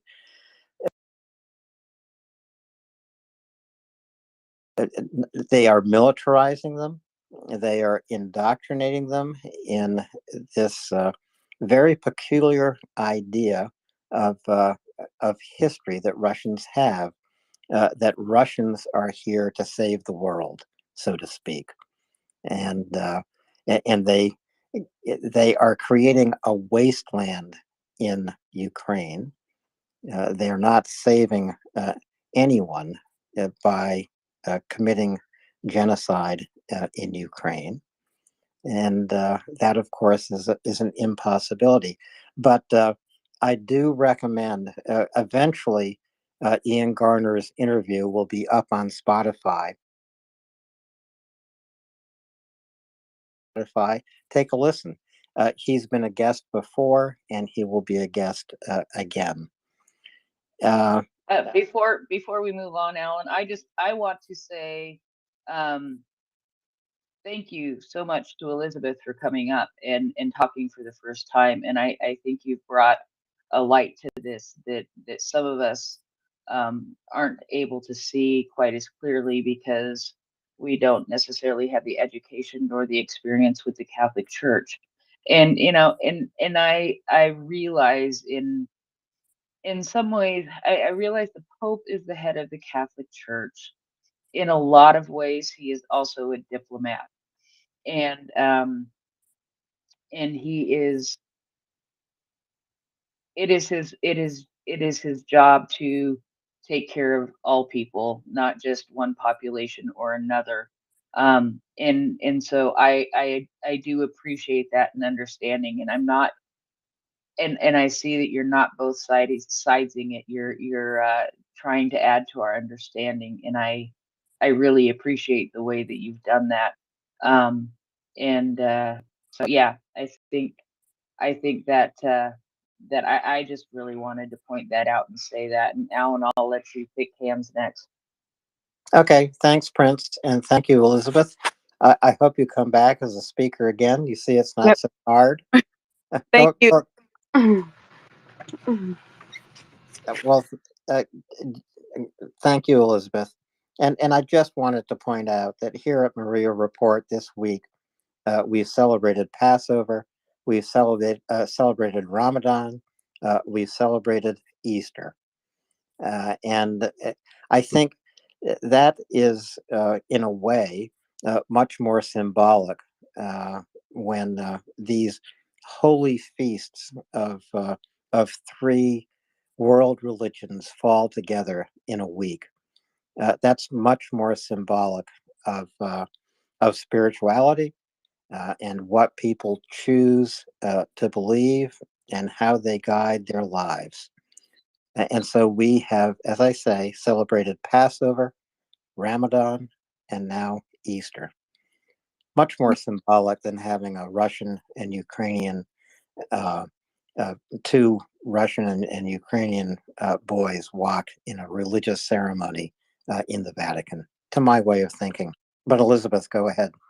Well, I just wanted to say lastly that Prince, I really appreciate that, because I was really scared to come up and say anything. And like I said, I've listened for, I don't know, over a year, I guess. I don't even know. And all I think of to myself is, damn, these people, I'm sorry, I'm not supposed to say that, but gosh, these people are brilliant, and they ask the most brilliant questions. And I just wanted to thank you for, I guess, throwing me in the category with you guys. I don't feel that way. I don't know anything. I mean, every night I'm like, what's an MRF25, blah, blah, blah. Pull up the map. I don't know what it is. And I really have felt like I didn't have anything to contribute because you guys were all such brilliant minds. So it's very humbling. And I'm very grateful that you said that, Prince. Thank you. And I'm going to step back and listen, turn my mic off. Well, thank you, Elizabeth, for coming up. Everybody makes a valued contribution here, as you have done. Skykiss, and then Robin, you're coming up. Skykiss, go ahead. Yeah, thank you, Alan.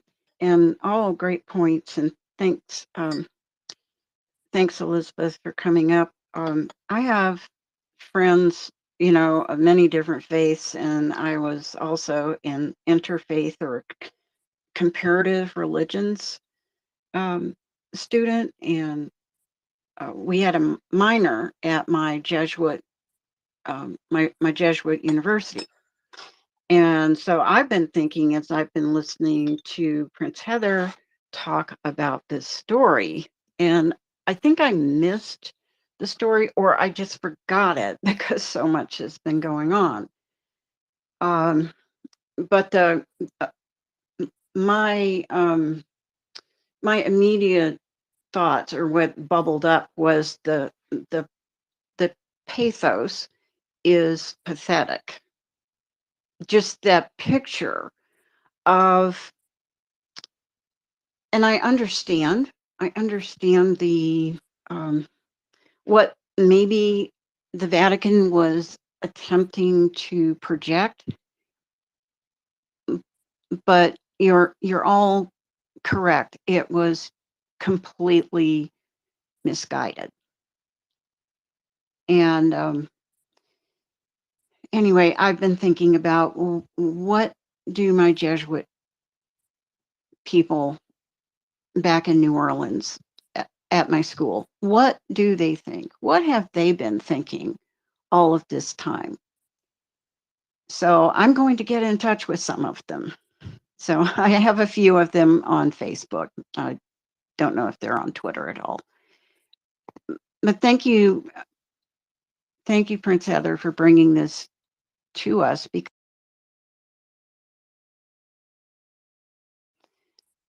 images and words. And we've been talking about this story, which I haven't read yet, so I will. That was in the Times, and it sounds pretty terrible. So I just retweeted, and at the top it says to read David Brooks, and the arrow pointing down, so that they know to look for a thread to read. So thank you very much for allowing me to speak. I'm Just wanted to put in my 3 cents. Thank you, Skykiss. I think you put in a nickel. Robin, go ahead, please. Thanks, Alan. Hi, Alan. Thank you so much. I just tuned in about 10 minutes ago, coming off of the 2 days of the first days of Passover and the Sabbath when I, was not able to be in touch. And I just wanted to say, first of all, on a general level, this is one of the reasons I love MriyaReport so much. We have people with very divergent views, very deeply held beliefs that are at direct opposites one to the other, and yet everyone is reasonable and is considerate. And it's just, if the world could be like MriyaReport, would be in a much better place. And I'm just so thankful for that. And it reminds me, especially after 3 days away from you guys, how important the space is. The other thing, I think, as I said, I only caught on the tail end of this, so I may be missing the boat, but I just wanted to say that, I think it is true that the Pope is genuinely trying to do the right thing. Whether he gets the best information, I'm not sure. But I don't think his motives can be questioned at all. My concern, and I think as it was explained here, this did not happen, but my big concern is that whenever we start talking about the horrible suffering that Ukraine is being put through by this genocidal invasion, and people say, oh, well, the Russians are suffering too. And that moral relativism is, I'm sure the Nazis suffered during World War II too. It didn't make anything that did even remotely acceptable. And on the lookout for, one of the best things that can be done for Russian children is to let Ukraine win this war immediately and get some structures into place to try to help them heal, which includes to fix, to deal with the education system that is indoctrinating these children, and has been doing so for so many years. But anyway, so I just thank everyone at MriyaReport. Many of us have very strongly held views, and in a less wonderfully moderated space, we could end up yelling at each other, and it never happens. And you guys shut it down if it starts to happen in a beautiful, kind way that allows people to keep the the avenues of a communication open. So I just thank you very much for that. And with that, I will go and get a few things done. Slava Ukraini. Thank you again. Heroam Slava. And thank you, Robin. Civility is a core value here at MriyaReport. And, one thing I'll say is that every soldier in war suffers. Whoever that soldier is fighting for, every soldier in war suffers. But when that soldier, as Russian soldiers are doing, when that soldier commits crimes against humanity, when that soldier loots and rapes and executes ordinary people in the street, as happened in Bucha and Irpin, in Kherson, and when they set up torture chambers, something else is happening. Something very, very evil is happening. And it is the product of indoctrination and militarization taking place in Russia today through these army youth camps set up by the state. And it's a really disturbing, horrifying thing to find out about. And this is what Ian Garner talked to us about yesterday here on the space. It's an excellent interview. It was an excellent discussion. Dr. Nick also knows about what's happening. And I commend all of you to get to Spotify. As soon as that interview is up, it'll be in the archive. Take a listen to it. We have to understand what the Russian state is doing. It's a horrific thing that's happening. Horrific. Elizabeth, go ahead. Okay, can you hear me? Loud and clear. Okay. Robin, thank you. I totally agree with everything that you said. Alan, I totally agree with everything that you've said. And I would like to play you for like 20 seconds. Is that okay? I'm going to do my best, Alan. Oh, okay. I don't know what you're going to play. Can you tell me about it? Okay, here's what I'm going to say. I'm going to do your spiel.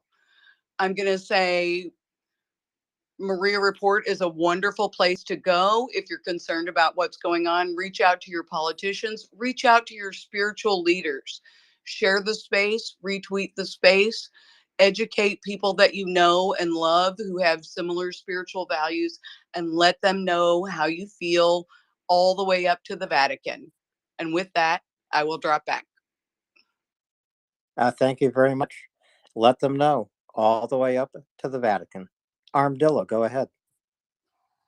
Yeah, hey, I was listening right along, and my brother called. It was a call I had to take, so I had to pop over there for a bit. But one point, I guess, that I would make. So there was a guy who lived about 2,000 years ago. His name was Jesus Christ, and he was known at times to be harsh on the religious and the political leadership. So I'm okay with being harsh on the Pope. I think the Pope made a mistake. I hope he rethinks how he wants to portray Christianity and Christian traditions to a world that I think needs great spiritual leaders. Spiritual leaders, excuse me. But you know, Jesus was harsh, and so it's not unchristian to be harsh toward spiritual leaders when they make mistakes. I mean, in fact, that is exactly what got Christ crucified. So, just a few thoughts there. Thank you, Armadillo. John, go ahead. Good evening, everybody. I've been listening along to this Pope conversation, and I'd like to point out that this isn't the first Pope that's made bad decisions, picked the wrong side in major battles and in major genocidal events. If you live in North America, you could turn your TV on right now and probably find 5 stations that are playing, the 10 Commandments. And if I think about the 10 Commandments, I can list off more than a couple serious ones that are being broken every minute in Ukraine by Russian soldiers. And I'm sorry, but if your religious leader isn't standing up and saying that's enough, then he's not much of a religious leader. So it's time for the Pope to pick a side and for once do what's right and hopefully represent the God that I know I believe in, and not one that's steeped and simmered in political patronage. Thanks. Thank you, John. Elizabeth, please continue, and then to Luca. Elizabeth. Yeah. So again, I pretty much agree with everything that is being said here, and again, I'm going to do my best, Alan, and say if you think this is an important issue, retweet the space, educate people to the MriyaReport, what it's doing, how we are in fact able to communicate with one another in a loving and compassionate way, even when we disagree with one another. And damn, I had something else I was going to say and I forgot. About being, we were talking about being harsh. Yeah, just let, as we let our political leaders know, let our religious leaders know. As far as taking a side, you can, again, I would just say that I think, and maybe, I've often been accused of being naive and trying to see the best in people. But I'm just, for me, as a sort of Catholic, ecumenical interfaith Catholic. I'm thinking, my God, where would we be if we had Benedict instead of Pope Francis? And so I do genuinely believe his heart. And why should his advisors not be listening to MriyaReport? You know, let them know. Let your spiritual advisors know. Oh, yes, that reminds me of what I was going to say. Let your spiritual people know. And the one thing that I really kind of love about this topic that maybe hasn't come up so much before, or that I missed, and I definitely will go into the nest and look for that article, but that there is a spiritual dimension to this. You know, we talk obviously all the time about the military stuff that comes up is just mind-boggling to me. It's like, oh my God, people spend their entire lives like researching this. You know, I mean, I'm not living in that world. You know, I'm a designer at a paint store. I mean, the thought that people like Chuck exist is just beyond my comprehension. But I do think that the spiritual dimension that we're talking about here is important, and one that's often left out. And so I'm really glad that we're having this conversation. I'm glad that it's something that I feel like I can contribute to. And I'm looking forward to learning from all of you. And with that, I'll drop back. Thank you, Elizabeth. And just real quick, I mean, there is a spiritual dimension, there is a religious dimension in what is going on here. And, you know, we have, if you combine the two countries, you have the Russian Orthodox Church, you have the Ukrainian Orthodox Church, you have Catholics, you have Muslims, you have Jewish people, you have, you know, and I'm sure the list continues to go on, but that was just the quick off the top of my head. And so there are many different religious and spiritual views held in both of these countries, and of course all of the countries that we are from. And in this space, I am sure that we have Orthodox Christians, we have Christians, we have Muslims, we have Jewish people, we have Catholics. I know that we do. And so us being able to talk together in this way, in a civilized way, and disagree on some things, but still be able to have a civilized conversation about the pros and the cons and the ins and the outs of all of these different things, I think is really important. And I think in some ways, us having this conversation amongst ourselves can help us to learn and see how maybe these conversations can help happen in other arenas of our life. And Alan, hands were flying up as I was talking, and I did not catch their order. I hope you did. Well, I have a kind of order. I'm going to go back to Armed Dillo, then to Luca, then to John, then to Alex, then to Suzanne. And that's the best I can do. Armadillo, go ahead. Thank you. And I'll try to be brief. First thing, I really want to thank Elizabeth for coming up and having the courage to come up and speak and to share her thoughts and her opinions and to hang around and listen to some of the counterpoints and things. I really appreciate it. Number one. So thank you for doing that. And you've made some good points.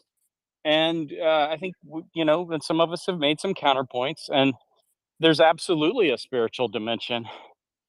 For me, it's pretty simple.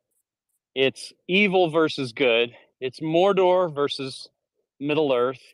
It's the Pharaoh and his ilk versus the children of Israel. Okay, that one's, you know, these are analogies, right?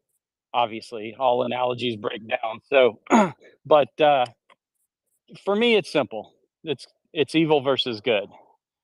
Russia versus Ukraine. Yeah, I think it's that simple too, Armadillo. So yeah, I think it is Luca, John, Alex, Suzanne. I wonder if that's what I said. Luca, go ahead. Thank you, Alan. Yeah, I just came up and I just heard the word Pope, and as fellow Italian here, a simple question: what did the Pope do again or say? Oh, Luca, I can send you the article. It is a Ukrainian site. So hopefully you can translate it.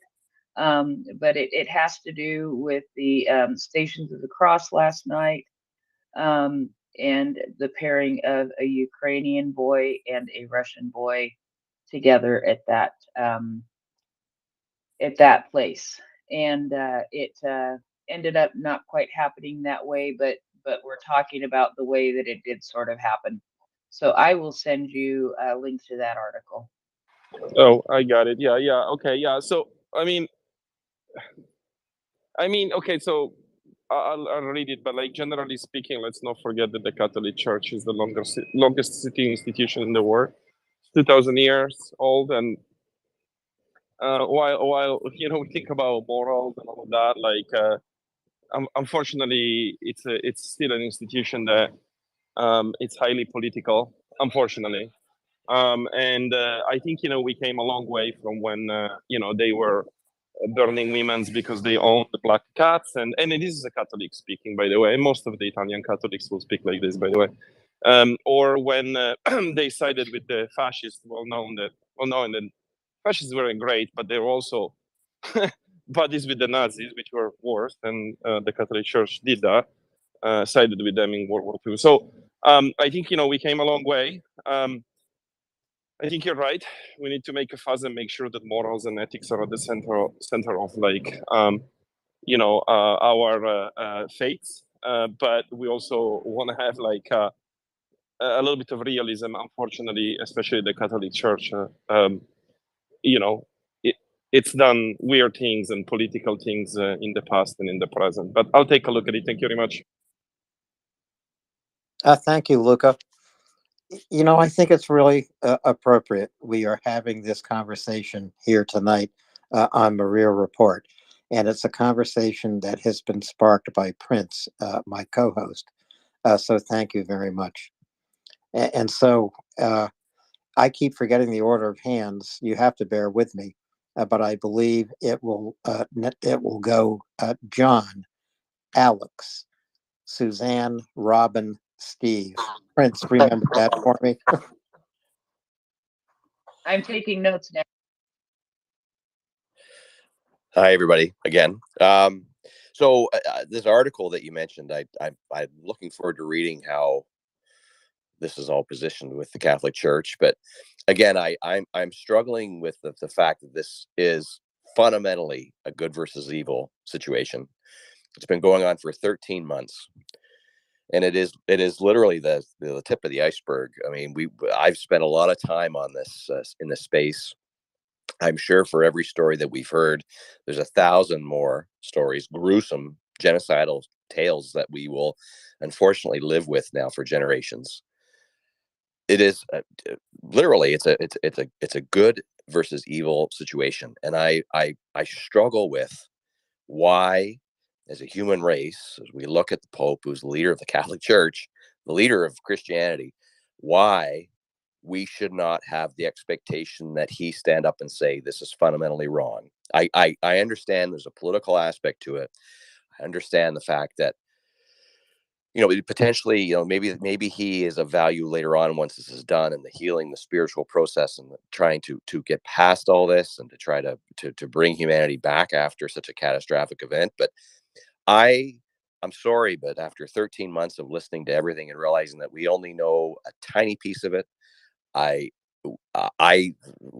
if the Pope is not willing to take a stand based on this now, then we have to take this and chalk this up with the history of failures by the Catholic Church to pick what is fundamentally right, and to realize that they don't, they just don't have the license to represent good in the debate between good versus evil. It baffles my mind that as a listenership and as a species overall, we should not have that expectation from this man. There are times like this where it's as plain as day that you have to take a stand on this when you're in an influential leadership role. And if it's not there, then we just have to acknowledge that, and to realize that the Catholic Church doesn't hold that that ring of authority anymore. I just, can someone please explain to me why we shouldn't be looking at it in such stark terms, please? Those are the terms I look at it in, John. So I can't explain how to look at it any other way than you describe. And if someone else can, please do so. And with that, we would go to Prince. Go ahead. Wait, I can't. Oh, Elizabeth, just hold on for a moment. Your hand is up. I see you. We will get you back into the conversation. So I believe it's now Alex. Alex, go ahead, please. Thank you, Alan.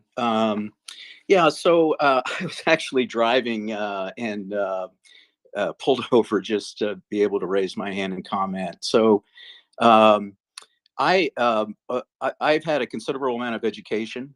All of that education has been Catholic, from kindergarten, grammar school, through high school, and through medical school.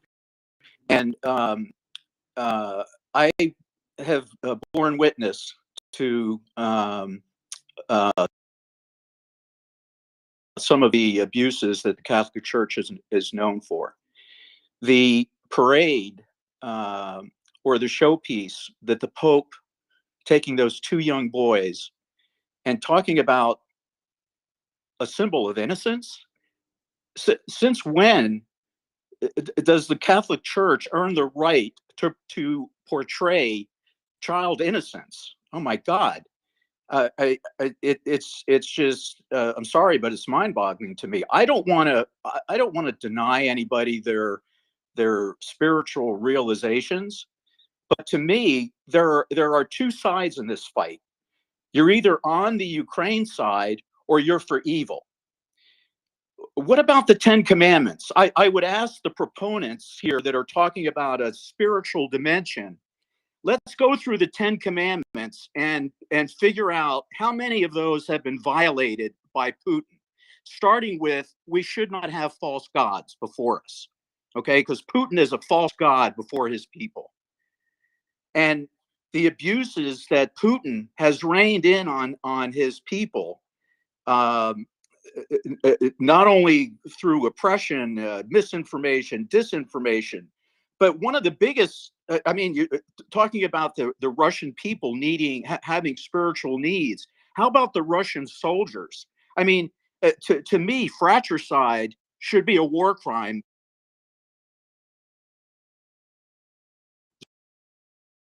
For the Russian people and their needs.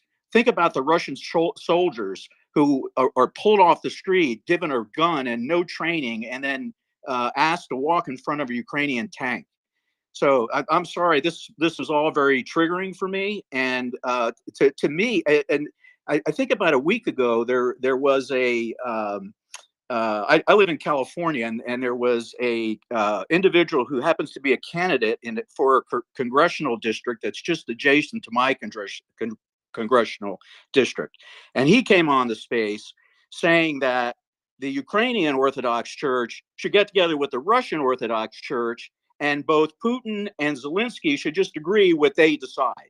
My God. I'm sorry. So to me, I don't want to deny anybody their spiritual satisfaction, however you find that. But do not, if the church is going to get involved in this conflict, then there's only one way for it to go in my mind. So anyway, I'm sorry I'm a little worked up here, but thank you for hearing me out. Thank you, Alex. Please. And you know, what we're doing here at MriyaReport tonight is having a conversation around the holiday table about religion. One of those prohibited topics. Don't talk about religion. Don't talk about politics. Talk about the weather. But we're going to keep talking about religion. So I want to I'd go. like to take this if I can. Oh, sure, Elizabeth, go ahead. I'm sorry, I interrupted. Ugh, you're going to cut me off eventually because I do it all the time. I think it was Alex who spoke. I missed his name. Alex, as a survivor of many atrocities myself, first world atrocities in the United States, I feel your pain abundantly. Your voice expressed that. Just your voice. I didn't even have to hear what you said. Your voice expressed the pain that you're in, and I hear you, and I do absolutely agree with you that it is fundamentally a battle between good and evil. I absolutely believe that. There's no doubt in my mind about that. From a spiritual standpoint, from a political standpoint, from a physical standpoint, I I absolutely believe that. And I also know that just like you and just like all of us, at some point we were in fact innocent children. And I don't know where the line shifts where I mean, I can think of my own ex, and I saw a picture of him when he was 2 years old, and he was the cutest thing ever, the cutest thing ever, and he turned out not to be the cutest thing ever. And I have wondered, it's like what happened in there, and that's what concerns me, uh, from a spiritual standpoint, with the Pope and all of this discussion, is if we don't save Russian children from becoming monsters, then they're going to become monsters. And honestly, I don't know how to do that other than, like you said, that Ukraine must win this war. There's no question about that. But even after that, I don't know how to do that. I think we have to de-propagandize a huge population, and I got nothing. There's brilliant minds here, more brilliant than I am. I'm just saying it's a topic I'm concerned about, that there's a spiritual, psychological, emotional element to all of this for the obviously most pressing. We're doing triage here. Life is in 15-minute increments. Obviously, the people in Ukraine are the most important. But I also want to ensure that what is happening right now doesn't happen again. And the only way I can think of is to ensure that the Russian children are not indoctrinated to do that. And maybe that's addressed in the article, which I have yet to review, because we're talking about spirituality, which is a topic that I'm very passionate about. But Alex, I just want to thank you for coming up, and you are here among friends who love you and are caring for you and are grateful that you shared your feelings and your thoughts. And with that, I'll step down. Thank you, Elizabeth. Let's just go to Steve and then to Armadillo. Steve, go ahead, please.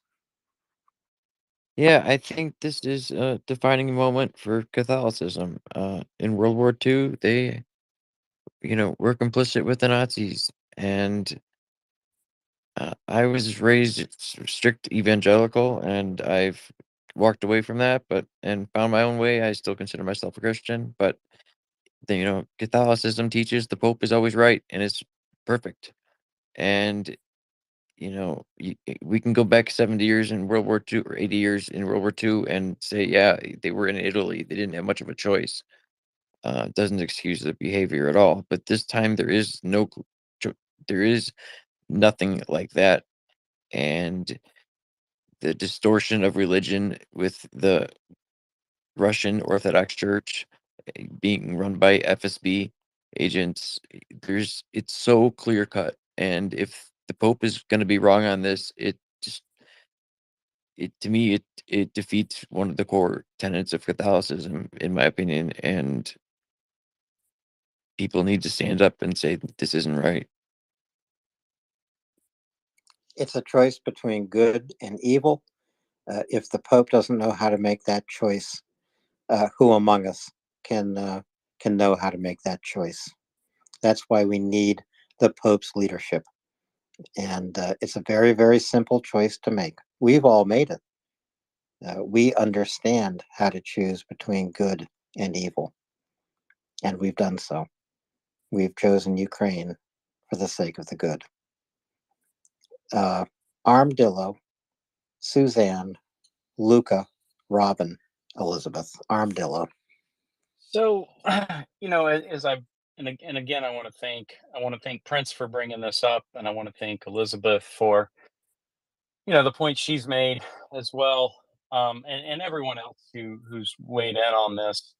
Um, there, so the thought that occurred to me is, there's the perhaps in this case, if I were to, for a moment, try to give the Pope the benefit of the doubt, I think perhaps there was something in his mind that he was trying to convey that the leadership in Russia, Putin, the Kremlin, and all of its agents and all of its media and disinformation is killing the families, not just of Ukrainians but of Russians as well, is killing them, poisoning their minds, destroying them.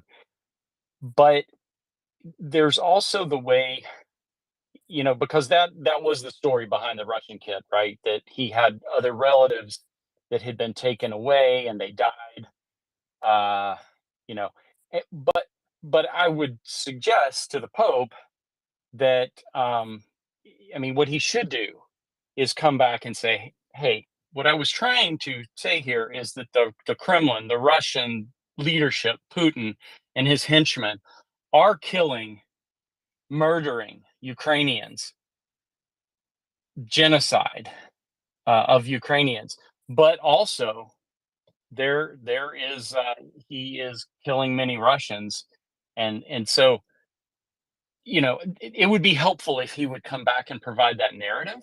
I don't know if he will. I'm going to pray that he will. In fact, maybe I'll write to the Vatican. I don't know how to do that, but maybe I'll try. But the Pope should pick a side, absolutely, because this is evil versus good. There's no doubt.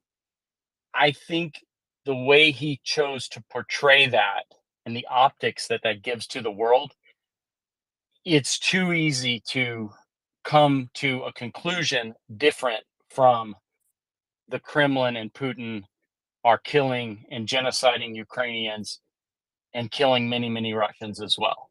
I think it's very easy to come to a different conclusion than that based on the optics, right? So that's my only additional thought is I'm going to pray. I'm going to pray for the Pope tonight. I'm going to pray for the people of Russia that they will realize what's happening and try to do something actively to change the course of their nation. I'm going to donate to MriyaAid. I'm going to support Ukraine. I'm going to support the flow of lethal weapons and munitions and armaments to Ukraine. So that's where I'm at on this. Take up the sword when it's the right time to do it. And if ever there were a right time, this is one of those times. Okay, and I'll shut up now. Thanks, Armadillo. The Pope needs your prayers. Suzanne, please go ahead. Hey, thanks. I've had connection problems.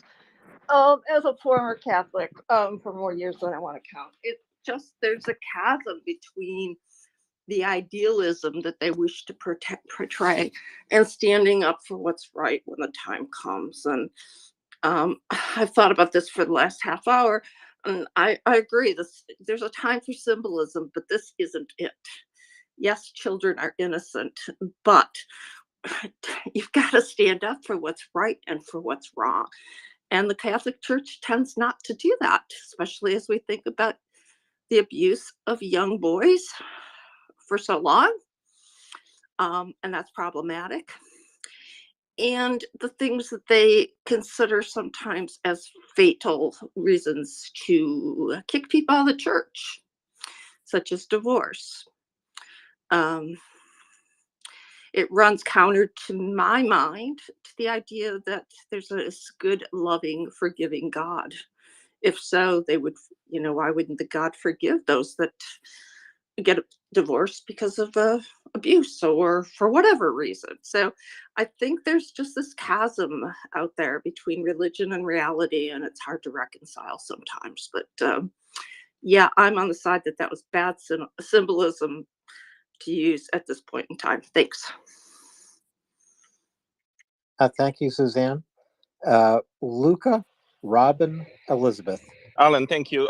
Yeah, Prince, thank you for sending the article. I reviewed it, and I guess that I can comment now. Also, I'm going to give you a comment as probably the only Italian-born, person right now, at least on the speaker panel, which I want to give you a little bit the cultural angle here. Well, first of all, the historic angle, like I said, the church is, first of all, the Catholic Church is a political organization, okay? So, you're mixing morals with politics, but ultimately is a political organization. Two, there was at the time a Pope, Pope Wojtyla in this case, probably because he came from that part of the world and he kind of knew what was going on. And it was at least credited for being very strong against the Soviet Union and helping its undoing. So what I want to say is that this Pope is not Wojtyla. So I don't expect this Pope to take a strong stance either way. I did go back and listen to some of his speeches. If you do, you'll see that he did condemn the invasion, but he was never really strong about it. Now, let me tell you what about this incident, right? Which I think it is an incident, and it's a terrible, terrible optics. So here's the problem, right? If you are the Catholic Church, and I'm telling you, lots of these things are also for the Italian audience, there is a little bit of feel good about showing kids bringing flowers and this and that, and so this is used a lot in these important ceremonies, right? And so the problem is that the thing to do now is to the right narrative to have now is what we have here, right? Is we hate war, so send in F-16s and just get rid of the Russians and end the war. But unfortunately, it's a little bit of a prisoner dilemma, right? Because the church will never say that, okay? And so what they end up doing is to resort doing these shows, basically. And unfortunately, in many cases, they get it wrong, and it was much better if they just shut up and don't do anything because the optics is terrible. Thank you very much. Thank you, Luca. Thank you, Luca. I have a very cranky computer that loses its internet connection every now and then, and it lost its internet connection. I'm trying to put together a tweet with these articles in it. It's 3 or 4 of them, but I'm going to have to reboot my computer before I do that. I know that Nancy is going to be co-hosting for a little while. Are you ready to do that? I sure am. Okay, then I will drop and fix my situation and make a tweet and come back up and put it in the nest. And thank you all. This has been, I have been sitting on this article for a few days, and I thought it would be a very, very interesting topic. So I really appreciate all the conversation that has happened regarding this. I think it has been absolutely wonderful. I thank you very much, and I will be back shortly. In Slava Ukraini. Heroam Slava. And thank you, Prince. Thank you for introducing this conversation. I really appreciate it. And now to Robin and then to Elizabeth. Robin. Yeah, thanks again, Alan. I'm in the odd position of being an Orthodox Jew who's going to do a little bit of defending of the Catholic Church. I appreciate the Catholic Church in a way that I think only non-Catholics can, because I don't have to worry about all of the problems. I just wanted to clarify a few things, however. This doctrine of papal infallibility that somebody brought up before, not the most religious Catholic does not claim the Pope is never wrong about anything. It's the idea of papal infallibility, and I won't go into the weeds too much on this, but it came up a couple hundred years ago as a doctrine, and it's when this Pope is speaking ex cathedra, from his throne. It's a very limited thing. Popes do not do it often, so as I said, nobody expects or thinks the Pope is infallible. As I say, God may be perfect, but his people, however you define his people, are a lot less perfect. And the other thing is, I just wanted to agree with what Luke had said. If Pope John Paul were Pope, I think a lot of us would be very tempted to be Catholics. The man was a giant of a human being, and he showed what the Catholic Church aspires to and what it can be with a really truly heroic, incredible, wonderful person. And one last little thing, is I always find it amusing when non-Catholics criticize the church for their teachings. I remember I think it was in The Onion years and years ago, there was a headline, commentators horrified, Pope's Catholic.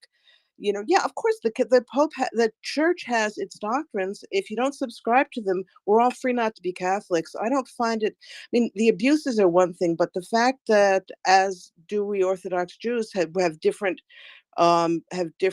categories for women than for men, for children than for adults. If the church has its own categories, I don't really think it's anybody's business, mine or anyone else, to criticize those doctrines. As I said, you have a choice not to. Everyone can become non-Catholic or can choose not to be Catholic. And I think we ought to leave the church alone a little bit for things that don't fit with the our perhaps modern mindset. Anyway, that's it. Okay, now I really am going to go. I'm late on my Ukrainian homework. Thanks. Okay, thanks, Alan. Slava Ukraini. Harom Slava, and thank you, Robin. Elizabeth, go ahead, and then I will welcome up Nancy as my co-host. But Elizabeth, please continue. Okay, was that Prince who just left? Yes, Prince is coming back as a speaker. Okay, so that I just wanted to just say, wow, I'm so impressed that she just spewed out some stuff that even most Catholics don't know, but I do, which is on papal infallibility. That's actually only happened twice. I'm sorry. Hey, Lenny, no, I'm so sorry. But I know you guys have the same distractions in the background. Hey, just don't blame that on Prince. That was me, Robin, who said that. I don't know. Oh, Robin, yes. But don't blame Prince for what I said. Yes. Okay. No, Robin, I totally agree. Lenny, come on. I'm so sorry. So yeah, I mean, it's lovely. First of all, it's just lovely to hear somebody who actually can say that lingo. So that's, again, let me just reiterate, it's the level of dialogue here on MriyaReport is just wonderful. And so yeah, nobody believes in papal infallibility on a daily basis. That only has happened twice in theological history over 2,000 years, and they are based exclusively on theological concepts. So there would never be a papal infallibility decree on anything political or basically anything having to do with earth. I mean, you're never going to have a papal. You're going to have papal statements, but you're never going to have papal infallibility other than theological concepts. If I understand infallibility, Elizabeth, it has only to do with doctrine of the Catholic Church. Yeah, it's doctrines, but it's not just it's theological doctrines. That's the only way I know how to put it. To me, the term doctrine, in my mind, that brings up pieces of paper where things are written in stone, and that's not at all what we're talking about. We're talking about theological concepts. It's happened twice. They both have to do with holy days, the role of Mary. It's a complicated thing. I would like to say most Catholics know it because they went through some kind of thing at whatever age, RCIA or right. I'm just going to break in here, Elizabeth, and say no one thinks the Pope is infallible about his stance on the war, and he's not claiming infallibility on this particular topic, and I don't think he ever would. Thank you. And that brings back to the topic, which was to reiterate what you always say: which is if you are concerned about it, reach out to your politicians, reach out to your spiritual people, all the way to the Vatican. If the optics are bad, let them know that the optics are bad, and let them know why and what it is inside of you that says this is yuck. This is the way that you need to present it. And yeah, they're old and they probably don't have the best advisors, but they'll listen. I truly believe that that this pope in particular cares about the spiritual development of people, and so they will listen. I really believe that, and so I hope that I can encourage people to again retweet the space, share with your political leaders, share with your spiritual leaders, all the way to the Vatican. And with that, I'm going to drop down. Okay. Thank you, Elizabeth. And welcome, Nancy. So glad to see you here. We will be here together for a good many hours now. Yeah, thanks, Alan. I think actually Nafo Davo is going to come in a little bit later, but you will have finished your shift, and he'll replace me partway through finances shift. So we've got a good period of time ahead of us, and this has been a fascinating conversation so far. So thank you. Yeah, it's been a great conversation. And as I say, it's an appropriate conversation to have now here in North America during the Easter Vigil, because that is what is happening tonight in Catholic churches, Anglican churches, and in Christian communities here in North America. So let's go to Axel, Steve, and then George. Axel, or sorry, Alex. Axel will get a laugh about that because I call him Alex. I'm calling Alex Axel. Alex, go ahead. Thank you, and it's an honor to be called Axel, by the way. So I just want to thank Robin for her comments. The only thing I would say, and basically as I understood them, and correct me if I misunderstood them, but I think you were saying that religions have social structure to them, and the women sit in the back of the synagogue, and and the men dance with each other at weddings, and all that sort of thing. It's not so, and I think you were saying that some of the hierarchical social structures in the Catholic Church, are okay, and if you don't like it, leave. And which is logical, but I would say they're not as benign as they may seem. In the Jewish faith, rabbis are the spiritual leader. Rabbis have family. They take wives. They have children. The congregation can see their lives being mirrored in the lives in the life of the rabbi, and that gives the rabbi legitimacy and actually insight and connectedness with the congregation. In the Catholic Church, it is extremely distorted. The system is set up to attract avoidance, avoidance, AVOIDANTS, into the leadership roles of the Catholic Church. And this is why the Catholic Church fails in spiritual leadership and actually fails in social leadership, because they don't understand the family unit, and there is no connectedness between the church, following a man in robes and pink slippers.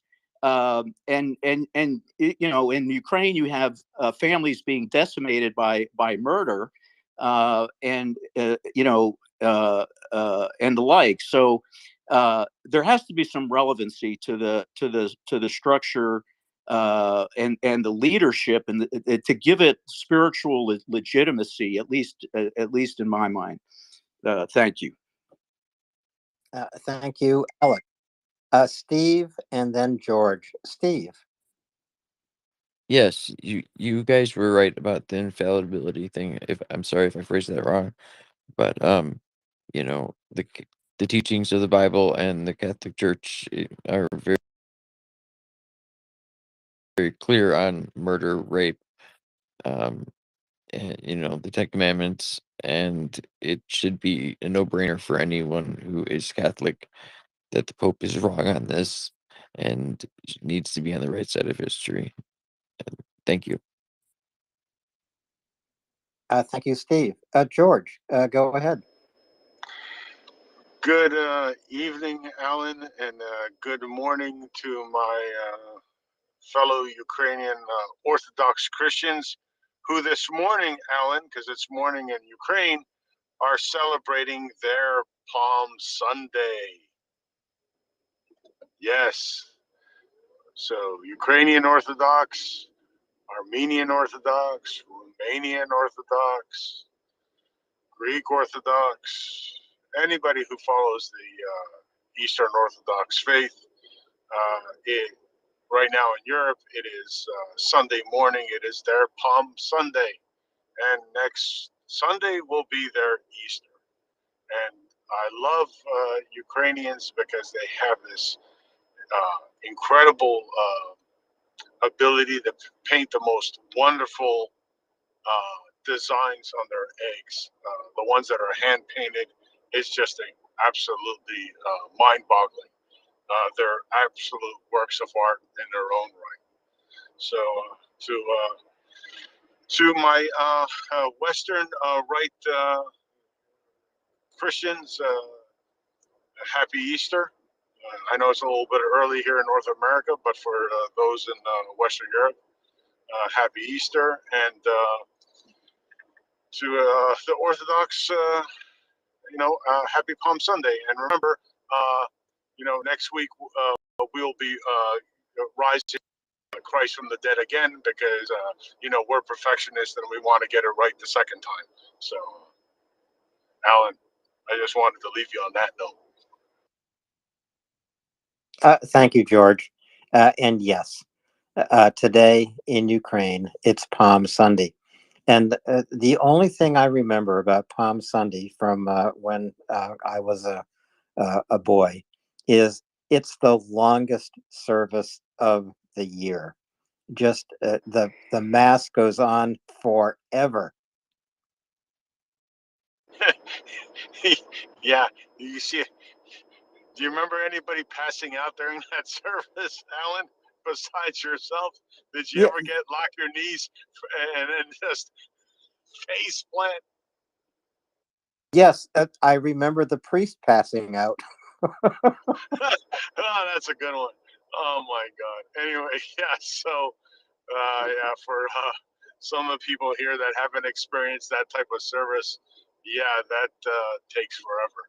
And I know in the Greek Orthodox churches on Palm Sunday they hand out it's a cross that's weaved out of a single palm frond, which is pretty cool. And I remember learning how to do that. Don't ask me to do that now. Will not look like a cross. I guarantee you that. But I remember that pretty vividly. And that's what we hand out on Palm Sunday. We hand out the crosses that are made out of the palm fronds. Well, I have to say that making it all the way through Palm Sunday Mass was worth it because you got a prize at the end of the Mass, a palm frond. And then you had to keep that palm frond until Ash Wednesday. Chances are you forgot about it. We didn't in my family, but what did you do with that palm on Ash Wednesday? You made the ashes to celebrate the Mass on Ash Wednesday and the commencement of Lent, the Lenten season. Prince. Ellen, I just want to jump in real quick for a second. You guys are wusses. Try sitting through a 6-hour Passover Seder sometime. Forget about how long your Mass is. That's it. Bye.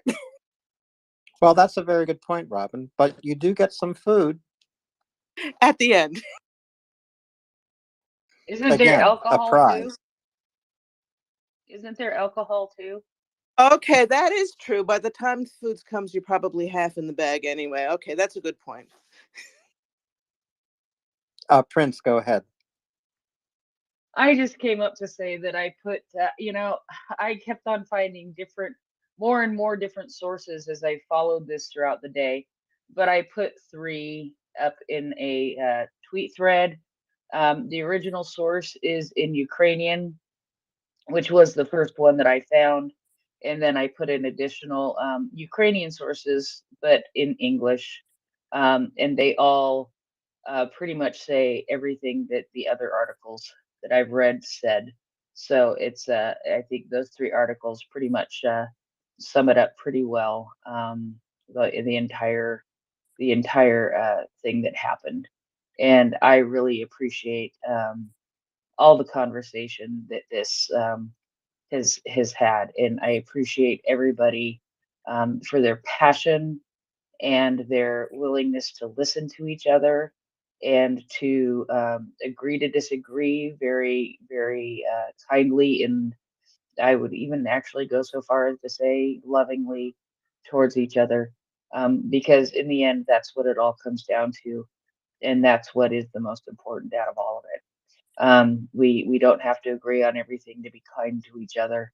And this was a circumstance that definitely could have led us to places where people were not kind to each other. So I really appreciate all of the input and all of the great discussion. So thank you. Yeah, me too, Prince. And I'm really glad you introduced this conversation. It's been such a good conversation to have. Well, it's You know, Alan, it's funny because it's been a couple of days for me as far as following this, and I sent it to you and asked you if you'd seen it, and you hadn't seen it.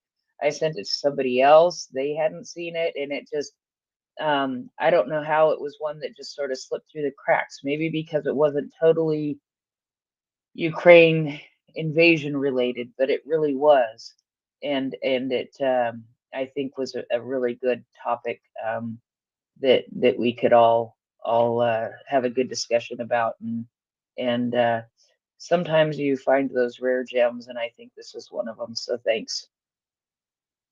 yeah, me too. Thank you. It's interesting how coincidences come together. And among the tweets up in the nest, there is a tweet about Ben Ferenc. He was the last living Nuremberg prosecutor. He died at 103. So the tweet in the nest is his obituary as it appeared in the Washington Post earlier today.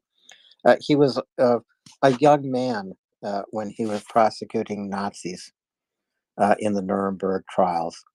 Why is that tweet in the nest? Why is it a coincidence? Well, I suppose it's a coincidence because this is a Holy Week in 3 world religions: Passover, Ramadan, and now Easter are all occurring. And what did Ben Ferenc do? He prosecuted war criminals. He prosecuted Nazi criminals for their crimes against humanity. And here we are again, having said never again, witnessing a genocide taking place. And the criminals who are perpetrating this genocide must and will be prosecuted. And so to uncover the evidence, to present the evidence to the world, and to call the criminals to justice. This will happen. The prosecution of Nazi criminals went on for more than 70 years. But many, not all, many were tracked down, prosecuted, and brought to justice. Because this actually is what the Holy Week demands: justice. And this is what we want to see in the future. for Ukraine, bringing Russian war criminals to justice. It's a coincidence.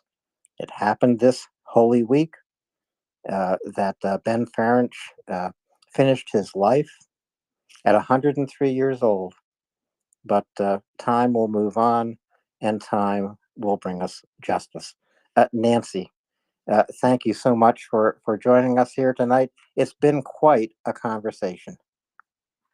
Yeah, it absolutely has, Alan, and I missed the very beginning of it, but I really want to thank everyone in the audience and everyone who's come up to speak today for having such an open and trusting conversation with each other and respecting everyone's opinions, acknowledging and allowing space for the differences to be heard and appreciated and respected. That was absolutely huge to me, and it was truly in tone with what I had been reflecting on during this Easter season, and also very much took me to so much of the articles that I was reading today, again, because that's where my mind was, were focused on that respect and appreciation and tolerance. Earlier today, I'd seen the United States Secretary of State noting that today was World Roma Day and appreciating the culture, language, and heritage of Roma everywhere, you know, while condemning the persecutions that they have experienced in the past and in many places continue to experience. Saw a video earlier today of President Zelensky's Iftar celebration with Muslim soldiers yesterday. That had been tweeted out today. I think I saw it in a few places, but saying that Ukraine is grateful to the Muslims of our country and everyone in the world Muslim community who seeks peace and protection from evil. We're all united by faith, was what the ministry had said. And that tolerance and dignity and respect was what I heard today, even when expressing frustration and disappointment, perhaps, in having both a Ukrainian boy and a Russian boy participating together in the Stations of the Cross. And I understand that as well, because I'd been reflecting on and looking at not just the Russian indoctrination that they are forcing on the Ukrainian children that they have seized, but also what they're doing to their own society and the indoctrination that they're forcing on them. And that is something that steals innocence from generations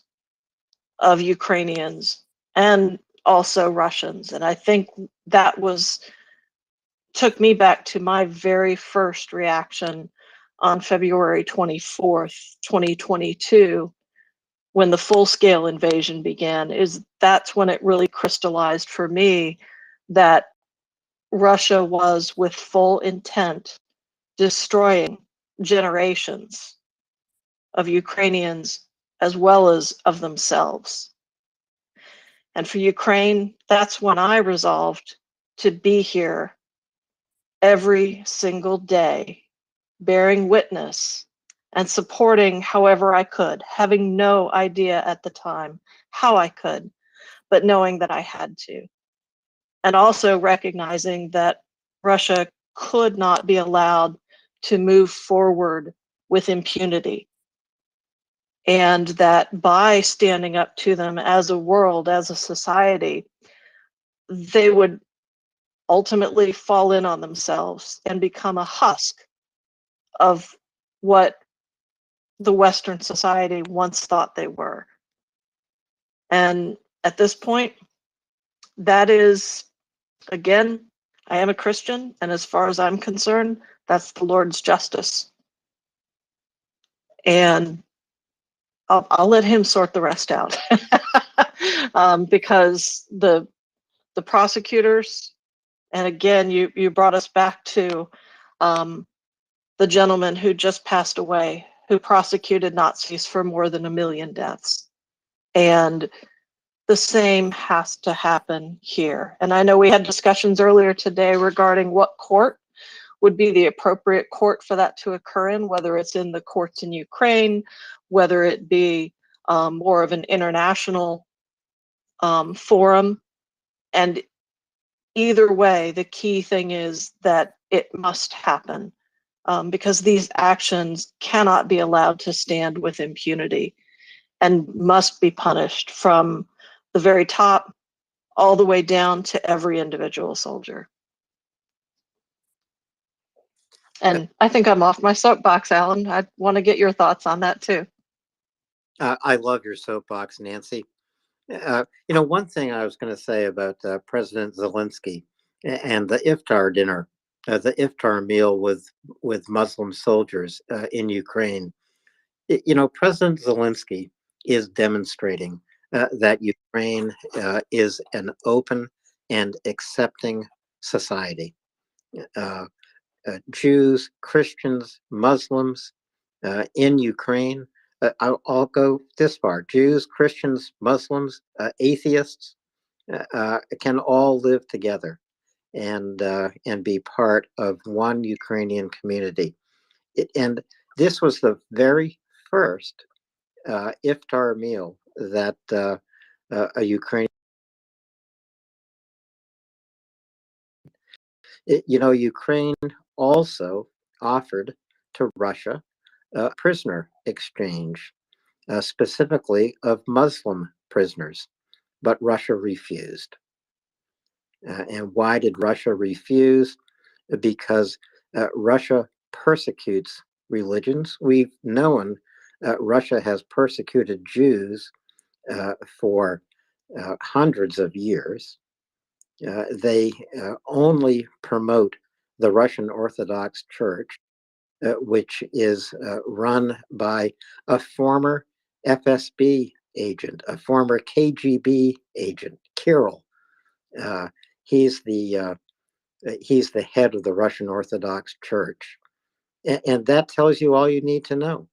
It's simply a new part of the Russian state apparatus. It's used to control people. It's used to brainwash people, and nothing of the sort is going on in Ukraine. And that's why Russia is doing what it's doing, committing genocide in Ukraine. They want to erase a culture. They want to erase a people that can show the rest of us the way, so to speak, the way ahead, the light that can burn brightly in a nation, fighting for freedom, fighting for its independence, because that's what it's doing, fighting for its future. So I got up on my soapbox there, Nancy. We have 2 soapboxes here tonight. Mine is probably Ivory soap. What's yours? I think it's laundry soap. That reminds me, I have to put my laundry in the dryer. Duke, go ahead, please. Good evening. Thank you for having this wonderful conversation. And Ellen, you did it again, man. You set tears to my eyes about how do you handle and address the matters, and also the ones that are close to my heart. Thank you for that. I want to talk about what I heard early in the evening about a guy named Alex.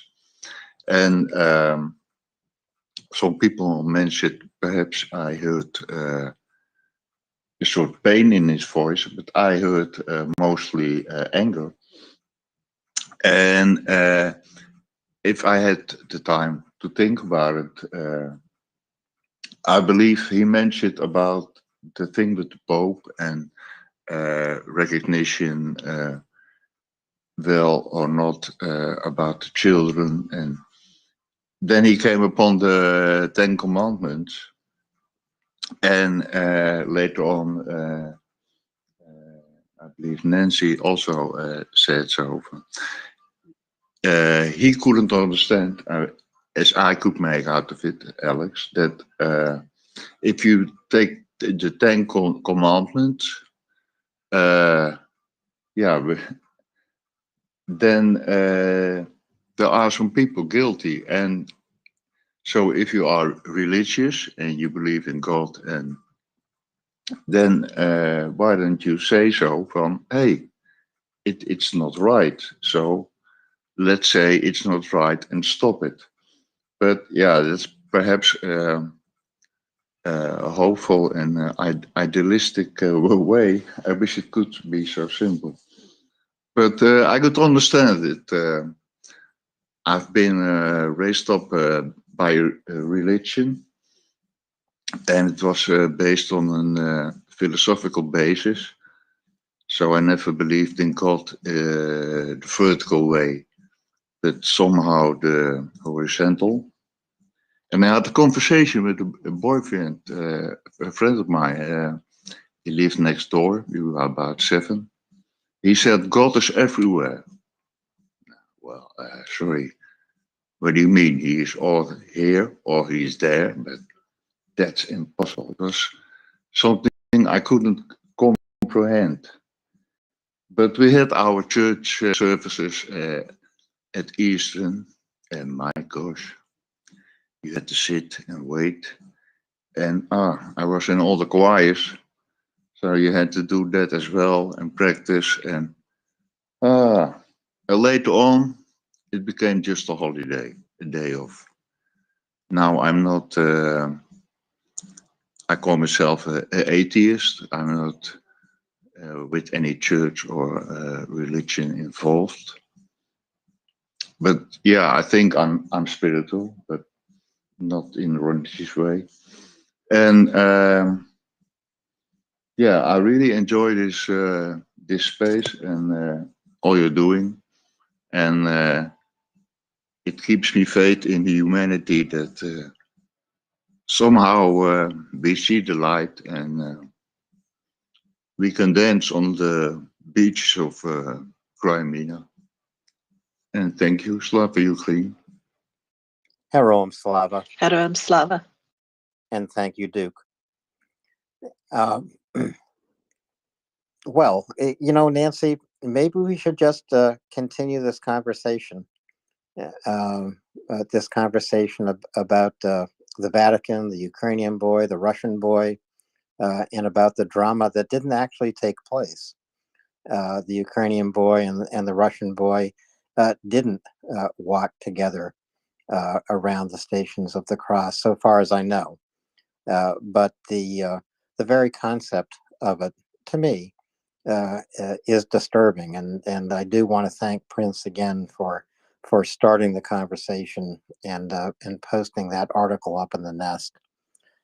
I mean, I could say some really inappropriate things, and I'm going to resist that, but I just don't think it's right to have a victim and the torturer walk together in a religious service. I think it serves no purpose, and I don't think it demonstrates reconciliation or forgiveness or the innocence of children. That's my personal opinion, and I won't say all the inappropriate things that are at the top of my mind.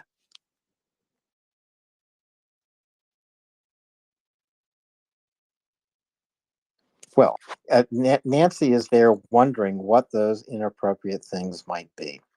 And I'm not going to tell her here, but I might tell her later in a private message. And I do want to ask people, to please retweet this space. It's MriyaReport.org. We're here 24 hours a day, 7 days a week, bringing you news from Ukraine and bringing you Ukrainian voices. So many Ukrainians join us here on Maria Report. Officials in the government, first responders, like our friend Roman, who is chief of a fire station in Kharkiv, ordinary citizens in Ukraine, extraordinary citizens in Ukraine. In fact, I would go so far as to say that, in my mind, every Ukrainian living through this genocidal war started by Russia is extraordinary. Well, one of those extraordinary citizens is Chef Zhenya. And if you go up in the nest, you'll find a tweet about Chef Zhenya. If you go to MriyaReport.org, you'll see a donate button. And when you tap it, you can make a contribution to Chef Zhenya and his mission. His mission is to feed the front. He sends thousands of meals every day to Ukrainian soldiers, not just any meal, but meals that give Ukrainian soldiers a taste of home, real, nutritious Ukrainian food. So please take a look at MriyaReport.org, tap the donate button, go up in the nest, find that tweet about Chef Zhenya, learn what he's doing, and help. Help tonight. If you can't help tonight, help on Easter Monday. That's just in a couple of days. And anything you can give is appreciated, but please be as generous as you possibly can. Nick, go ahead, please. Well, kind of going back to the other topic, I think religions, I mean, I'm a Christian. Am I affiliated with the church right now? No. But have I been? Yes. But if you look at the basic of, I don't care, you pick a religion and you look at the core teachings, it's about love and loving one another. But somehow over the years, things get warped, and priests and, the organization, shall we say, do less than scrupulous things, less than what their, mission is. So I think that's one of the reasons when humans get involved and make it about them and not about the real teachings. And I mean, and I can pick any religion where there's been somebody or some group that has taken it off to the side and lost the way. So, but I don't care which one it is. At the basis, the core basis for all of them is love.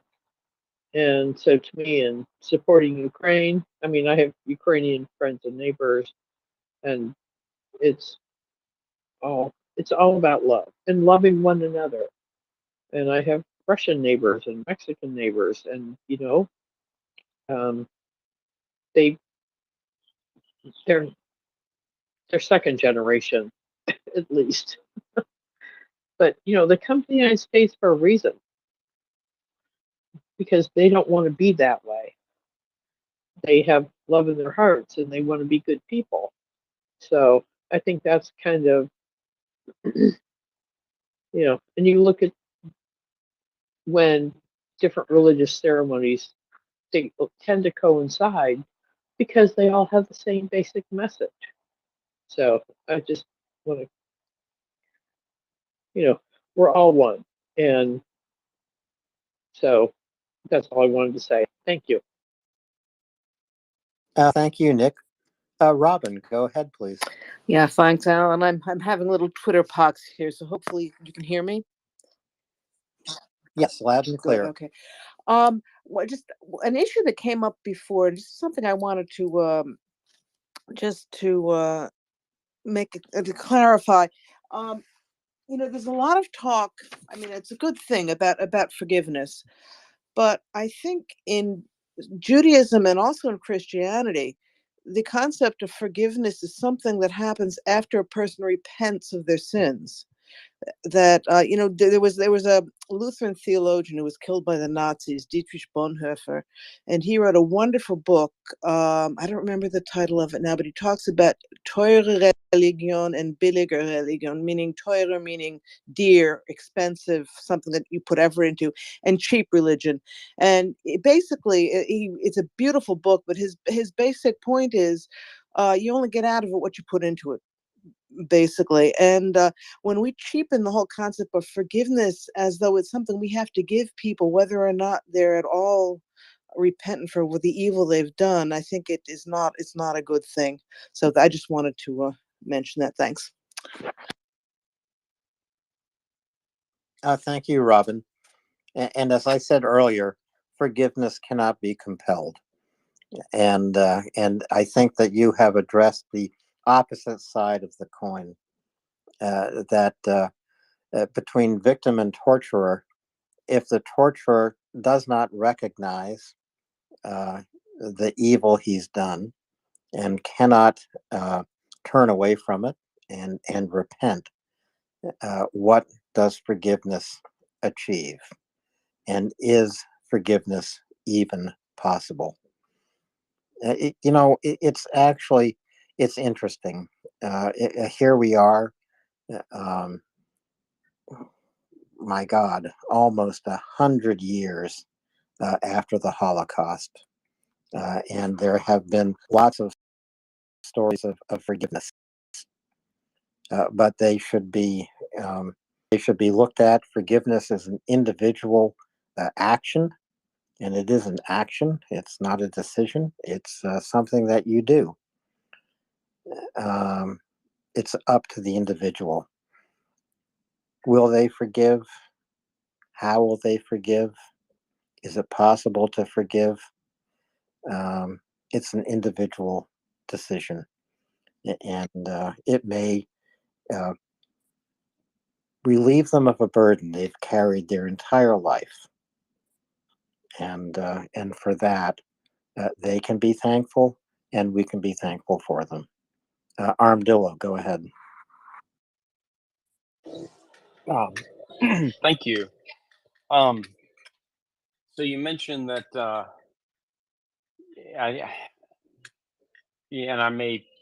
I just popped back in. Sorry. So, Alan, I believe you said that, or maybe it was the prior person who commented, but somebody stated that you can't forgive someone unless they repent.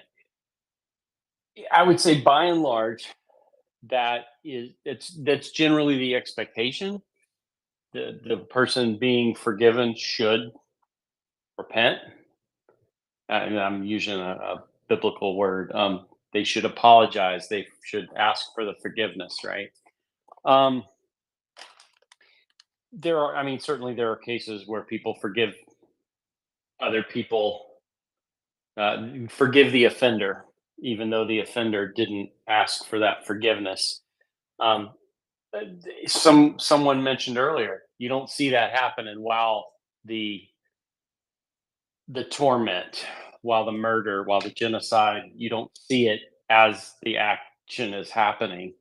I can only think of one case, and I guess this brings us right back to Jesus Christ, on the eve of Easter. I mean, Christ said, Father, forgive them, for they know not what they do.